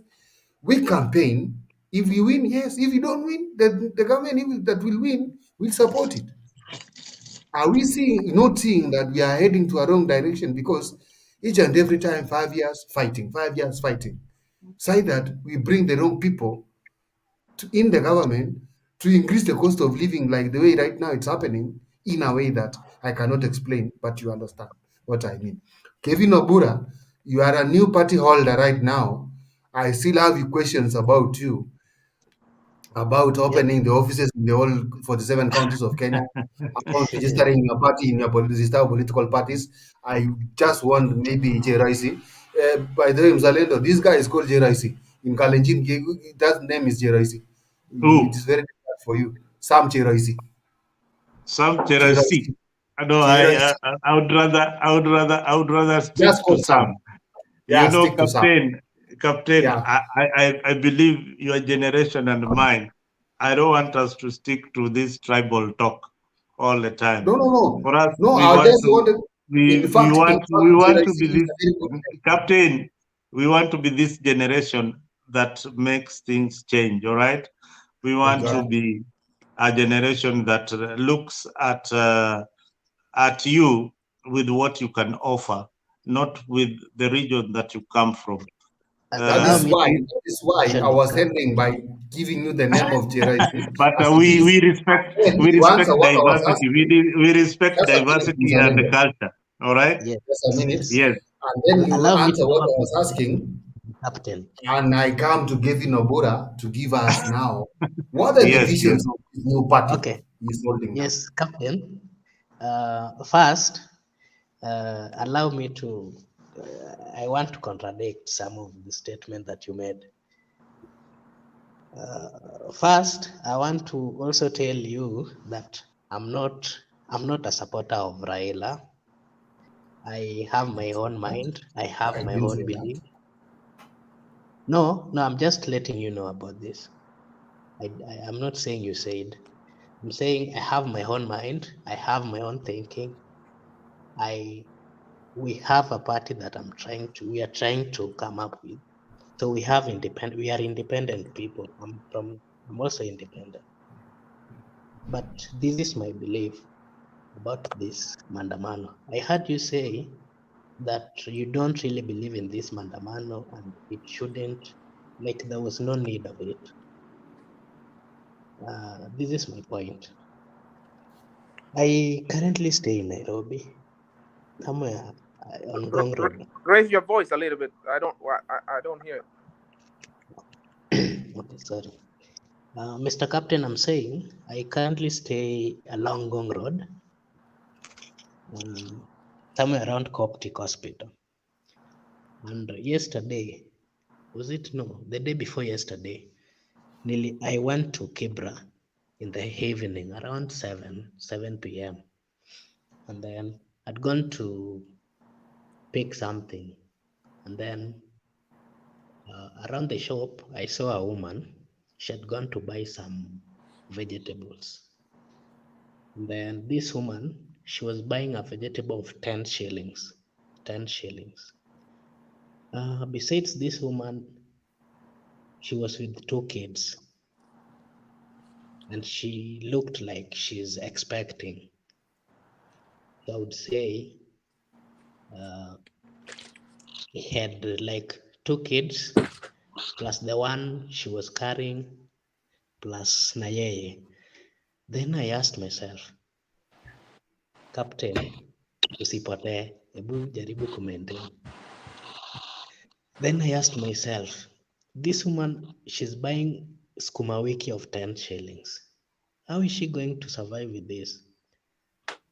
And then I decided to take one step, and then nikamuuliza, I asked her, mbona unanunua sukuma ya 10 bob? Hii itakutosha kweli? Do you know what that woman told me? That's what she has. She just had 10 shillings. And then I asked her, na nyanya iko wapi yenye utapika nayo? She told me she didn't have the money. I really felt the pain. 10 shillings, she's buying sukuma wiki of 10 shillings, and she has 3 kids. She's also expecting a kid. I asked myself, we are Kenyans. Where are we headed? The price of things have gone too high. So many people are not employed. People hawana kazi. Life is too hard for people. Like, bro, you are in Kenya currently, you understand? Can someone eat sukuma ya 10 bob with some other 2 people? It's not making sense. So this is my belief. If we don't go for Maandamano, the truth is, this is what the government of Kenya or Africans understand for now. So we have no option. If we don't go for Maandamano, how will they know that the prices of things are too high for the citizens? The people in leadership, they might think that, oh, these people are okay with this, but deep down, people are really suffering. I've been on ground. People are really, really suffering. So the reason why I would support Maandamano, it's the only language the government can hear. We've been in Kenya, and that's what they understand. And again, the constitution also allows the people that when you feel the government is doing something that is not right, just get out. You can picket, beba mabango zako, just go and tell them this is not right. That is what the constitution says. So if, for example, we try to have this mentality that suppose you are suppressed, or suppose something is going wrong and you don't say, either because we are afraid, or either we think that we don't have the power to let the people in government get to understand what we are going through, tutaumia. When you feel something is not right, you have the right. Just get out and do it. Usiogope. So the reason why I would support Raila for now, it's because the truth of the matter is, in Kenya, mimi ni sahi nikitoka nianze kubeba hizo mabango, sitakubaliwa hata nifike CBD nikiwa peke yangu, because I'm a nobody. They will say this one maybe is a madman. You get? So if he leads, and then at least that's the language they hear. We have nothing to do. And again, I wanted to talk to Sam. Sam said something so nice about the politicians of Kenya. The truth of that, he said that they have bad behavior. That's the mere truth. I would also add that the problem with our politicians is that they are not truthful. The level of truthfulness in them is so low, and that is why they keep on doing things which are not nice. If you ask me, I will describe politics of Kenya as this is politics, it's political immorality, because these people keep on jumping on points. Today, the person is here, tomorrow, like they don't have a stand. And that is what is really making the people of Kenya to suffer. This is my proposal with my beliefs and with the party that we are coming up with. We first have to unite the people of Kenya. There's a lot of bitterness among Kenyan tribes. If I'm a Luo, nikisikia someone is a Kale, there's a lot of bitterness. This is so wrong. We have to unite. We have to be a nation. We have to be loving. We have to accept the fact that as much as we are coming from different tribes, we have different culture. We have to appreciate that. That is what really leadership entails. Becoming one thing. People come from different homes. Different homes have different rules. if you meet these people, you have to acknowledge the fact that they are coming from different places. They have different beliefs. Just try to understand them. With the time, you'll get to really cope up with them. So that's my point. So hii mambo ya kusema sijui ukisikia this person is from this tribe, tunaanza kukuwa na some belief. I don't really think it's right. It's what is causing us to have more and more problems. Thank you. Okay, Thank Kevin, you. I think What Sam is having an issue with you. Okay, Sam, you can continue from there. Okay, let me talk to Obura on the Maandamano and why why he supports Raila on this and all that. Personally, I don't have any faith with Raila. The reason is because I have a historical background, with him. In 97, remember he was running for the president and he was like for the people. After the election results, he was number 4. And the opposition was, trying to unite. Raila jumped at night. He went to see President Moi. They signed whatever he was. He was co-opted. He became Secretary General of KANU. And from 97 until like 2001, end of 2001, serikali to him was the magic.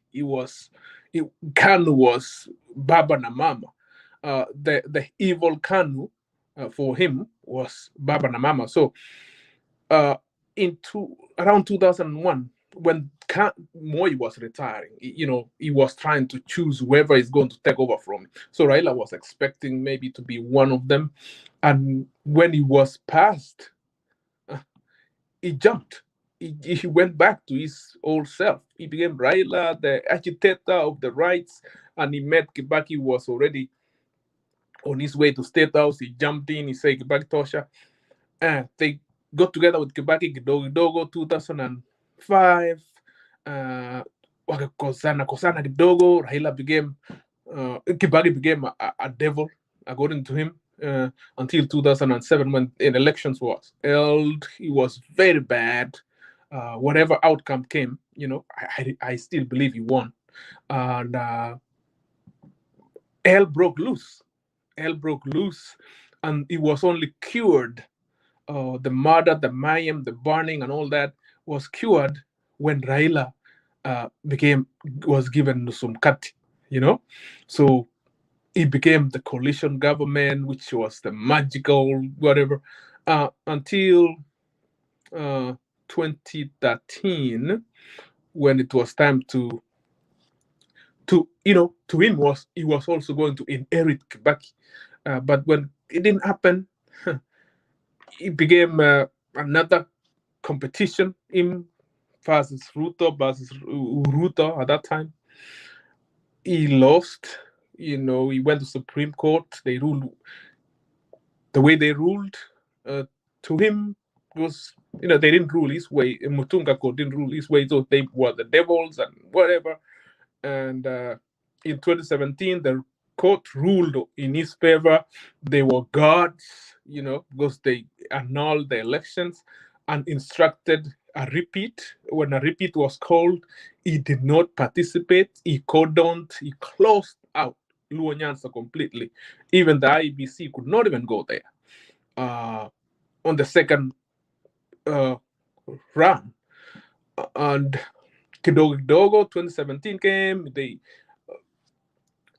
He competed against Ruto again. He lost, went to Supreme Court. As I said, he didn't go for the rerun. He went again usiku, akakutana na Uhuru, akasalamiana. Then Uhuru became an angel overnight. Just because Raila amesema. So I don't want us to personalize the problem and put it on the back of Raila, who is a politician. we have agreed that politicians are bad manners. They are what they call it. They are reptiles. They change colors overnight. This Maandamano, let's go back to this Maandamano. This economic hardship did not rain from the sky like 8 months ago when Ruto was elected. It was tough last year. It was tough 2 years ago. But guess what? Raila was alive. It's not like he was in Norway or somewhere. He was actually making the case that, oh, this uchumi is a complicated thing. It is due to Ukraine and COVID and all that. But right now, his memory about Ukraine and COVID and all that is erased. Is like conveniently erased from his memory. To him now, Maandamano will fix it. So if Maandamano would fix it, why we would have called that last year? You know, tungesha tengeneza hii uchumi kitambo, tungesha gonga hizi manyumba na maandamano, and everything would have worked. Mapema ndio best. We could have done that 2 years ago. We could have done that 3 years ago. And how do you expect that Maandamano will work now if he didn't use it last year or 2 years ago to work? You know, it's not, for me, Maandamano is not an economic policy. It's a political game. It's a political theater. It's a political tension thing. So for me, if it was driven by wananchi, for good reasons, we would it would make sense. And also, wananchi also, we have a blame to carry, because, as I said, economic difficulty in Kenya is because we are completely import based.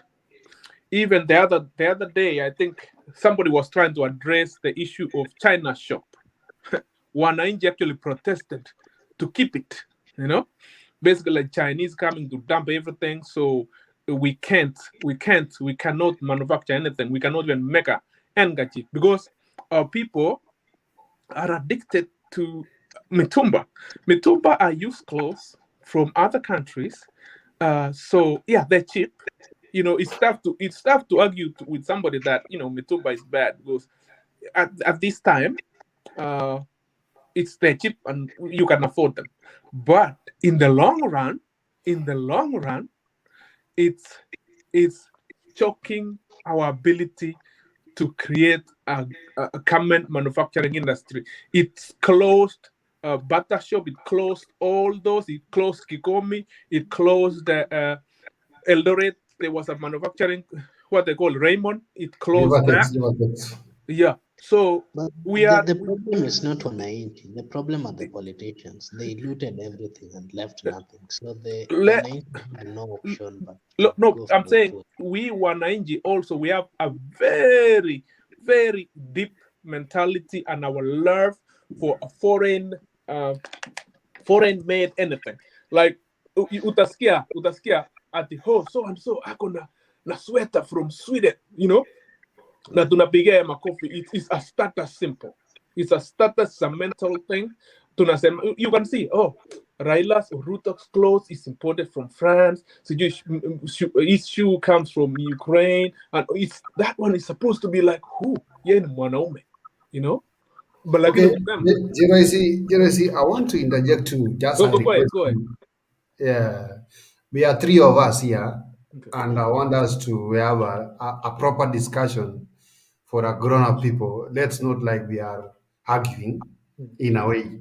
But I want to request you before I forget, because I see you want to continue. You have talked of an issue in Ukraine costing the cost of maybe fuel in Kenya to go high.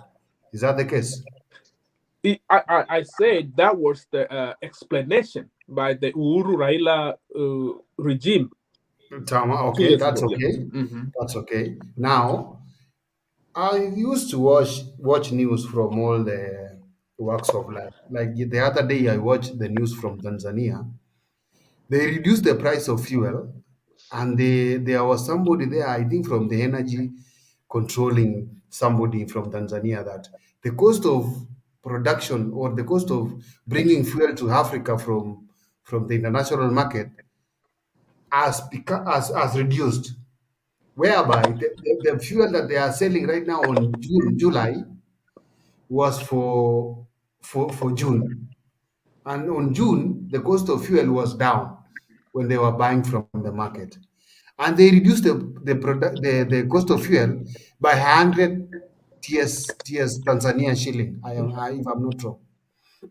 When I calculated the price of Tanzania fuel and I compared to my country in Kenya, I came to realize the cost of fuel in my country, Kenya, very expensive, especially the petrol. I don't know where Tanzania they are buying fuel from and where my motherland they are buying fuel from. That is why I wanted to interject you before I forget about the issue of Ukraine that you talked about. Okay, let me put some pointers there. There are a lot of things that goes into a price of anything. It's not just the price of the water or the fuel you go buy and it just comes and translate to that price. The price of a rental facility in Kenya is not the same as Tanzania's, and the price of transporting a fuel in Kenya is not the same. So if you come and sell at the price of Tanzania, you'll not go anywhere in Kenya. So it's a lot of costs. The price of power in Kenya, like Uyu Jamaa who is selling petrol, will still have to have a power in his facility to light the place up. So they factor in all other costs. The price of labor in Kenya, Uyu Jamaa mwenye anauza petroli will have to pay the workers. The price of an employee in Kenya is not the same as in Tanzania, and all that. So to make a, if you have been a retailer or a seller of anything, a lot of things go into pricing your product. It's not just the price of what you bought in the wholesale. It's a lot of other things. The market determines the price. It's just like, for example, as a you can sell mtumba in Nairobi at 100, t-shirt of mtumba at 100, but then if you go to Kisumu, you can sell it even at 300 shillings. That is, yeah. Yeah, so. But now, Chirezi, one thing that you are talking about is that how can the international market of buying fuel control the pump person that I'm paying from that pump? I'm paying you from the pump to pump that car. That one cannot be controlled by the international market. I'm controlling it. That is Because now, that is what you are saying. now being controlled by the country. And That's that now is what you are saying. It can consider the cost of pricing the fuel in my country. Yeah, the cost of fuel ukinunua kwa Saudi Arabia or wherever, you can buy at the same price with a Tanzanian, right? But where you are taking your fuel in Kenya, huh? So Kenya, as a trader ya mafuta, you have other costs as country-specific costs. Country-specific costs. It's not uniform. Cost ya Uganda and cost ya Tanzania on other things, including human resource, including in Kenya, for example. I was listening to a big businessman. He said it's cost a lot in Kenya to monitor your product, because we have a lot of dishonest employees, so you have to pay a lot. That person, that cashier you are trusting to sell mafuta yako kwa nini in Nairobi, you have to pay for other associated costs which monitors yeye kutoiba. So there's a lot of other country specific costs. Yeah, asante. Let's welcome the new guy there, Mr. Black, and then From there, maybe Kevin Obura or any other person can say something. Black, karibu sana.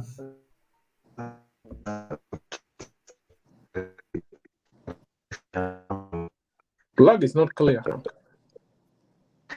I think your club in Black. Can you check your? It's frozen. Your mic.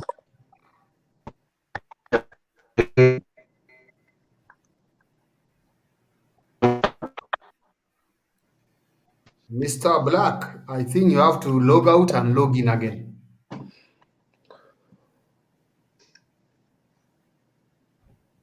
So anyway, as we wait for Black, I can continue. Anyway, to add to everything, to put it in perspective. Number one. I think he's back now. Okay, He's back. go ahead, Black.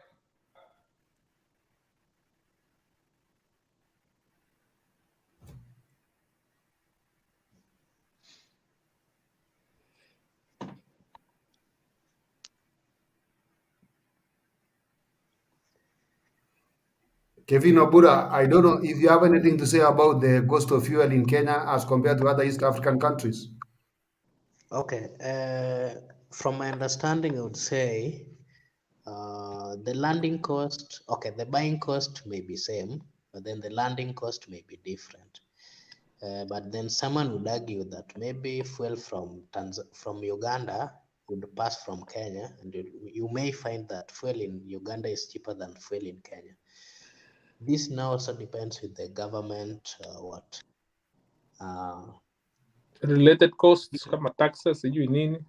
The taxes does a lot. For example, in Kenya, in this finance bill, the reason why I would say some fuel is higher in Kenya is that the importers, when that fuel reaches here, there's some money, there's some levy that they pay that would also, if they've paid, they would try to also recover that or share it with the consumers.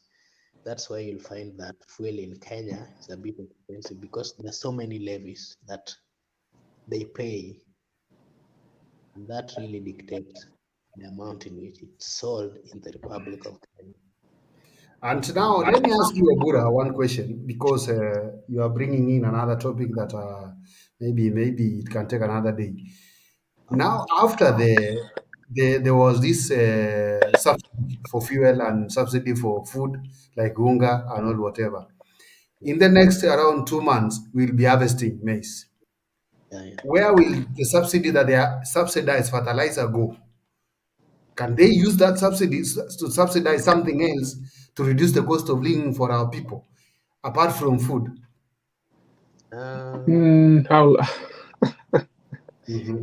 Okay, now they're subsidizing fertilizer, right? And very soon, someone would argue that the plantation period would not. Captain is out.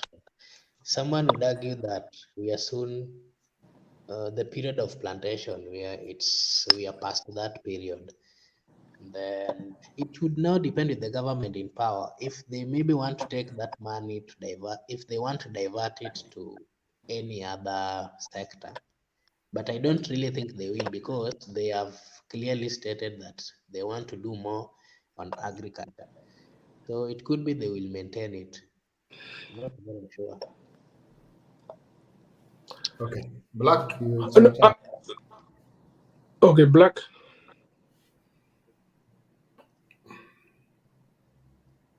Mr. Black. He's kind of frozen. His connection seems... Okay, as we wait for him, let me chip in on the subsidy for the fertilizer. Where will it go? Where will... The subsidy for the fertilizer was like invoice based, you know. It was like have you had pay on delivery? Okay, Black anajaribu kusikika kidogo, sijui kama unaweza kupatia unanipata? Sawa, Black, unaweza endelea. Okay. Kama network maandamano, kuna maandamano pia bana kwa network. Ni kama mliandamana mkakanyaga waya bana. Ni kama hivyo bana. Otherwise mambo vipi kapteni? Cheraisi, cheraisi sijui Kwanza no bana. unaendeleaje kwanza? Niko fiti kabisa. Uliondoka? Hata ninio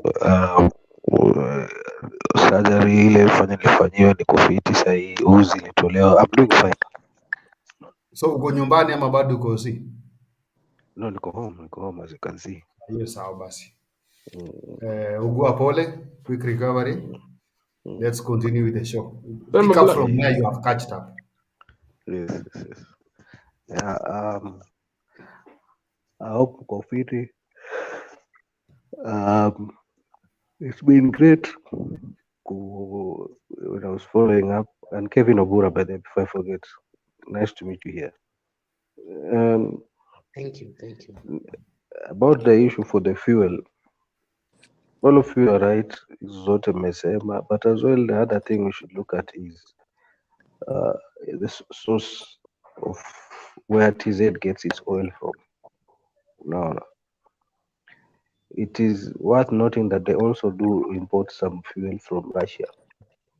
Russia right now is selling its fuel at throwaway prices. It also does the same from India.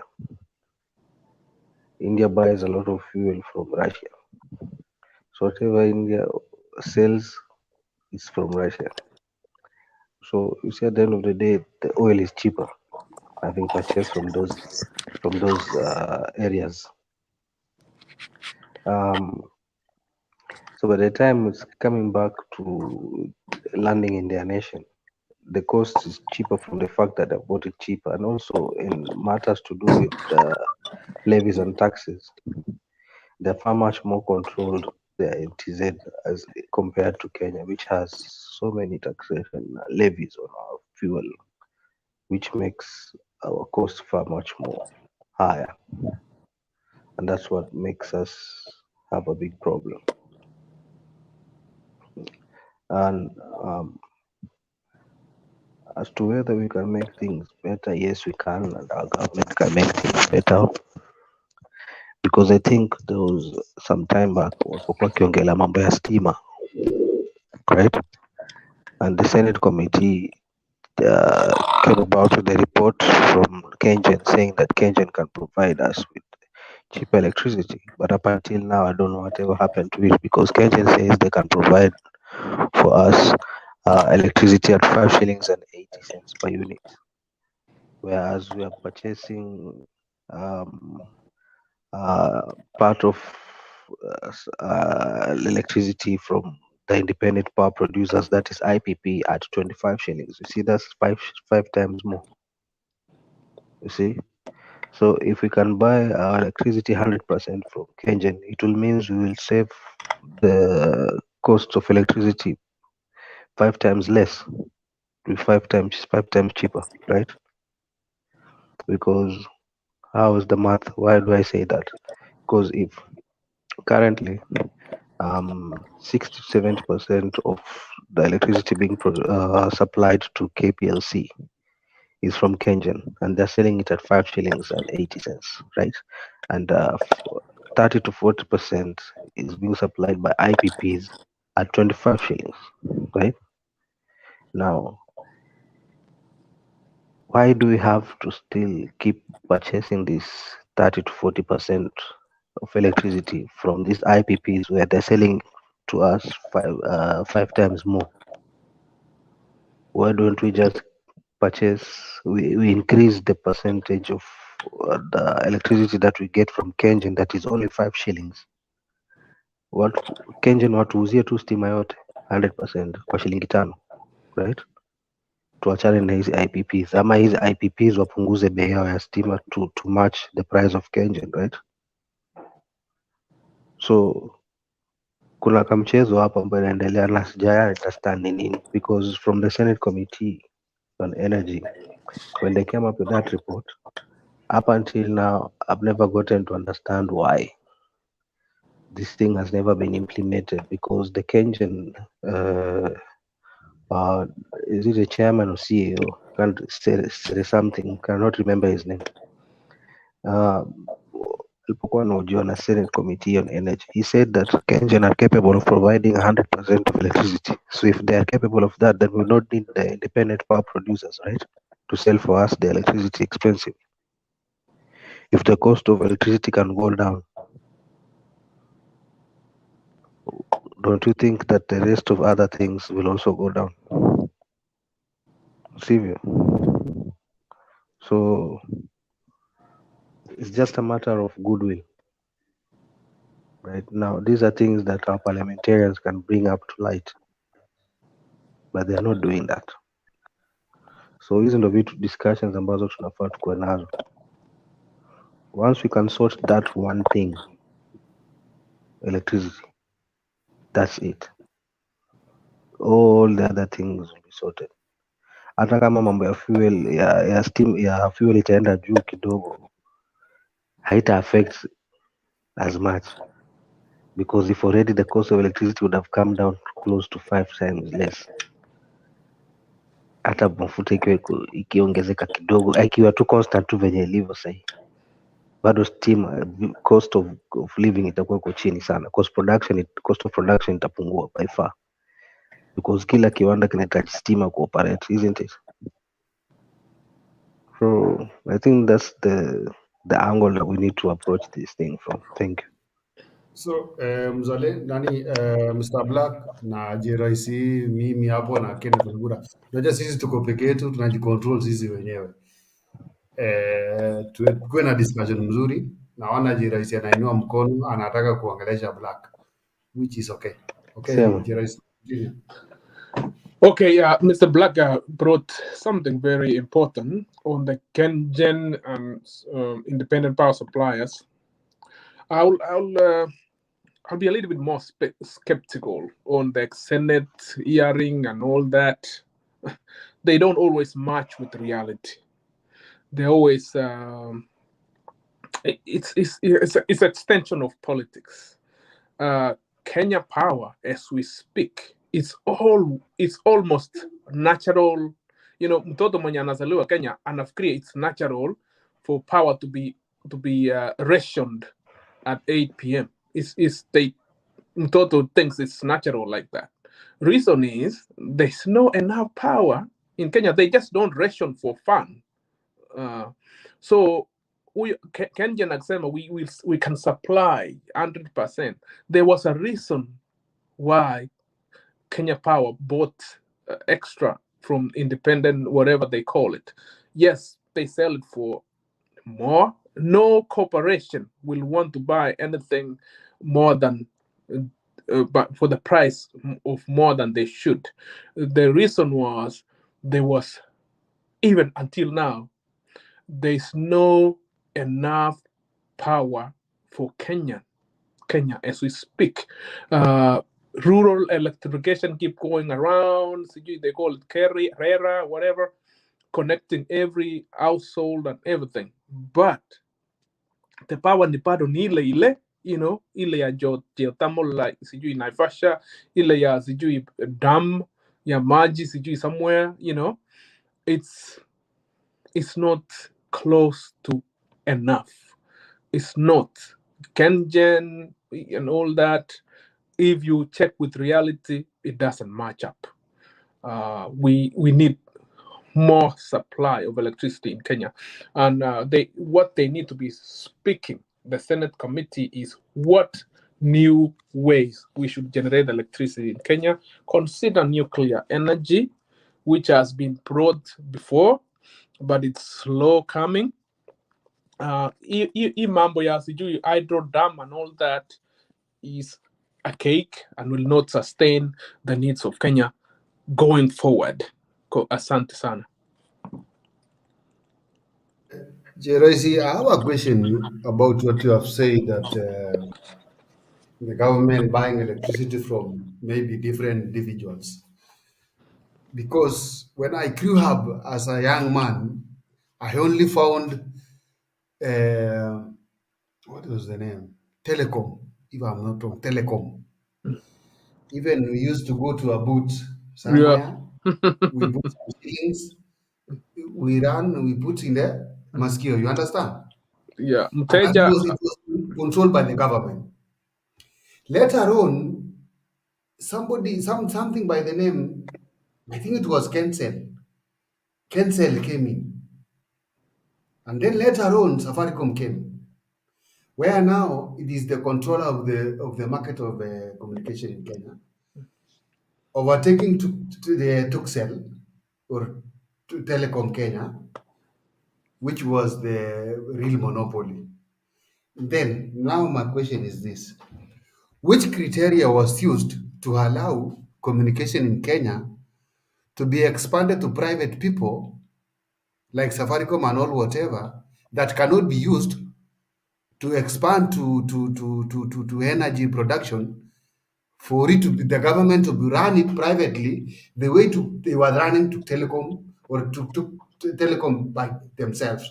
I don't know if you understand what I mean. Yeah, very good question. Your question is asking why Yes. should in this 2023 we are still relying on Kenya Power and Lighting Company, which is a pseudo private, and it's called Parastato. Parastato, which means it's a pseudo government agency. So you are asking a very good question. Why don't we have several private Kenya Power companies? Why don't we have something like Safaricom of Kenya Power? It's a Why very don't good we question. have somebody like you, JRIC, or we give Black to bring his company to supply to electricity to some of us? If I don't like JRIC, I like Black. If I That don't is like good. Black, I like Kevin Obura. I subscribe to Kevin Obura. I get electricity the way I want. Why are we not making it free? Yeah, it's a very good question. What is this thing that we are following in these companies that we don't want it to be privatized? I think eventually that's where we are heading to. We are heading to, even with the Kenya Airways, which keeps making losses and all that, and all other pseudo government corporations. I think that's where we are heading to eventually. And You see, because Cherais, right now, just a minute, Gavin or whoever, we want to change the program. We want to have somebody like Sam Chiroisi, Black, Kevin, and maybe me and some other panelists. You have your own politicians. Like, if there is a way you can get like somebody you are supporting, if for me I can get a way, I can get some numbers for somebody like Senator for Kericho, Aaron Cheriot. We can share the link one day. I tell him, bro, come to the show. We want to ask you some questions, or come here, kuja tetea serikali hapa. Ingia tu hivi hapa kwa link, tunajua vile tutamwandle. We have some other people like Murkomen for transport. We look for the telephone numbers, we share the link, we tell him on WhatsApp or whatever. Come to the show. Tell us, what are you doing in transport? Immediately ameingia hapa, we put in our questions the way you want. That is the assignment that I want to leave to some of us. Not that I'm leaving, but let's bring these people. We understand exactly what's happening. Because you guys, you saw the case that happened in Kitengela, an MP slapping a public servant, or let me call that, I don't know, kwa sababu ati amekata stima kwake na yule jamaa kwa kazi yake, maybe I don't know, kwa sababu president alisema uunganisha mtu stima. Sasa anapiga gofi yule mtu kwa sababu yeye anajuana na rais, ako na haki ya kupigana. That's very wrong, not allowed. So in other way, kama kuna mtu labda ako na namba, we can share some of us, we invite them here, we bring them here, we discuss what is our way forward in Kenya. It's not my own benefit, it's the benefit of our own people. Let's continue. That's a good idea, Mr. Captain. We should actually try set a date and then we try. I think I have the number of Senator of Kisumu, but I'm not certain that if I share, he'll come in. But I can try convince him. I'm not very sure if he'll give in. You know, you are the one to book.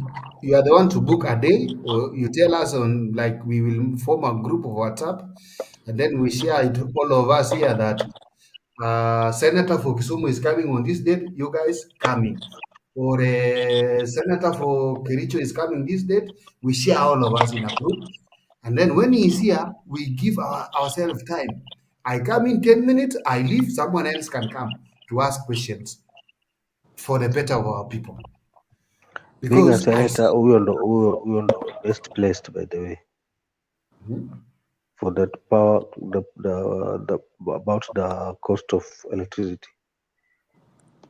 because that Senate Energy Committee, of course, the report was also passed to Senate, so he is aware of that. You can ask him the same questions that we are talking about. yeah, it's not even alone, even the politicians, even the chairman of the electricity, the MD controlling the Kenya Power, anyone can come here, explain to us.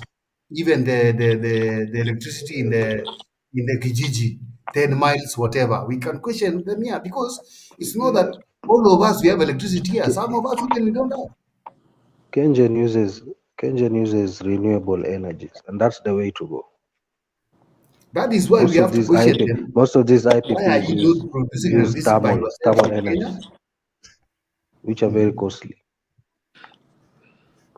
If the Kenyan, I don't know which position he is, the CEO or the chairman of Kenyan, cannot recall.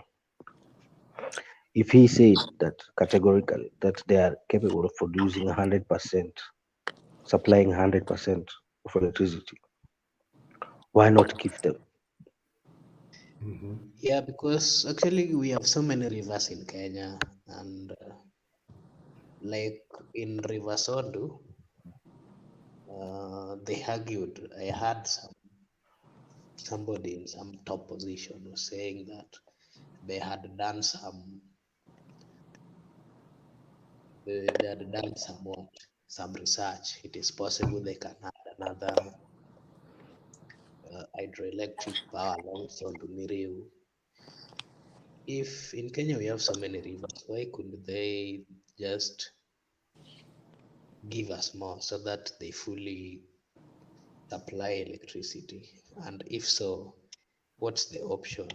The level of monopoly is trying to dictate the market, and it's making things become too hard on us. That's true. Because I don't want us to leave Raila Odinga alone to fight for this country. Even some of us, we can join. Don't think that when Raila is fighting for Kenya, he is fighting alone because he is alone. Some of us, even we are fighting for our own nation in a different way. You understand? Even Jeresia is not that he's supporting the government because the government is doing well. No. There's some things he's not happy of. You see? Yeah, you know, we are also Kenyan citizens. When we feel there's something wrong, we just have to say there are so many things that we are people with independent minds. When we feel that an individual with an independent mind is trying to misuse us, of course you have to stand up and say no, this is not the right way. We don't think so. So we as Kenyan citizens, we also have that role. We have a role to play. Yeah, for me, If these politicians are the only saviors, they're not. For me, I think there's also a lot of blame to go around to a Kenyan mwananchi in general. Pale, popote mnasikia, I always write it wherever I am in those forums. We have created a monster called politician who we glorify. They're in charge of everything. Kama mashishi, if politician doesn't show up in a mashishi, it's kind of it's abnormal. Kama sijui kanisa every Sunday, everything everything, you know, michango everywhere. You know, we have created this big old monster called politician, and our everybody, hata kijana, you talk to a kijana in a university, they want to be a politician. You know, nobody's talking about being a doctor. Nobody's talking about being when they grow up they want to be a pilot. You know, you find a 13-year-old, they already call themselves honorable so and so. You know, so we have. I think it's an African problem. We glorify the politician so much. You know, they are alpha. Sycophant. Yeah? So Sycophant. The level of sycophancy is so high to an extent that we think or believe that there are some demigods. yeah, mheshimiwa mesh bwana, you know, and yeah, you can be abused real bad of question by question, even your whole MCA kwa nyumbani hapo, you know, because that really happens in Lowland. In Lowland, if you try to question, it's not only Luoland, huko kwetu bwana, mimi natoka huko ndani. Yeah. Huko kwetu it's too high because, especially if you try to go against the former prime minister, it's the same on this side. They will just say you're not from this world. You are just coming from some hell somewhere. Yeah, it's the same. It's no different from where I come. You know, Kevin Abura, even right now, as we talk, some of us, even from our own accent, alone, we are risking. You know, we come from the Rift Valley, but we want to go against the government. We are risking. You understand what I mean? You are crazy. Unajifanya unajua wewe bure sana, you know.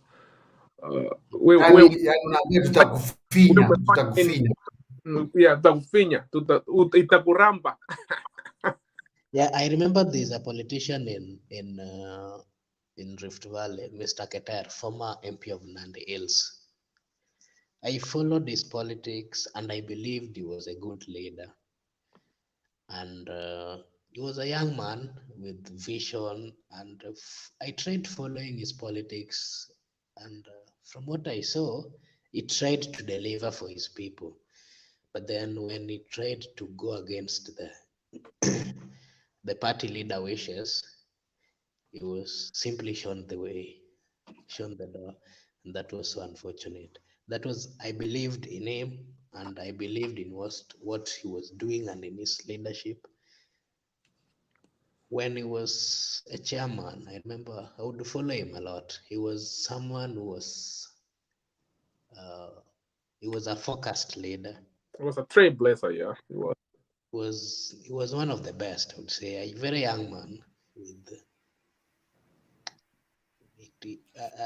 I feel bad that he's not in that parliament, because one of the people that I believed in the last parliament, they would stand for truth no matter what. Yeah, Kevin, I support what you are saying. Let me support it, because right now, as I was saying, we can invite like our senators, MPs, whoever, MCA, even these directors of companies, big companies for the government, and also for this cohesion company. What is the name of that cohesion something? Integration. It's speech sijui nini. Hao ndio wakora. Kwa sababu kama Ketere alinyimwa certificate kwa sababu alienda against the kingpin of that area, tungemuita ule chairman wa pale to tell us was it the right thing, alikuwa wapi, na Ketere alipigiwa kura na wananchi na akanyimwa certificate. No, right for that saying, we have to invite those guys to come and tell us here. Yeah, for that one is party politics. You know, I will not support what happened, but we have to be realistic. Party, hata kwa sheria, they have the right to choose who represents them, regardless. It's not it's not kama ati umepigwa kura, the party can choose who they feel like. So hapo the cohesion will not help us there. If you have decided to be a member of that party, you have to read the fine line and then know that it's at their discretion. Kama ODM, for example, it's at their discretion to say, Kesho Jalango, you don't represent, we don't trust you. It's their discretion. So if you are not really willing to psychovate to a party or choose your own, either have your own party or go independent. That's what the Kenyan Constitution provides. So I cut the slack for whoever looked Ketera. The fact they will use, Yeah. they will try to cheat, to lie to you that, oh, we welcome you, we love Yeah. you. Mm-hmm. Do it. And then at the last time, the last minute, that's when they'll show you their real colors. Yeah. So you'll have no option but you just feel humiliated. There's nothing much you can do. Nothing much you can do. It's too late. Yeah. Yeah, that one we understand. That one we understand, because right now I don't want Kevin Obura to disappear, because he's right now owning one party, the new one. So Kevin Obura, do you mean that now if I come to your party and I go against those rules, you'll take that ticket from me, even if the one they have elected me on nominations that we are nominated now to go for the real election? You will take that certificate from me away because of your party that you are starting now. And then I'll come to the next questions for your party. Okay, this is my belief. The party also has a constitution. Yeah. And I believe that when we are making this constitution, at times we should not be that too harsh, but at least, it also depends. I think they always make it this tough because of the level of untruthfulness in the Kenyan people, I would say so. Utapeli. Yeah, for example, ukiona hii ya ODM, they made it too tight so that if maybe you want to go, then lazima uhangaike for some time.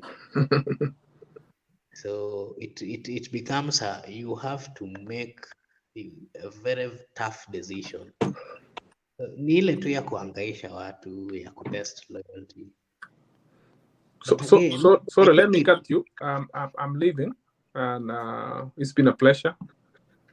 I don't know tutapatana wapi, but let me exit. Jiraisi bwana, unaona bwana, sasa tutabaki na nani bwana? Unaona watu hakuna? Yeah, so maybe you private message me. Okay, Mzalendo, can you share the link on the comment section, because we want to bring in other people? Jiraisi is now going.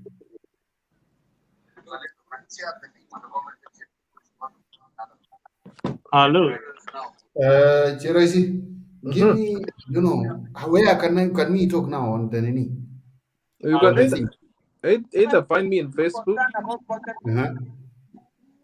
On the same name? Yeah, Samuel Cheraisi in Facebook. Okay, I'll join you in the morning. Yeah, Samuel Cheraisi in Facebook, private message. Okay. Yeah. Utaniona. Yeah. Yeah. We'll talk on that. Okay. Mzalendo, naona umerudi. What we can do now, is it possible, Mzalendo, you share the link on the comment section for the public? I've been trying to do that. Nimewashare kwa hiyo nini, unless somebody logs out and then shares it on the comment section. I've been trying to share it na iendi. I've shared it on the private chat. So if you can still access the comment section, you can copy and paste it there. Can you bring me back if I go there? Because I can go there. I will still bring you back. I'll still bring you back. So I'll see you and then you can continue with Kevin Obura. Ask him He asked the 47 officers from the 47 counties of the country for this part. You already asked him the question, so let him answer the question. Okay, again, what is the surety of the votes of the 27? I don't know, is it 27 or how many counties a presidency 27. must have from the Oh, yeah. constituency or counties, if I'm not wrong? Yeah, you know that. Let me leave, I share the link, and then I come back. Okay. All right. Yeah, so this is what happened. We tried to secure an office in Gara because for the register of political parties, for them to register you and give you the go ahead, you must have an office. So we had one in Gara, and they came and inspected and they found that it was okay. But when we reached a point where we were unable to get enough resources, we had no otherwise, and we had no way to pay the office. So we actually closed the office. So we just had one in Gara. That's where we used to have our meetings. And we never had enough resources to continue paying the rent. So we closed up.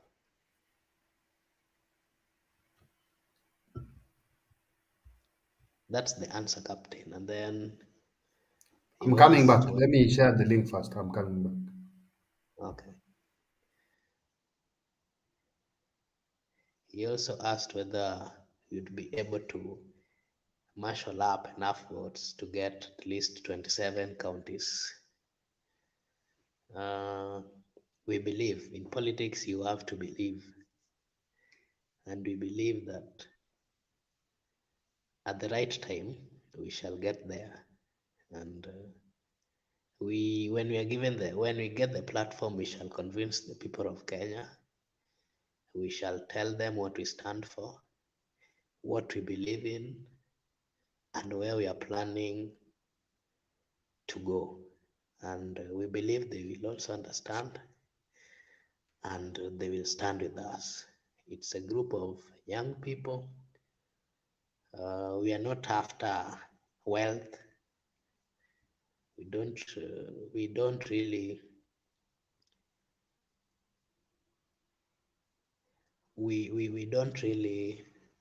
we are not focused on wealth so much. We are focused on serving the people and changing the lives of people.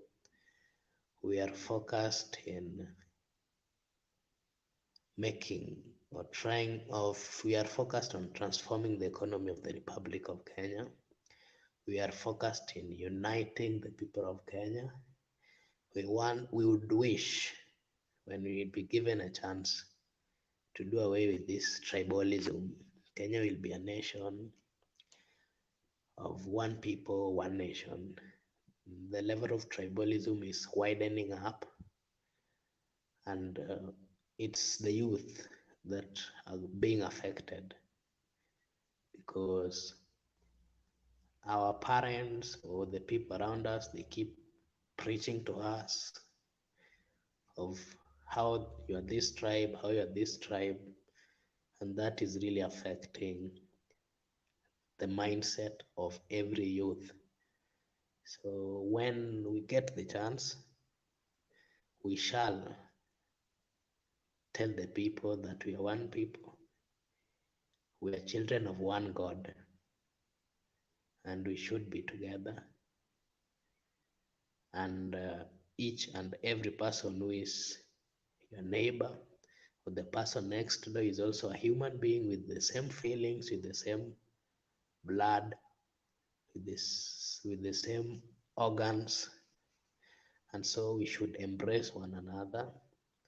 We should stand with one another when each or anyone is in trouble. We should stand with them, protect them as our own brothers or sisters.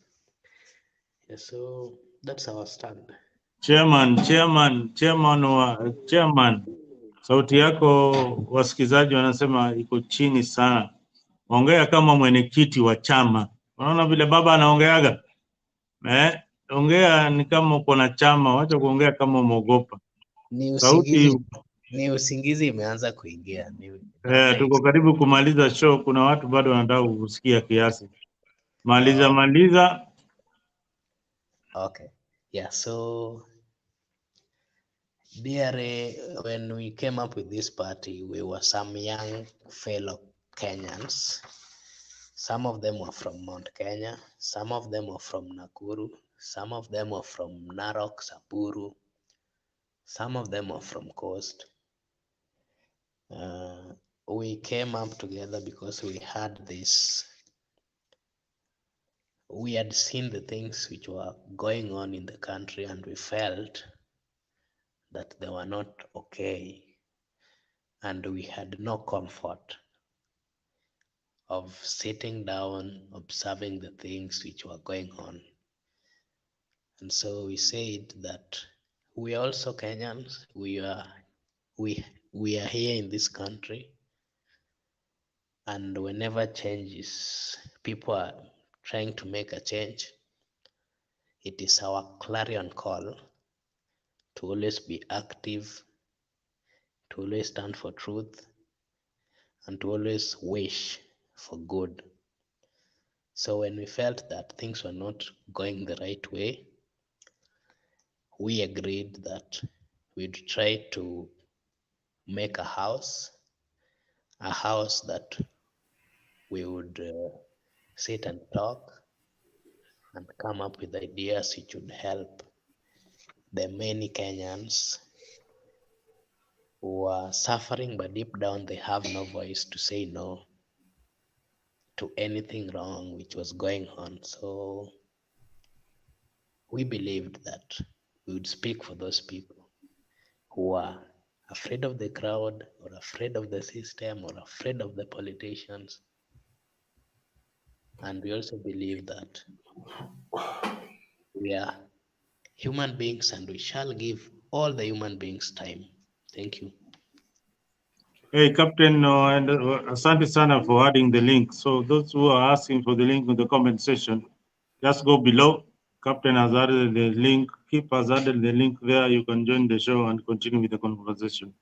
This is Mtumbei TV Live in conjunction with True Talk TV 24. Karibu. Asante sana Mzalendo. Kevin Obura, I think I can have some questions because you are now the right person. We can deal with you right now before you get 1 or 2, 3 MPs to run away from us. Because we know here by 2027, you might be having 1 MP, 2 MPs, or you might even be a president, and you don't even want to hear anything about social media. That if we come to your live coverage, you will know our names by mentioning that, oh, this is Captain. Captain, tell me, what's your question? We know you people from parties, political parties, we understand you very well. What is the strategy that you have put to be that your party can be very much transparent? Because the other day during nominations, we saw that political parties, chairmen or the leaders of the political parties, like my president, my former prime minister, these guys, they suppress the people, the will of the people. They awarded the certificates to their people, their friends, their girlfriends, their families. What are you trying to tell us here when you come up here right now on a public, more than public or international station like this, to tell us that your party will be nyeupe kama pamba? I don't know, because for me, I have a reservation for so many questions about political leaders. Okay. Speak up with your very loud sound. Okay. No one is charging you to speak up. You are free to speak. Tell us the truth. I get your question. Yes. We are human beings, and most of the time we fall to such kind of temptations. That once we are friends, no matter what you do wrong, human beings, some of them believe in friendship more than anything else. Even if your friend is trying to harm someone, you will still stand with them. We don't believe in that. We believe that every human being has a right to get what is right. And we also believe that once you have a tainted name, or the level of integrity, chapter 6, is questionable, or once we've noticed that you have things which are not right before the public and it's against the constitution, because the constitution is very clear. It's like the commandments of God. If you can't follow the constitution of Kenya, if you are involved in things to do with corruption, then for sure we have no time for you in our party. We are very strict. Any person with tainted name, they may be members of the party, of course, but we shall never. I think Kevin, give me a minute to interrupt on what you are saying, because like Captain. no, just listen, Mzalendo, just a minute. We are discussing, We are discussing. Kevin, it's like you are now approving to us that somebody who was a good leader. You've muted. Can you unmute? We can't hear you. Oh, you are getting me now? Yes. I think now, sorry for that. Kevin Abura, it's like now you are trying to tell us that former MP for Nandils is somebody who was unfit. I don't know for your party or for the people of Kenya. Was Alfred Keter working for your party? That's an example, not your party, you understand what I mean. I get your point. Was Alfred Keter working for the party or the people of Nandils? You might love the leadership style of someone, but if someone maybe start getting rogue, of course you'll have to withdraw. It's not bad. We're human beings. It's not bad to follow a leadership of someone. It's not wrong. And again, we're human beings. We should only choose the things which we feel are right for us. Alfred Keter was not a member of our party or whatever. I just said I liked his leadership skills.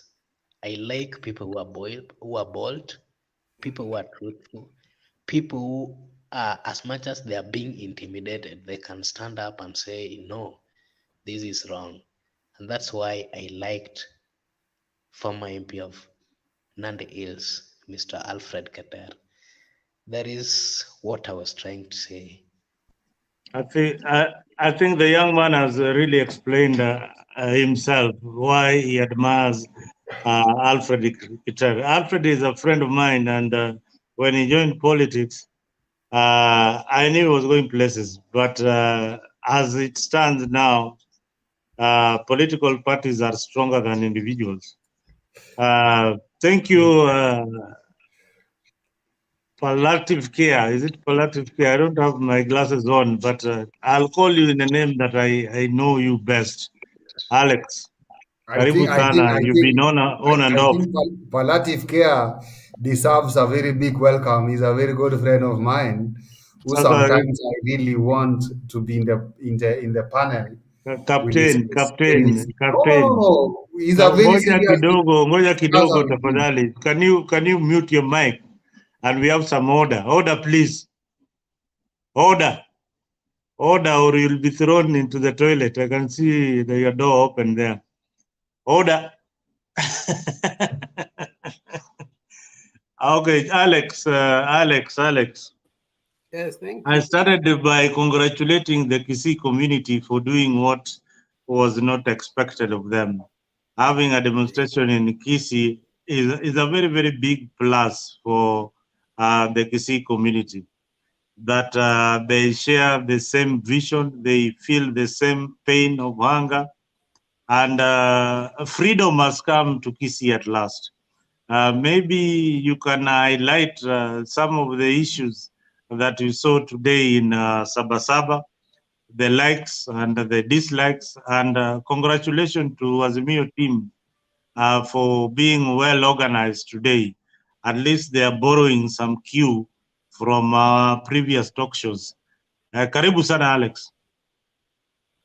Yeah, asante sana. I mean, thank you again for braving to start the show. I mean, after Jake's left, I think we haven't had a show, and you braved it, and it's nice coming back to have a conversation with our people.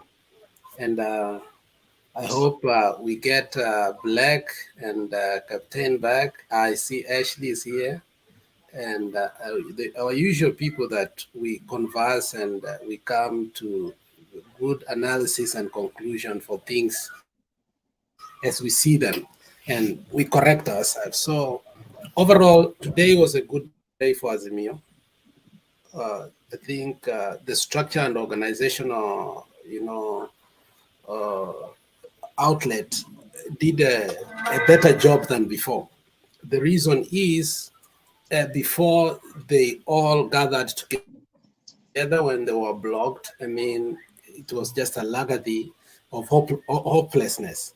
But today, I mean, you saw they decentralized themselves. They decentralized their Maandamano from Nairobi, Machakos, Kisii, and all over the country.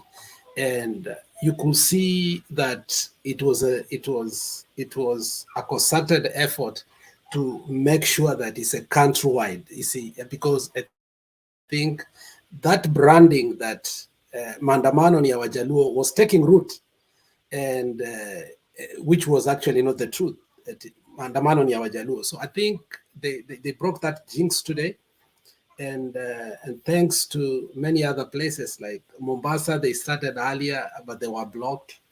But as you said, the biggest surprise was in Kisii, but it wasn't. I mean, we had a conversation here a few days ago, Ukasema, whatever you said. I told you, man, when a community remains only like, if you're a farmer, and Captain will tell you, if you're a farmer and you have only one bull remaining, and you have the rest are just female cows, you cannot kill your one bull and remain with only cows, because then the posterity of your farming is just at risk.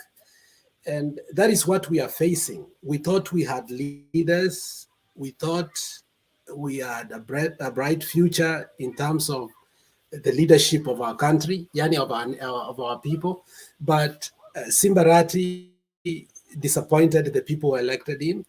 A few days ago, Onyonka disappointed the people who elected him, and Manduku came also disappointed. I mean, so that avalanche of disappointment showed that there is a vacuum of leadership. Now, and in politics, there are people who have been in politics that have lost enough to understand, Mzalendo, that in politics, you must listen to the ground. So that is where Kibagendi took the advantage, listened to the ground, and understood the bitterness our people have towards Simbarati, towards Sosoro, towards Machogu, and towards all the leaders as they wanted to paint Kisii yellow. And they said, you know what, we have to show that this is not the case. We gave these people mandate through this platform, and for us, we have not changed. And particularly, I think life has become so hard. I mean, before, when other people were crying, and you pass to Kisii throughout, utapata sisi tuko na miwa, tuko na avocado, tuko na sweet bananas. We have all these things, but for the first time, Kisiis are facing hunger. Mzalendo. Avocado that you could go to somebody's house and almost get it for free. Now avocado in Kisii is 20 bob. I mean, something that was never known. I hear that in some places, people are even daring to say avocado is 50 bob. In Kisii, people now, miwa, unauziwa miwa. I mean, miwa is something you go to a neighbor's place, unakata, unakula, mkienda tu mkipiga story jioni. Sweet bananas are things that everybody has them in their roof because that's where we put them to ripen. But it has reached a point that truly, I mean, our people now are feeling the heat.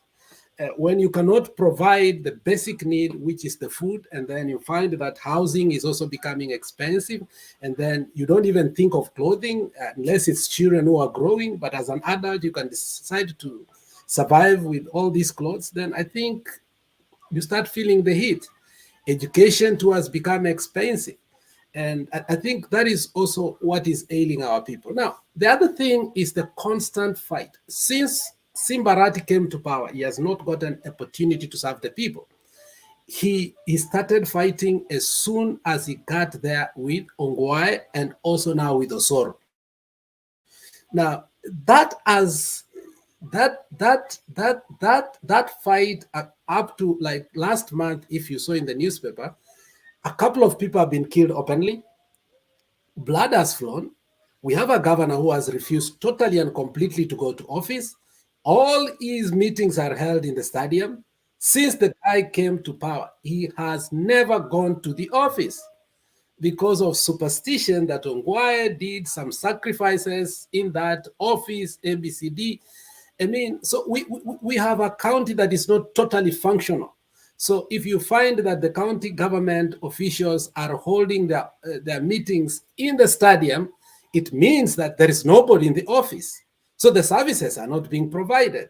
So I think that frustration, is the one that, accumulated, and you see the anger in the Kisii people. So partly is Maandamano, and also partly is also the county government. So I think you will continue to see that anger because now I hear there's no running water in Kisii in most places, in most estates. There's constant rationing of electricity, and I mean, such kind of things are very disturbing to a community that, if you look at Kisii, its geography, its region and urban organization, you know very well, Mzalendo, sisi hatuna mahali tunaweka factories. Like Kisumu iko na so much land, Homa Bay has so much land, Migori has so much land. We have no land to put anywhere, any factory. So we basically depend on small businesses, and those small businesses, when they are being hurt by the non-operation of the county level, so people are being frustrated. So it's a combination of many things that you saw our people come out. Now, we have two groups of border fighting in Kisii. One led by Simbarati, one led by Osoro.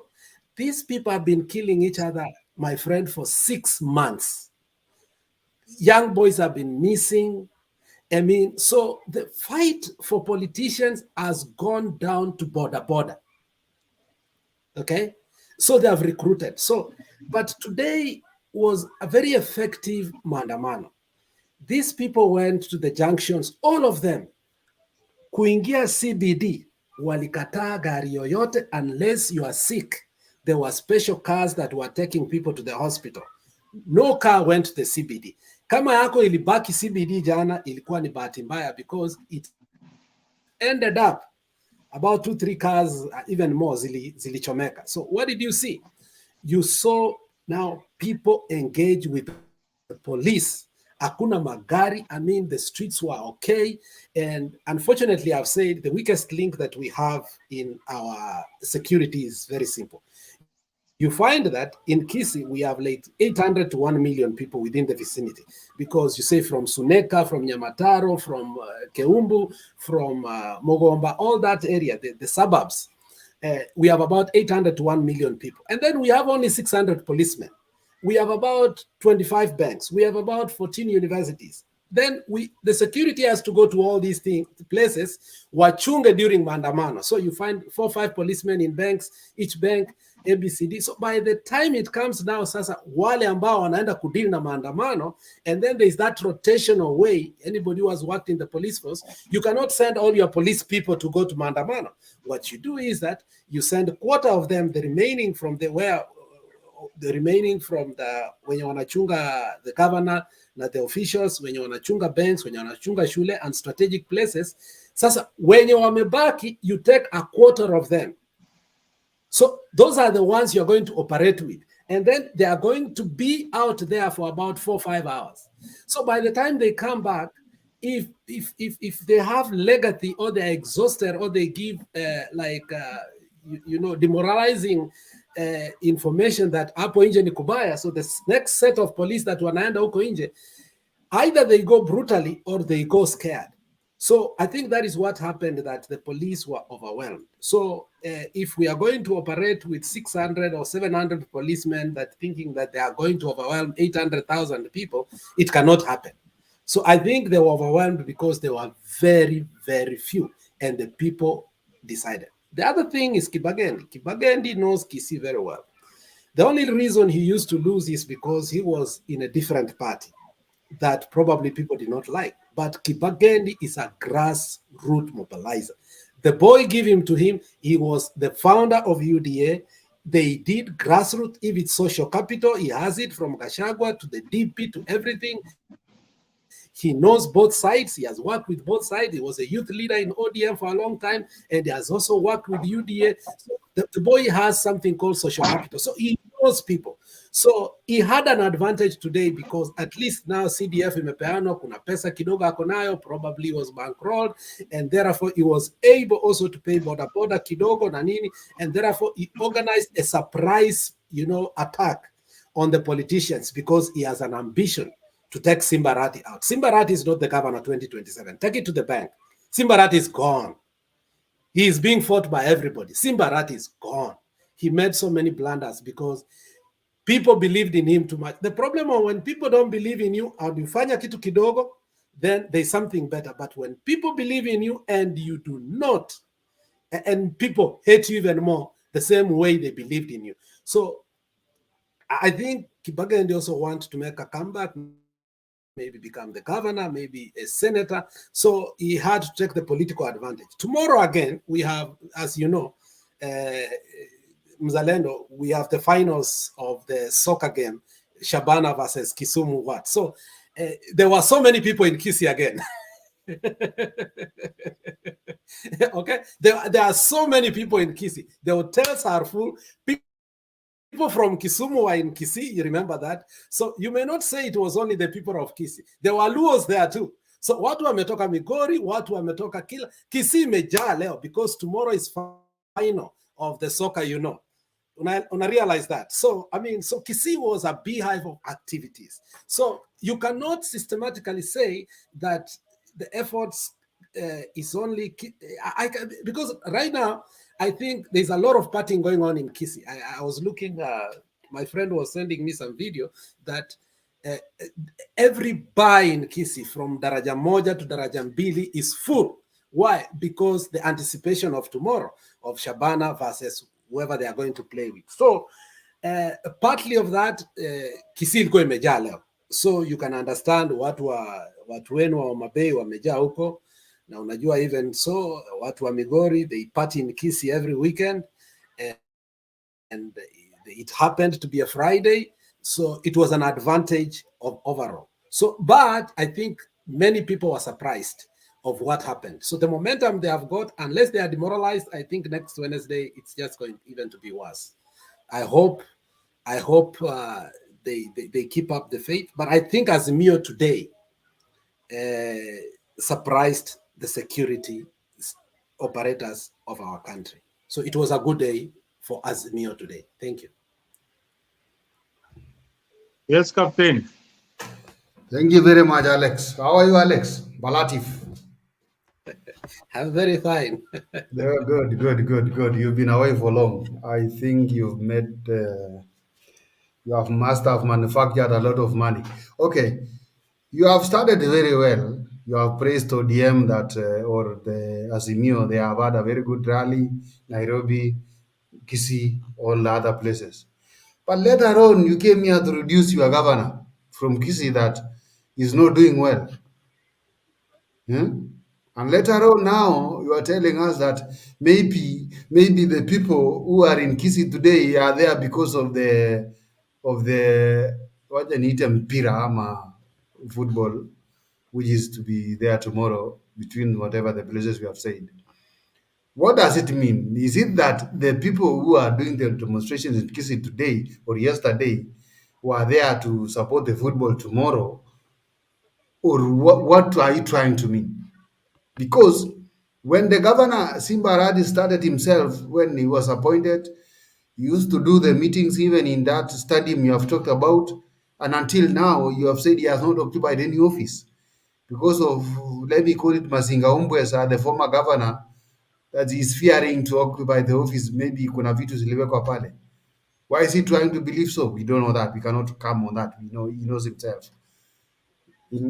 So this thing of telling us that Kisii now is changing from painted to be orange to be yellow, or from yellow to be orange, I don't know. You want to tell us that the guy Osoro is losing the battle now in Kisii? I don't think. It's very early for you to say that. It's very early for you to say the government is losing in Kisii. Just tell us about that. Or even Mzalendo, you can say that, and then Alex will say that. I think you've turned it to a battle between Osoro and Simba Arati. But I get Alex's point. What he was trying to say is that it's neither Osoro nor Simba Arati that made the demonstration happen today. But by and large, what I gather from this conversation is that areas like Kisii, areas like Homa Bay, where I come from, areas like like Migori, it is so difficult for the government to try and quell this protest because the areas are very, very vast. For example, in Kisii, if something starts smoking out in Kisii town and something else is going in Suneka and something else is going on in Nyamira, and the police force is probably 600 people, the same would apply to so many other counties that Azimio control. It will be very, very difficult for the police to stop this kind of, if there was looting. But if the picketing was peaceful as it was witnessed in most of the areas, so far, no injuries, no deaths that have been reported. That is a plus. But what I would ask Alex probably is that this might have been by government design that everything went out smoothly. As much as Azimio played its role or did its homework well, the government also had a playbook to ensure that no destruction of property and everything else went on smoothly. Okay, Mzalendo, let me just a minute, Alex. What I can ask Mzalendo is that, Mzalendo, I know where you are. Even Palati. Coherent. I mean, you asked a question, we are answering you, you are going to another question. Are you coherent, really? Are you answering me, Alex, or who? Are you okay? Let Alex answer your question. You had asked a question before. Okay, Let Alex no go ahead. You're forgetting. It's okay, no. So by and large, what I'm saying is, the videos are now that are coming later on, that I'm seeing later on that I did not know. At first, I did not know that it was a well-organized effort of Kibagendi.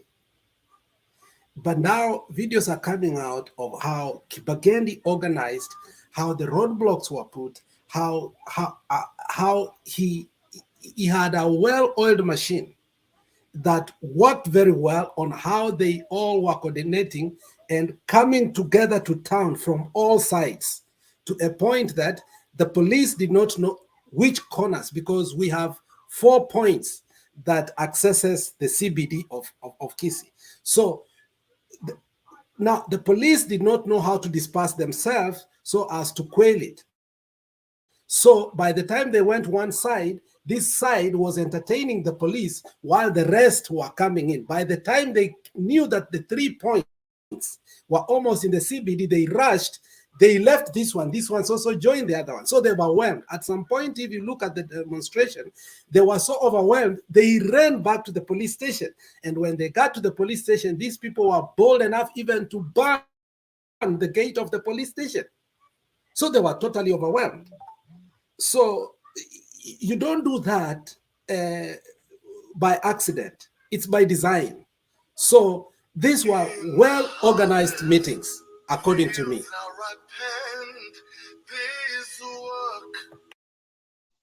Hey, Captain, you've heard Alex answer. Maybe you can add something. Your captain is losing ground in Kisii. Yes, And, I see. I'm trying to lose ground in Kisii. Even my yellow tie there is trying to lose ground, but I have to fight it back to be very active. But Alex, I don't think what you are telling us is soundable. Only that because of this match you are telling us that made Kisii to be known for today. But we have another rally coming next week. I don't know, it's on Wednesday if I'm not wrong. We'll see the aftermath of it. If really now, Captain, are you trying to say that the government is out to fight these rallies, or what are you trying to say? I don't get your point. Are you trying to say I'm that trying Ruto, to balance. it I'm is a trying to balance the battle? question where Alex is trying us. Listen to where No. Alex is trying us that the governor is losing the battle. He's not working. He's not what. Everybody is opposing the governor. That's why I'm trying to tell him that let's wait for next week, because the Maandamano which is there is complaining that the governor is not working from the office. He's working from the stadium. Anyway, Let's wait for tomorrow. somebody asked a very is trying to answer what we have been discussing here. That in Kisii we have got she is saying, Henry is saying, in Kisii we have got chiefs, we have got police posts in each and every ward, for example. But what we are talking about is the population. Is the population. Yes, This you is a can very have. lazy thing. Don't blame the government. We can Those are have. lazy things. It's okay, Captain. Just relax, Henry. We can have police posts in all this, but the ratio of police to mwananchi is what really matters for effective management of any possible riot. So I hope you have been answered effectively. But I Blake. still have a question to Alex. Oh, okay. Before I invite Blake, make it fast so that somebody else can have a chance. My friend Alex, there is one guy, I heard him online saying that tusaidia wa governor, unaona kaunti yetu vile inaisha. I don't know that guy. We are working with the president. Kama hatutafanya kazi na serikali sijui itafanyika. I don't know him. I just have heard about that sound from social media, and I knew this is the right place. I'll find palliative care to answer me. What is wrong there? What is wrong really in Kisii? Because that guy, I don't know him. I think maybe he's one of the leaders in Kisii. I cannot put him down, and maybe there's a problem in Kisii. But where you started, where the governor started, we are not believing what's wrong, because even in Wasingishu, where I come from, we were doing our governor koti moja, comparing him with Kisii. We wanted our governor to behave like Simba, to parade our workers in Wasingishu. We know them. How many vehicles do we have in Wasingishu? But right now, I don't know. Answer me, Alex, about that. Sawa, Captain. Koti moja ameisha kama hiyo koti yake moja, na siasa pia inaishaga namna hiyo. Unaweza ingia na bwembe mukaweka mtu wa koti moja, ikawa pia ana zile sera za kuendesha county. Alex, karibu bwana. Simba came in with a lot of hope. Simba campaigned against the person who had stolen from the county, like everything. Simba knew everything that Ongwae had done, and he spelled it out. And more especially the hospitals where, medication and medicines were stolen. You remember we had fire 3 times in Kisii, and we did not have fire trucks. 1 time we borrowed it from Migori. 2 times we borrowed from Nyamira because we did not even have. There was a budget for a fire station, workers, but there was no functional office. But yet, so we found out that in the Ongwae's government, there were almost like 40% ghost workers. So that's why when Simba came in, he had to do the head count, which was so popular to our people because our wage bill was the highest in the country. It was going 56%. When the wage bill is 56%, the money for development that is only remaining is 42%. That ratio did not make any sense. So Simba came with hope that our hospitals are going to be functional. Our development money is going now to have a better ratio, and not only that, he told us that if he's elected, he formed a task force, which I remember that before he was elected, he put Wi-Fi everywhere. He put computer centers everywhere, and that was a good start. We saw that the future of Kisii is going to be much brighter and much better. So the things he did before when he was campaigning were so progressive that we saw a person that is going to do a lot of good things for our. So when he came in, unfortunately, he had his own cabinet. He had his own way to govern. And he started now falling apart with the people that he came into government with. And within a short time, in less than 6 months, he was not agreeing with the senator. No member of parliament was agreeing with him. He had a problem with the MCS. And we still believed in him because he said, these people are fighting me because I'm fighting for you. But over time, we have come to know that his fight and Osoro's fight are going to hurt us for 5 years because Osoro has dared and said and told him that he will not allow him to do development openly, defiantly. And every week, Osoro is in Kisii. Now they have their own goons, they have their own militias, they have their own, factions. And I mean, everybody's bankrolling this, everybody's bankrolling the other group to a point that a few months ago, 2-3 boys were killed openly in the stadium, not even with bullets, with machetes. Okay, Simbarati is heard of saying that the worst gang or the criminal works with the police, and the police are protecting him because of that. And this thing started when Matiang'i was the interior. It said that Matiang'i protected Simbarati a lot because Simbarati's people who are campaigning for him at some point, if you can go to the clips, don't do your head like that. I'm giving you facts. Then let me shut up. You asked a question. I think no, just a minute, then you continue. Just even seconds. I'm not You going remember to during the burial, of Mzee, I'm not going to do that. When they were fighting, I think that the beef started from there. No, I'm supporting you from there. I'm supporting you on that. The burial of Mzee, Osoro, and Simba were fighting. I think the beef started from there. I'm not opposing you. I'm supporting you, not Matiang'i. It was on that burial where the beef started. No, that was the epic of it. It did not start then. That was the epic. Now that's when it demonstrated to the whole country that, you know what, these people have a bad problem, because we don't fight in funerals, more especially on the stage. 2 leaders are there, both sides. These are people who have both worked with them. Osoro, remember, before he worked with the DP, I'll show you. Osoro was the person who campaigned for Raila. Osoro and Kibagandi campaigned for Raila like hell. The only mistake that Raila did at that particular time is that this boy got nominations and they were never given. And they ended up going to Jubilee. Okay? And you remember, that is how Kibagandi got himself in Jubilee.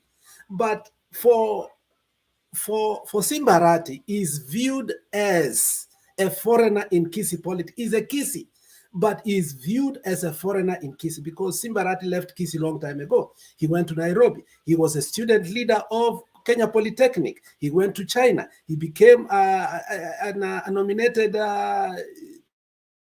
MCA or councillor in Nairobi. So all his politics has been Nairobi. So when he was coming to Kisii, he came as a foreigner. And at some point here, last year, I kept saying Simba is a goon. And he has brought goons from Nairobi. I said it.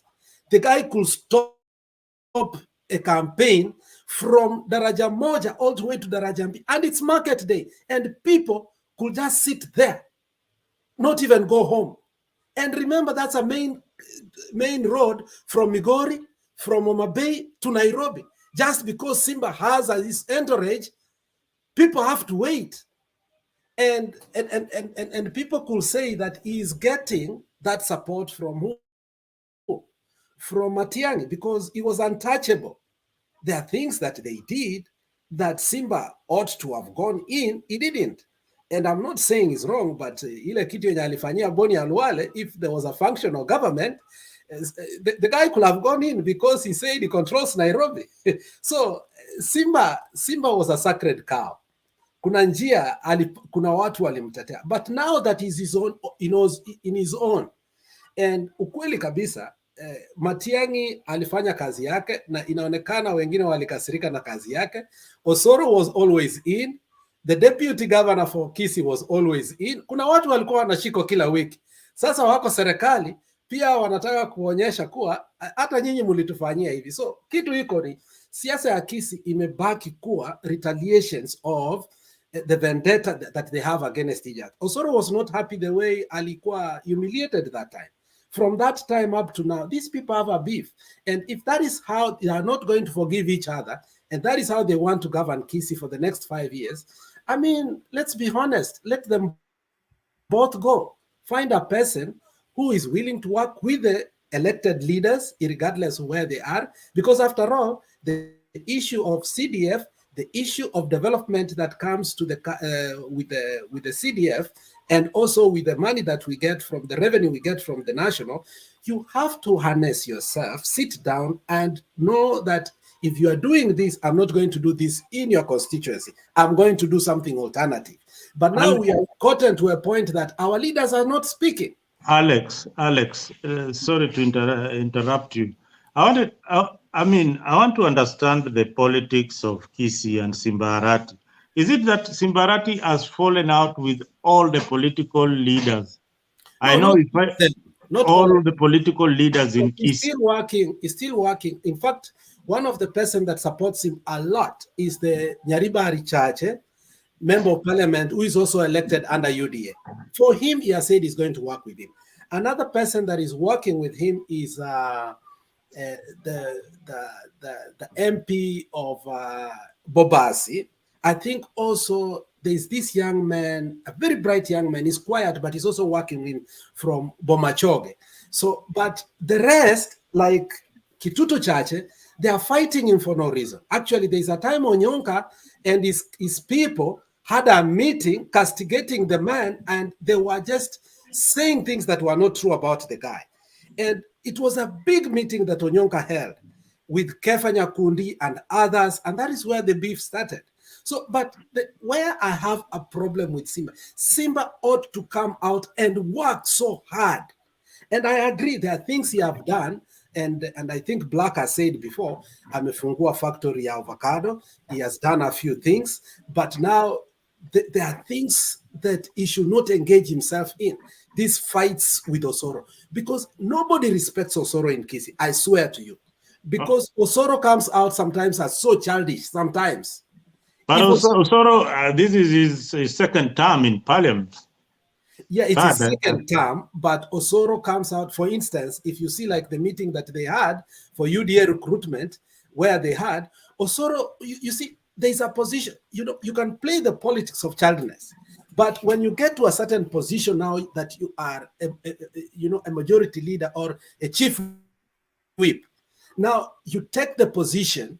You see, like how Duale used to play his politics. When he became the majority leader, Duale changed. Duale started playing national politics. And Duale put himself to a point that at some times Duale told us he's the third most powerful person in the country. That was true because he stopped playing local politics. He started playing national politics. And that is where I disagree with him. He's still playing like, for us, we look at Osoro locally as a person who is even playing at the bar of MCS, not even a member of parliament. Okay, that's well put. Black, Mzalendo, Black, can you comments kweli, kwa sababu ile vitu inaendelea kwa comments. I don't know kama tunafanya hiyo biashara hapa. Wacha Black aongee, alafu we'll address the issue of the comments, but don't concentrate so much on the comment section. We are live. Whatever is happening on the comment section is not being broadcasted live. It is the platform na itafanya mambo ingine. I know that. We will sort it out, Captain. Please don't worry about that. We are gentlemen in this show. We know how to address certain issues, and there was an issue before we addressed it, and it's over now. This is another one. Black, welcome to the show. Hello, Jambo. I don't know if I'm audible. Yes, you are. Because earlier on I had problems with my headset. So anyway, I hope we're all doing fine. I'm Jambo, wandugu zangu, palliative care, Mzalendo, Captain, and wote wanaotuangalia wherever they are. I also saw Ashley. I hope wherever you are, Ashley M, pia uko salama. I'm happy to see that we are holding forth in this debate, and that's a great thing. I'm very proud of each and every one. This is how we should go about it. But diving straight into it, we had some maandamano that happened, and there are a lot of things that I noticed there, and key among them were this time round maandamano ilifanyika in places that we did not expect to happen. Penye tulizoea hizi maandamano zote zimefanyika tangu election itokee kwenye kuwa kumechacha moto, like was around Luo Nyanza areas and Nairobi. But this time round, Luo Nyanza areas was kidogo calm as compared to the other areas that never had. For example, Mombasa hata pia walikuwa na maandamano leo, hata nilishangaa. I did not expect that to happen. Kisii, same. I did not expect that to happen. And that was interesting. That means that Azimio is changing tacks from Brain's perspective. That was a smart move by Azimio, I should say. They must have caught a lot of people unawares, but nevertheless, niliona Raila akilalamika gari yake imevunjwa, and I was wondering, okay, we have some maandamano happening there, watu wanavunjiwa maduka zao, wanavunjiwa magari zao, yako inavunjwa unalalamika. I mean, it should be expected, right? Spoils of war. I mean, huwezi expect kwamba mnaitisha maandamano na wengine vinaharibika, yako inaharibika, mnasema eti umevunjiwa kioo gari. I mean, that was very funny. I was looking at that and I was just laughing. And most of all though, it is interesting why all these things, when they happen, the president is never around. I'm really keen to wait to see the day that this demonstration happen when he is around. Or unless mimi ndo nimekosea, maybe you can correct me if I'm wrong. Has any of these maandamanos happen when the president is present? No. Maybe it is by design, or maybe it's just taking off. That's one thing I wanted us to talk about, because how many coincidences are these? I mean, how many maandamanos have we had since election ipite paka leo? Zimekuwa, I mean, How are these coincidences zimekuwaje and anakuangi around? Can we talk about that? now that you have brought the topic, sometimes you have to be neutral.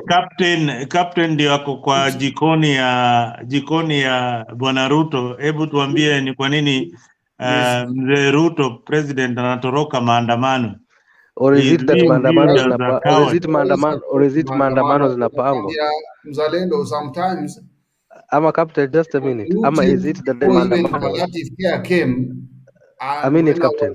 Jeraisi and the other guy who is Just opening a a minute, party, Captain. the way you are controlling the show with the plan. Just a minute. What is the problem, Captain? Just be neutral, Mzalendo. Be neutral. Let me tell you. Okay. I have tried to be as neutral as possible in this That show. is why Alex came Anybody in. who is coming in who doesn't know I had to leave the show. I shared the link for people to come in because people have come in. I mean, why are you so much affected by Black's comment? Black is a member of UDA. Kazi kwanza. We ni damu. Na yeye ni UDA damu.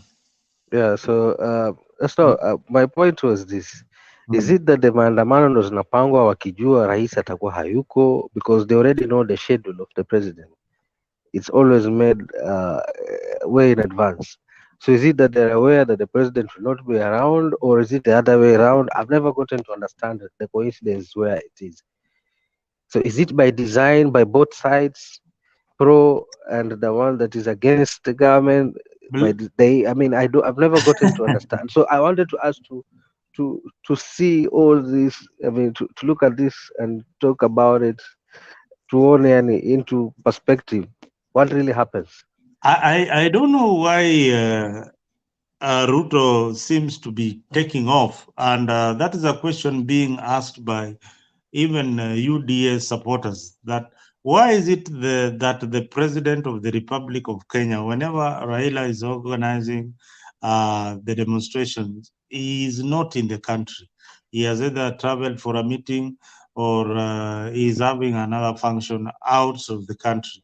So perhaps we should interrogate this further and see his role, or does it mean that he wants Gachagua to deal with the demonstrations? Because by and large, if the president is leaving the country, then the deputy assumes his powers. So when the president is out of the country, then Gachagua is technically the president. Jesus of Nazareth. Sijawahi elewa. I've never gotten to understand ni shida gani yenye inatokeanga by coincidence that our president is never present. So I don't know what's happening, and I would really like to see the day that these demos happen when he's actually present in the country. How would the outcome be? I mean, so I don't know. Do they discuss these things behind the scenes? Wanasema okay, mimi nasafiri siku fulani, fanyeni siku fulani. I don't know. I don't know. Maybe why? Let us interrogate why he needs to be there, and if he was there, would things have happened differently? Because you can imagine if the president being present in the capital. Do you think these things would be happening in the capital, in his presence? That's the number one thing. Oh yeah, that if he was having a function in the CBD. Leave alone having a function. His office is right there, right? Yeah. Harambee House is right there. Yes, he should be in the office. He should be in the office when these maandamanos are happening. And if he is there when these maandamanos are happening, do you think they would reach that extent? Coming anywhere close to the CBD, and what will be the outcome? You know, Black, me and you know so well that the government offices, including the office of the president, is an area that is protected by law. If you Yes, that area would be a security no-go zone or a security zone whereby you cannot even step around it. I don't think Azimio would reach to that extent. Remember, these demonstrations have always been progressing. We started off by, in the beginning after the election, that 20th of March, Azimio Brigade would march into State House. That did not happen. They changed tact very, very fast and started the picketing. That also did not work. Then they changed again their tactic very, very fast, and now we have these other demonstrations that seem to be organized, very, very organized. But I had posed this question to the other panelists. Maybe you can answer. Is it by design that these demonstrations were successful by Azimio, or the government made the demonstrations successful by design, by allowing them to happen? Well. That's a very interesting question.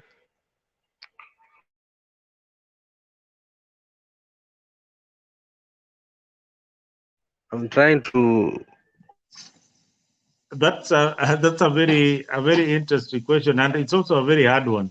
I've been pondering how to look at it, because just before the Maandamano on the eve,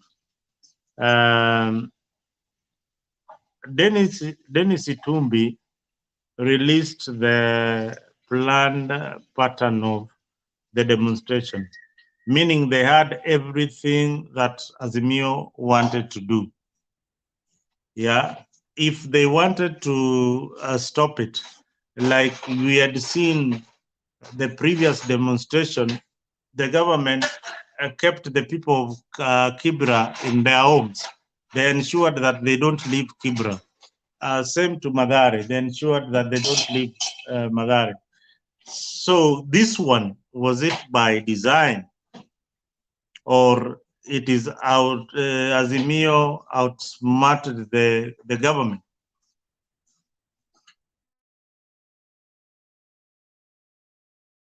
I think it was by design.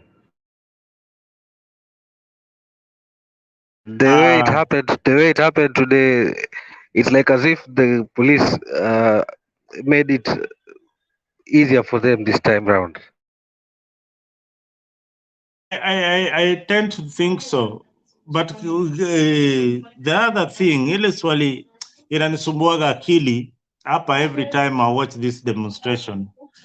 I find our legislators with police, with bodyguards who are from the Kenya police, that the bodyguards are given by the government to protect them. And by and large, these bodyguards, they know where the demonstrations are going to happen. They are briefed on how to protect a leader like Raila Odinga, where they should go and where they should not go. So for me, I tend that there is a miscommunication, that these leaders want to show the public that the demonstrations were very, very dramatic, but yet they knew where the police roadblocks are, where everything else is. Yeah. So they want to create a lot of drama around it. Because by Raila's side, there is a police officer who is commanded by somebody who is senior at the police force. By Kalonzo's side, there are police officers who guard him throughout. So, and there's a minority whip and a minority senator whip who are also guarded by the same officers who have again briefed about the security operation. So there's a lot of misunderstanding here. Maybe somebody on the comment section, or maybe you can just briefly try and interrogate these positions. Like you said, if Itumbi already had the plan way in advance before the actual event occurred. I mean, do you think if the government really wanted to stop them, they would have been unable to stop them? The answer is no. So, And the black, that is subjective. You see, that's not objective. That is subjective. I mean, and still that is assist me. That's why it's a discussion. I mean, give me your. and that is speculation. Look, remember, in a progressive way, these are people who have tried to access CBD and they've not been able to in the past. And remember the frustrations on their side. Remember the backlashes that they have been getting. Remember the pressure also they are getting. Their supporters are not relenting in one way or the other. Even when they tasked to form the bipartisan, it was refuted. So you can see a catalog of things that, you know, the leadership is also going through, because it's leading a flock that doesn't want to accept the elections are over. And to make it worse, you've said it here, the standard of living, you know, the standard of living, the cost of living, I mean, has skyrocketed to a point that the frustration is growing day and day and day and day. And now, if you look at what they have done, is to stop their first demands that they had. Over time, now, from open the server, Ruto must go, now it's the cost of living. Now, they are resonating more with Kenyans, especially after the passage of what? The finance bill. So these are things that must be put together in one envelope for you to understand what transpired today. So the question is, did they get briefing from the intelligence that, you know what, Kenyans are fed up with this finance bill, to a point that if you decide to do this, this might happen, because French Revolution happened because of bread. So were they being cautious? So, but saying that the Itumbi Ndio who runs the narrative, I think you cannot quote Itumbi and leave the intelligence out. If there is anything that I can agree that is convincing is, did the intelligence brief the government on how to handle the situation? But bringing in Itumbi, I think. No, my point was. No, my point was. Maybe misunderstood me. My point was. Okay. If Itumbi was aware of these plans, that's Itumbi, right? Now, do you think the government would have been unable to stop it? Because by government, intelligence is part of government. So if Itumbi had information of this, so of course it would mean the government would also have the information, this information through its intelligence. And by government stopping it, by government I mean now police, because police is part of it. If they wanted to stop it, wangeweza kuizuia, but something held them back from doing that. Black, now, let me. What held this police back from? We are forgetting. We are mixing issues here. Itumbi is government. Is in government today. He's not outside government. But he doesn't call shots. Yes, Itumbi is in government. His boss is called William Ruto. Uhuru was the former president. Uhuru receives intelligence briefing as the former president of the Republic of Kenya. Raila received briefings, but he would not receive the same briefings as Uhuru and the current president. So you have to know that about the matters of intelligence, both parties have got access to the intelligence or what is going to happen.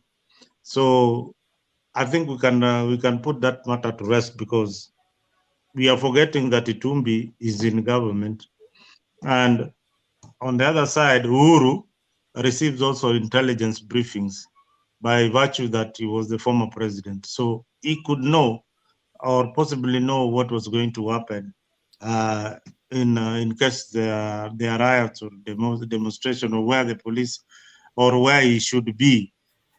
Yeah, his advice, hey, usiende hapa kutakuwa kubaya, hapa kutafanya nini. I think those kind of briefing is what they are told in case there is some chaos or some demonstrations that are being organized by the opposition. But by and large, whatever organization that was today, Azimio, maybe thumbs up for Azimio. They had a peaceful demonstration. Not much was witnessed. Alex, your point that the Kisii police station gates were burnt. I think they were not burnt. It was a tear gas that was lobbied there, and there were smokes all over. What they burnt is, I think, a tree. They burnt some tree that iko pale katikati on the second road ya hiyo barabara. Alex, inaitwaje? Which one? You see that barabara where there is you see the main road ya Kisii, the main Kisii Kisumu road, or Kisii Nairobi. When you're in Kisii town and you're from Nairobi, then there is a second hiyo line ya police station, that barabara. Oh, okay. And then there's a Kafani roundabout in the middle. Then there is always a tree that kanasimamaga hapo katikati. Hiyo barabara inaitwaje? Hiyo ya kwenda kwa koti. I think it goes to the court ama inaenda prisons. Prisons, yeah, hiyo ndio koti na prisons. Hiyo ndio court na prison. Kisii iko na barabara 3, 1, 2, 3. Si ndio? If I'm not wrong. Ongwae built more. No, Ongwae built a lot of roads. So no, the main roads. Forget about the arteries. The main roads. The main roads that we used to know. Hii ya barabara ya Kamba bus. Yes. Na hiyo ya pili ya hapo juu. Kuna ile ya kutoka chini tena ya kwenda kwa there are four. Yeah, hii ya pili it comes and joins the main road na pale chini karibu daraja mbili huko. Yeah. Yeah. So hapo ndio walichoma kale kamiti niliona. So but Kisii walifanya demonstration vizuri sana. Hakukuwa na any deaths or casualties, but maybe those in social media or what you read out there, I understand that the minority chief whip in parliament was arrested. The senator for Kitui was also arrested. I read somewhere something like that. I don't know whether they have been released up to now. No, so somebody black, can you tell us even the if you have former any information? Former governor for Laikipia was arrested. Have they been released, or they will be in court on Monday? I haven't seen anything that anybody has been released yet so far. The last time I checked, I didn't see anything. So probably they'll go to court on Monday, and the weekend will have a beehive of activities. Probably. So, and you know, those are like prisoners of war, so they are exchanged with a deal. And remember last time when Undanyi and who they stayed for a long time. Wandai is the one who is inside. Now, Alex, let me ask you about Baba's demands that we boycott taxes. How is it going to work? How will a public servant refuse to pay taxes that are deducted directly by government? You see, the demands of saying that is a tactical means to deprive the government the taxes. What I was thinking when they pronounced that Wednesday they are going to have again Maandamano, this is what I was seeing, that probably yesterday there are some people who prepared that today especially Nairobi, that there might be Maandamano. So about 50% of the people close their businesses. As you saw in Citizen, when people are marching from Kibra all the way to Kamkunji, as they said, from Ayana, ilikuwa ni Babandogo, something of the sort. That's something they said, that many people had closed their businesses thinking that there will be violence. But then one of the TV stations said it was so peaceful that they have never seen it. So by the virtue that there was going to be Maandamano, a lot of people did not want to get what? The losses. Therefore, they closed. So they have deprived the government millions of money today, which means that on Monday, people will get back to work. On Tuesday, because they know there's Maandamano, they will start putting their things again together. The fact that it was kind of a successful day, people are going to be cautious again. Unaona? So on Tuesday, they might work half day, or they might work up to a certain level and secure their things. On Wednesday, they will stay away. On on Thursday, they start again coming back. Friday, wakienda kushikilia kidogo, weekend imefika. So, I mean, they will start feeling the heat of, the revenue coming in pole pole. So if the next week again, they decide to have 2 days within the week, it's like they are paralyzing the revenue that is coming to the government. So the whole issue of taxes is not the payroll tax. The whole issue is the collection that probably is supposed to. And remember, Tarehe Kumi on Monday is coming, when again the conservatory order said about the Finance Bill Act that is going to court again. So that's why on Monday again, awangeweka hiyo maandamano. So they had to wait how the court is going to pronounce. I think that was also tactical. So I think what they are trying to do is to keep kuandamana, to deprive that revenue allocation, to cause sort of a mini anarchy whereby, the governors are not able to function, the counties are not able to function, and some sectors of the national government are not able, because every time they say wanaandamana, there are a section of education ministry who have decided that instead of our children getting caught in this mayhem, let them stay home. Yeah, that alone again. That is very, very true. Yeah, that again is a disruption of the national government in one way or the other. So the pressure is going to be, it's going to be subtle, but it's going to be felt, because last time you saw even Gachagua said, we have lost this amount of money. So I think by saying taxes, they want to apply pressure kidogo to see if probably, because I heard something, I don't know if it's true, and that Farouk Kibet and Murkomen and other people were in Baba's house a couple of days ago, like 2-3 days ago. I don't know if you heard that. And I don't know if you heard that I cannot dismiss, but let us treat it as a rumor. Yeah, let's treat it as a rumor. So behind this, one thing I know in politics, let me look at your face and tell you directly.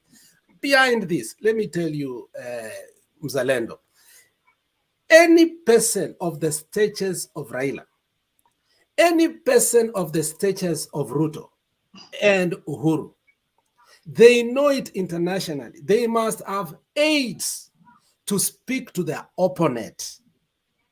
You must know that. There is a door to speak to your opponent. That is what we always disagree, and that is the fairest truth. Your opponent, however much you don't speak, there is a door. There are aids that have been put to speak on your behalf. And that is how my partnership was started. They may have not met face to face. I always put this joke like, after even Sabasaba, Raila will make a call to Ruto and tell him, hey, umeona vile leo tumewafanyisha kazi? Exactly. That is, these guys all live in Karen. They go to Karen. Let me remind you. They are neighbors. Let me remind you of something. And many people, I think, is it Nyagaka who has not? Nyagaka has not muted. Nyagaka, can you close your mic?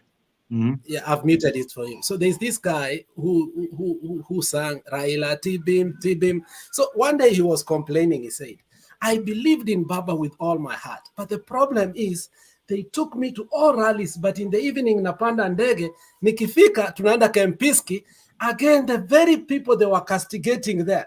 Tena mimi ndio hapa nawaimbia Raila Tibim, and then the Jubilee people are dancing on my song, okay?"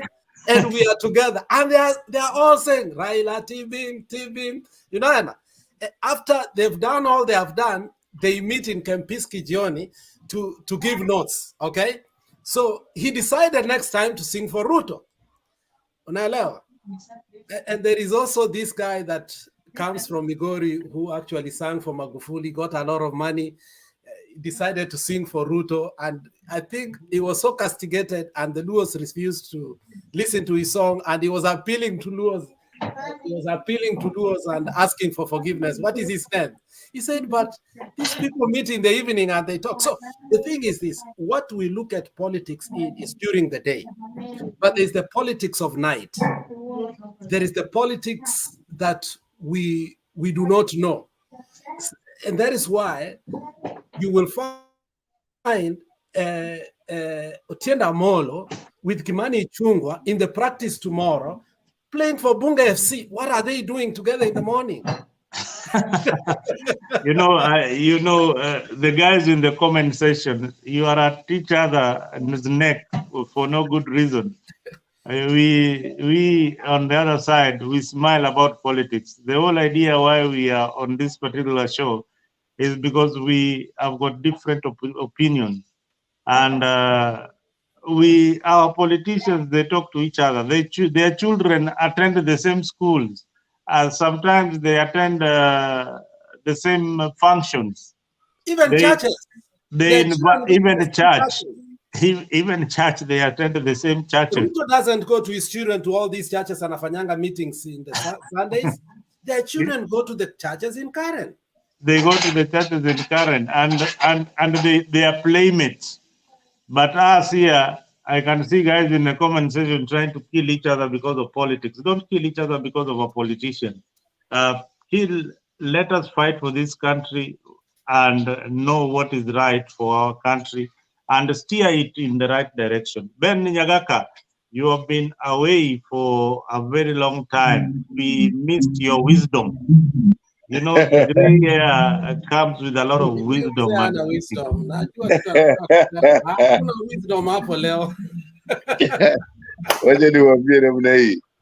Thank you very much for Mzalendo to start the show. Manobera inya wado. Lakini huyu kijana yangu kufika mahali amefika, then I really don't have to say anything. You listen to what Alex is really insinuating or what he's saying about, say, the Kisii governor vis-a-vis Onyonka, anasema yote ana hit on the nail, on the head, yani ukweli. Hivyo vile unasema Mzalendo, sisi in UDA, we don't really worry too much. We see this as a challenge. Hii ya leo ilikuwa challenge. Na ilikuwa challenge where huyu vice prime minister whatever, huyu EG na Kindiki walifail. Kindiki anasema hataki kuona ile vijana na ile manguo ya polisi. Wanakuja na nguo ya polisi. So what are you telling us? But this one, you have to give it to Alex and them. It really succeeded. And if Gachagua and Kindiki were talking all this other stuff, what happened to them? So we have to look at it like it is, not like you want this to be. Like I'm in order, then I have to agree with everything that they are saying. No, this one they failed. You can see it from the media. They stopped the, Citizen and all other stories, not to give us the story, but the general media, which is like you and me, is so serious and clear to everybody. Hiyo sitasema that we succeeded, lakini huyu Ruto mahali anaenda, did he know? Yeah, he plans this. Mzalendo wewe unaniambia, wanasema mingine wanasema huyu ni brother in law ya Raila. ana mtoto na dada ya Raila, anamheshimu. You know, there is something there we don't know, but you can tell us. Na siku hizi huwezi kuona Raila ni Ruto akiita Raila anamuitanga mtu ya vitendawili, hiyo sio mganga, sio nini. So there is some respect there, and we have to see it like it is. Okay, Mzalendo. I think I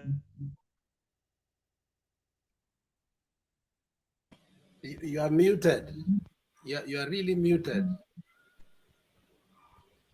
if it was in a game of soccer today, Azimio will be going on celebrating with the cup because they beat the government 10-0 or 10-8 or something.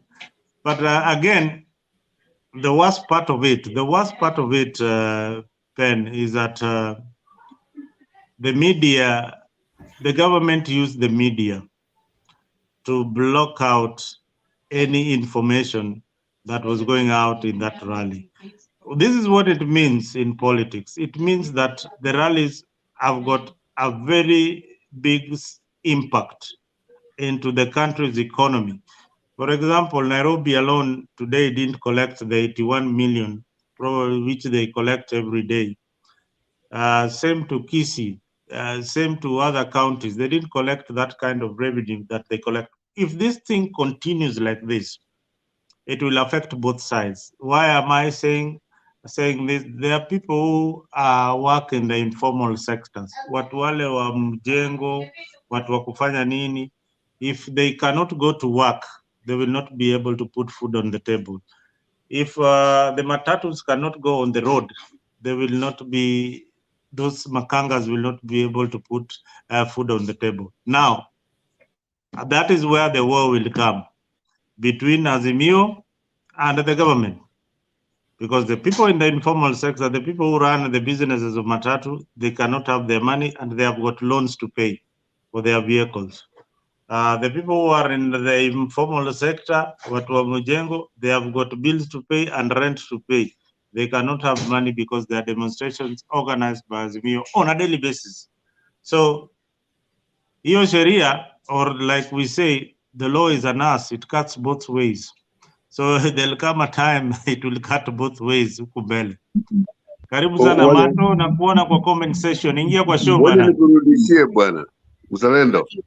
Hebu mzee kidogo, iko mtu hapo anajiita sijui nani wewe, ataleta shida huko tafadhali. Nimeona ameleta maneno mengine hapo.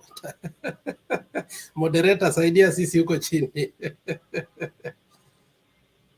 Unajua anaitwa nani huyu? Naona hizo vitu zingine ambao hatuwezi tamka, lakini hiyo tunasema ni utoto. Sisi hapa we have got this conversation going to help our country. Wewe kama unashughulika na pande ile ya huko, please wachana nayo tafadhali. Come to the show, we talk about what will build our country. Alex, let us not concentrate on the comment section. So long as it's not being broadcast outside the Mtembei live broadcast, then we are comfortable with it. Let them continue because that is what they know best. All right.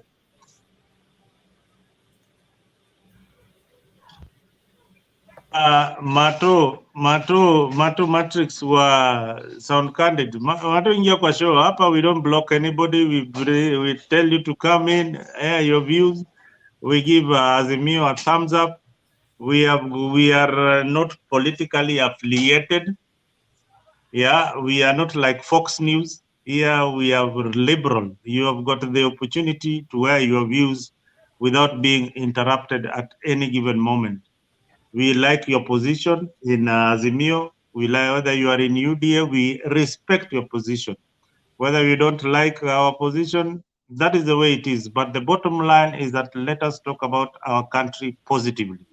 Let us engage in a positive discussion and see that we don't lose life during these demonstrations. And again, we have an organized political movement by the name called Azimio, organizing their demonstrations effectively without affecting our businesses. So that is the most important thing and the most important aspect that we learned today. Demonstrations can happen in this country effectively without any life being lost. And for the first time in Kondele, Kisumu, hakuna mtu amepoteza maisha yake. So it is very, very, it is a plus to the organizers of the demonstration and to the people who participated in the demonstrations. A thumbs up to all of you. Let the Wednesday demonstration also be very, very effective. If it is the cost of living, it cuts across both Azimio and UDA. If the price of unga, the pump prices go down, we will all be happy because we want a government that is working for the people. Ben, do you have anything to add? We have done 6 hours of this show. I didn't know that we can even do 1 hour of the show. Jake's shoes are, I didn't know, Alex, when I was coming to this show that I could do 6 You hours. didn't even tell me you started the show, unfortunately. No, we were just, by the way, people don't know, people like Mtembei, they don't know the impact of the show. For us, Kina Pen, we live abroad. This is the only place that we come to air our views because we are not in the country. This is the only place that we connect to other Kenyans who are back at home. This is the only place that we hang out. This is our hanging out, our hanging out joint. This is where I meet Alex. This is where I meet Ben. This is where we enjoy our usual drink, and our usual drink is politics. So let us make the show happen. There is something, I don't know if you spoke about it, about this policeman. Anachapa mama mzee na mama amekatalia unga kabisa kwa kichwa. How does that resonate with the Kenya Kwanza government when they are beating all women unga kwa kichwa and the mother just had to hold it so hard? How bad are we? How hungry are we? Alex, the more we show stories like that, the more we'll chill because this is all experiences that is coming up. There was a time wengine grew up wakati wa Moi, Kenyatta, whatever they said was what it was. That's it. That's the law. Here, you challenge it everywhere. Something like that, Alex, with a challenge, now you get an answer. Because anybody who will say nobody will challenge as them. an old, you are like my father's age. You went to the same school. You were roommates, and you are my uncle. If I find somebody beating you, as me beating you, and umebeba nyama yako ya mbuzi unapeleka nyumbani unapelekea watoto, how does that look, Mzee? Just be honest. It look bad, but as me was not beaten as for anything. Yini ndio mulishinda leo. ODM mulishinda leo. So that's it. Na tumekubali, and I can give you an answer that, like today. The more relevant answer question you are asking me. How can you do if somebody anachukua namba yako nini? Mmechukua kila kitu leo. Lakini I will not join Azimio for that. I will have to get more evidence. Yeah, tumeshanga. We have given it to you. Tuna give na tukismile. It's not something bad, Alex. Na nyinyi mkishindwa ndio mnalinga, mnataka kupiga watu, mnasema maneno mabaya.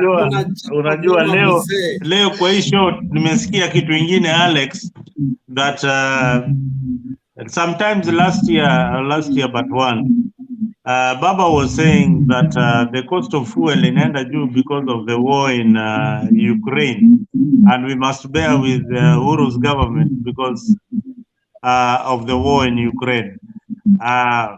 Then all of a sudden, there's a 360 about turn that, hey, wait a minute, Ukraine is not, the cost of fuel is not really about the war in Ukraine. It is about Ruto's ineffectiveness of running government. So these politicians, they keep on changing goalposts each and now and then. Same to Ruto.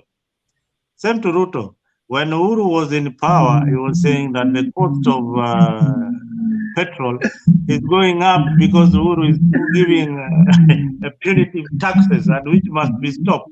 So this game of musical chairs is what these guys play us with. So sometimes when you are busy here supporting Kenya Kwanza and the other guy is busy dying for Azimio, then you walk them back the statement these leaders made before they got into power.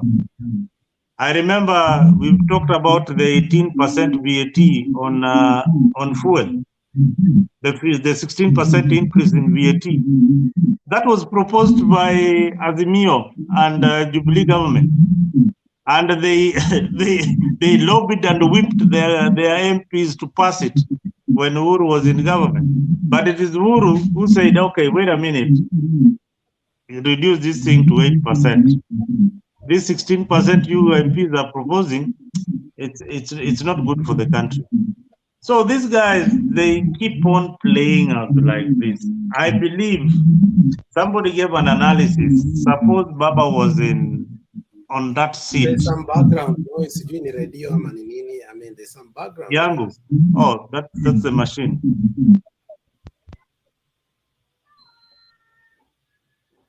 Alex, continue with the discussion. The machine.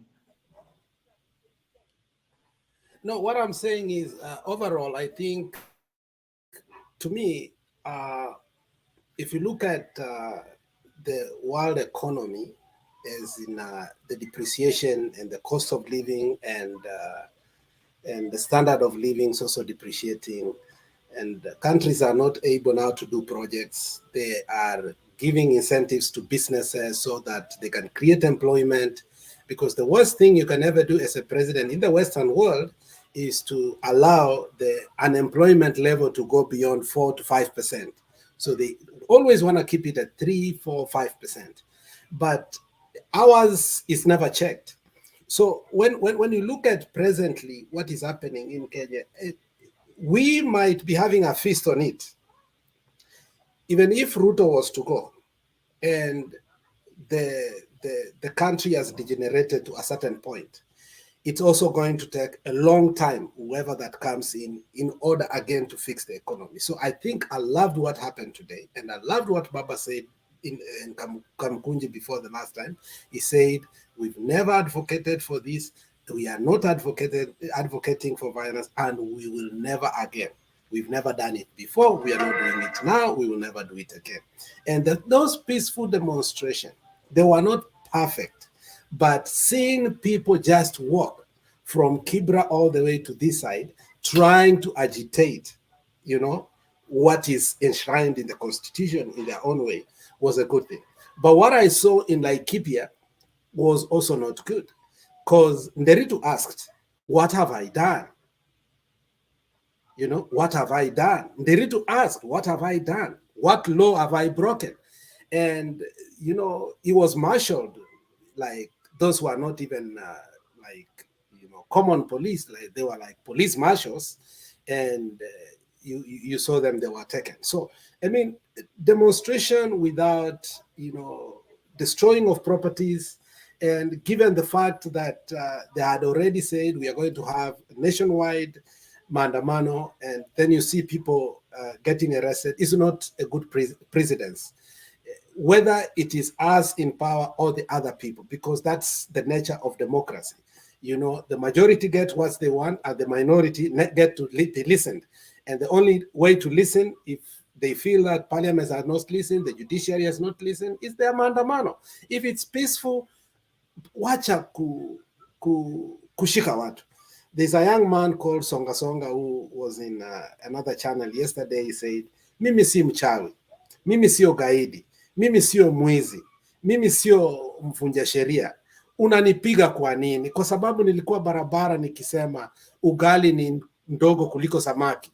Unaelewa? So such kind of involvement by the security, I think we should come to a point whereby we protect people when they're having peaceful demonstration, and then we will mature. We will not see what happened in Kericho, whereby our people went to some, shamba na wakakata chai. We are not going to see, Kondele behaved today very well. You saw nothing in Kondele because they decided, we are destroying our own things. So I think we are maturing as a country overall. We are maturing as a country because of hard time. And Kenyans must see that this was a test of how henceforth, when they are going ahead, we can still have peaceful demonstration. If it's to burn a tire whereby tire trita banika tu hapo isha peke yake and nothing. You're not burning anybody's property. And you go home knowing that nobody died, nobody was killed, nobody was hurt, and you sleep peacefully. But if you end up throwing a stone and it kills somebody, I think you live with that guilt forever. So today was a classic example of how we should improve on how we agitate for what we deem is important to us. That's my view.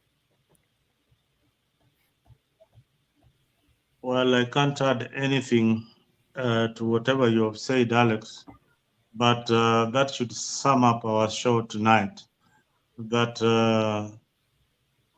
we can picket, we can do whatever we want to do to show that we are agitated without stealing or without destroying our own properties.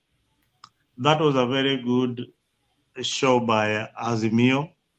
We hope that the other demonstrations which are going to come consequently from Wednesday, you will behave the same way. Again, I want to give congratulations to the police force. There was no killing of anybody today. There were no live bullets shot in today's demonstration. They lobbied tear gas just to disperse crowd. And that is also a plus. As much as we would give congratulations to Azimio, let us also give congratulations to our police force. We don't have a police force that is trigger happy. Otherwise, we would have had people being shot just because of politics. That is a plus. It shows that our politics is maturing and we are reaching a level whereby we can demonstrate peacefully without interfering with other people's business. Otherwise, guys, thank you very much for being part of the show. We are almost doing 7 hours in this show. Tomorrow, same time, but we will next time announce when we are having the next show. I hope tomorrow, if there is some event that is happening, we will be locked here discussing our country politics with Alex as usual, our panelists, and many others who have been here earlier. Kina Kiptan, Kina Black, who are on the background listening. Thank you very, very much for making this show one of the #1 online talk shows at the moment. This is funny. This is funny. Okay, Mason Sanders says, let us congratulate Gachagua for stepping up on for providing leadership yesterday during the demonstrations. Asante sana, Bwana Deputy President. We are congratulating you for making sure that nobody was hurt during the demonstration. Otherwise, Gitash, asante sana for keeping us locked here. Mato, asante sana kwa kupitia. Lakini pitia na uingie kwa show hapa, hatutakufukuza, hatutakutusi na pia hatutakulipisha kodi. Luther Martin, asante sana. Who else am I missing? Geoffrey Ruto, kama kawaida. Ramesu Yegon.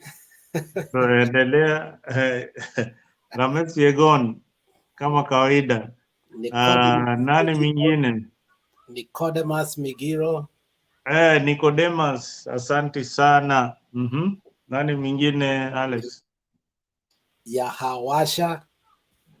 ya Hawashi, Kenneth Katale. Kenneth Katale yuko hapo. Honorable Ben Babu Mkuu, Kenneth Kiplis,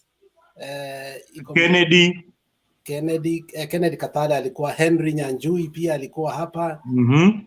Tulikuwa kuna na mwingine jina pale hatuwezi taja, lakini wacha tutaje ya mwisho. Wewe asante sana.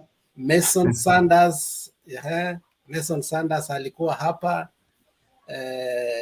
Kawaida tena nani, Ashley alikuwa, Donna Mali Amenda, Black alikuwa, Ernest Angote alikuwa, Captain Kawaida alikuwa na sisi, Isabella Nyango alikuwa na sisi, Fodanatu Saidi alikuwa na sisi, Kevin Makobura alikuwa na sisi, Kennedy Kinshaga alikuwa na sisi, pia Fabian Kemboi na wengine kama Evans Wataka, Lovely Levute.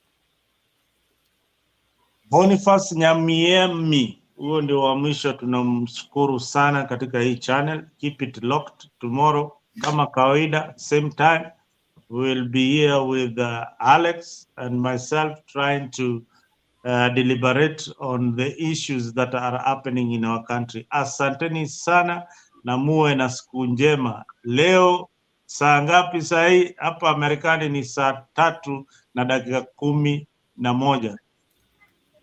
Kule uliko kuwa na asubuhi njema.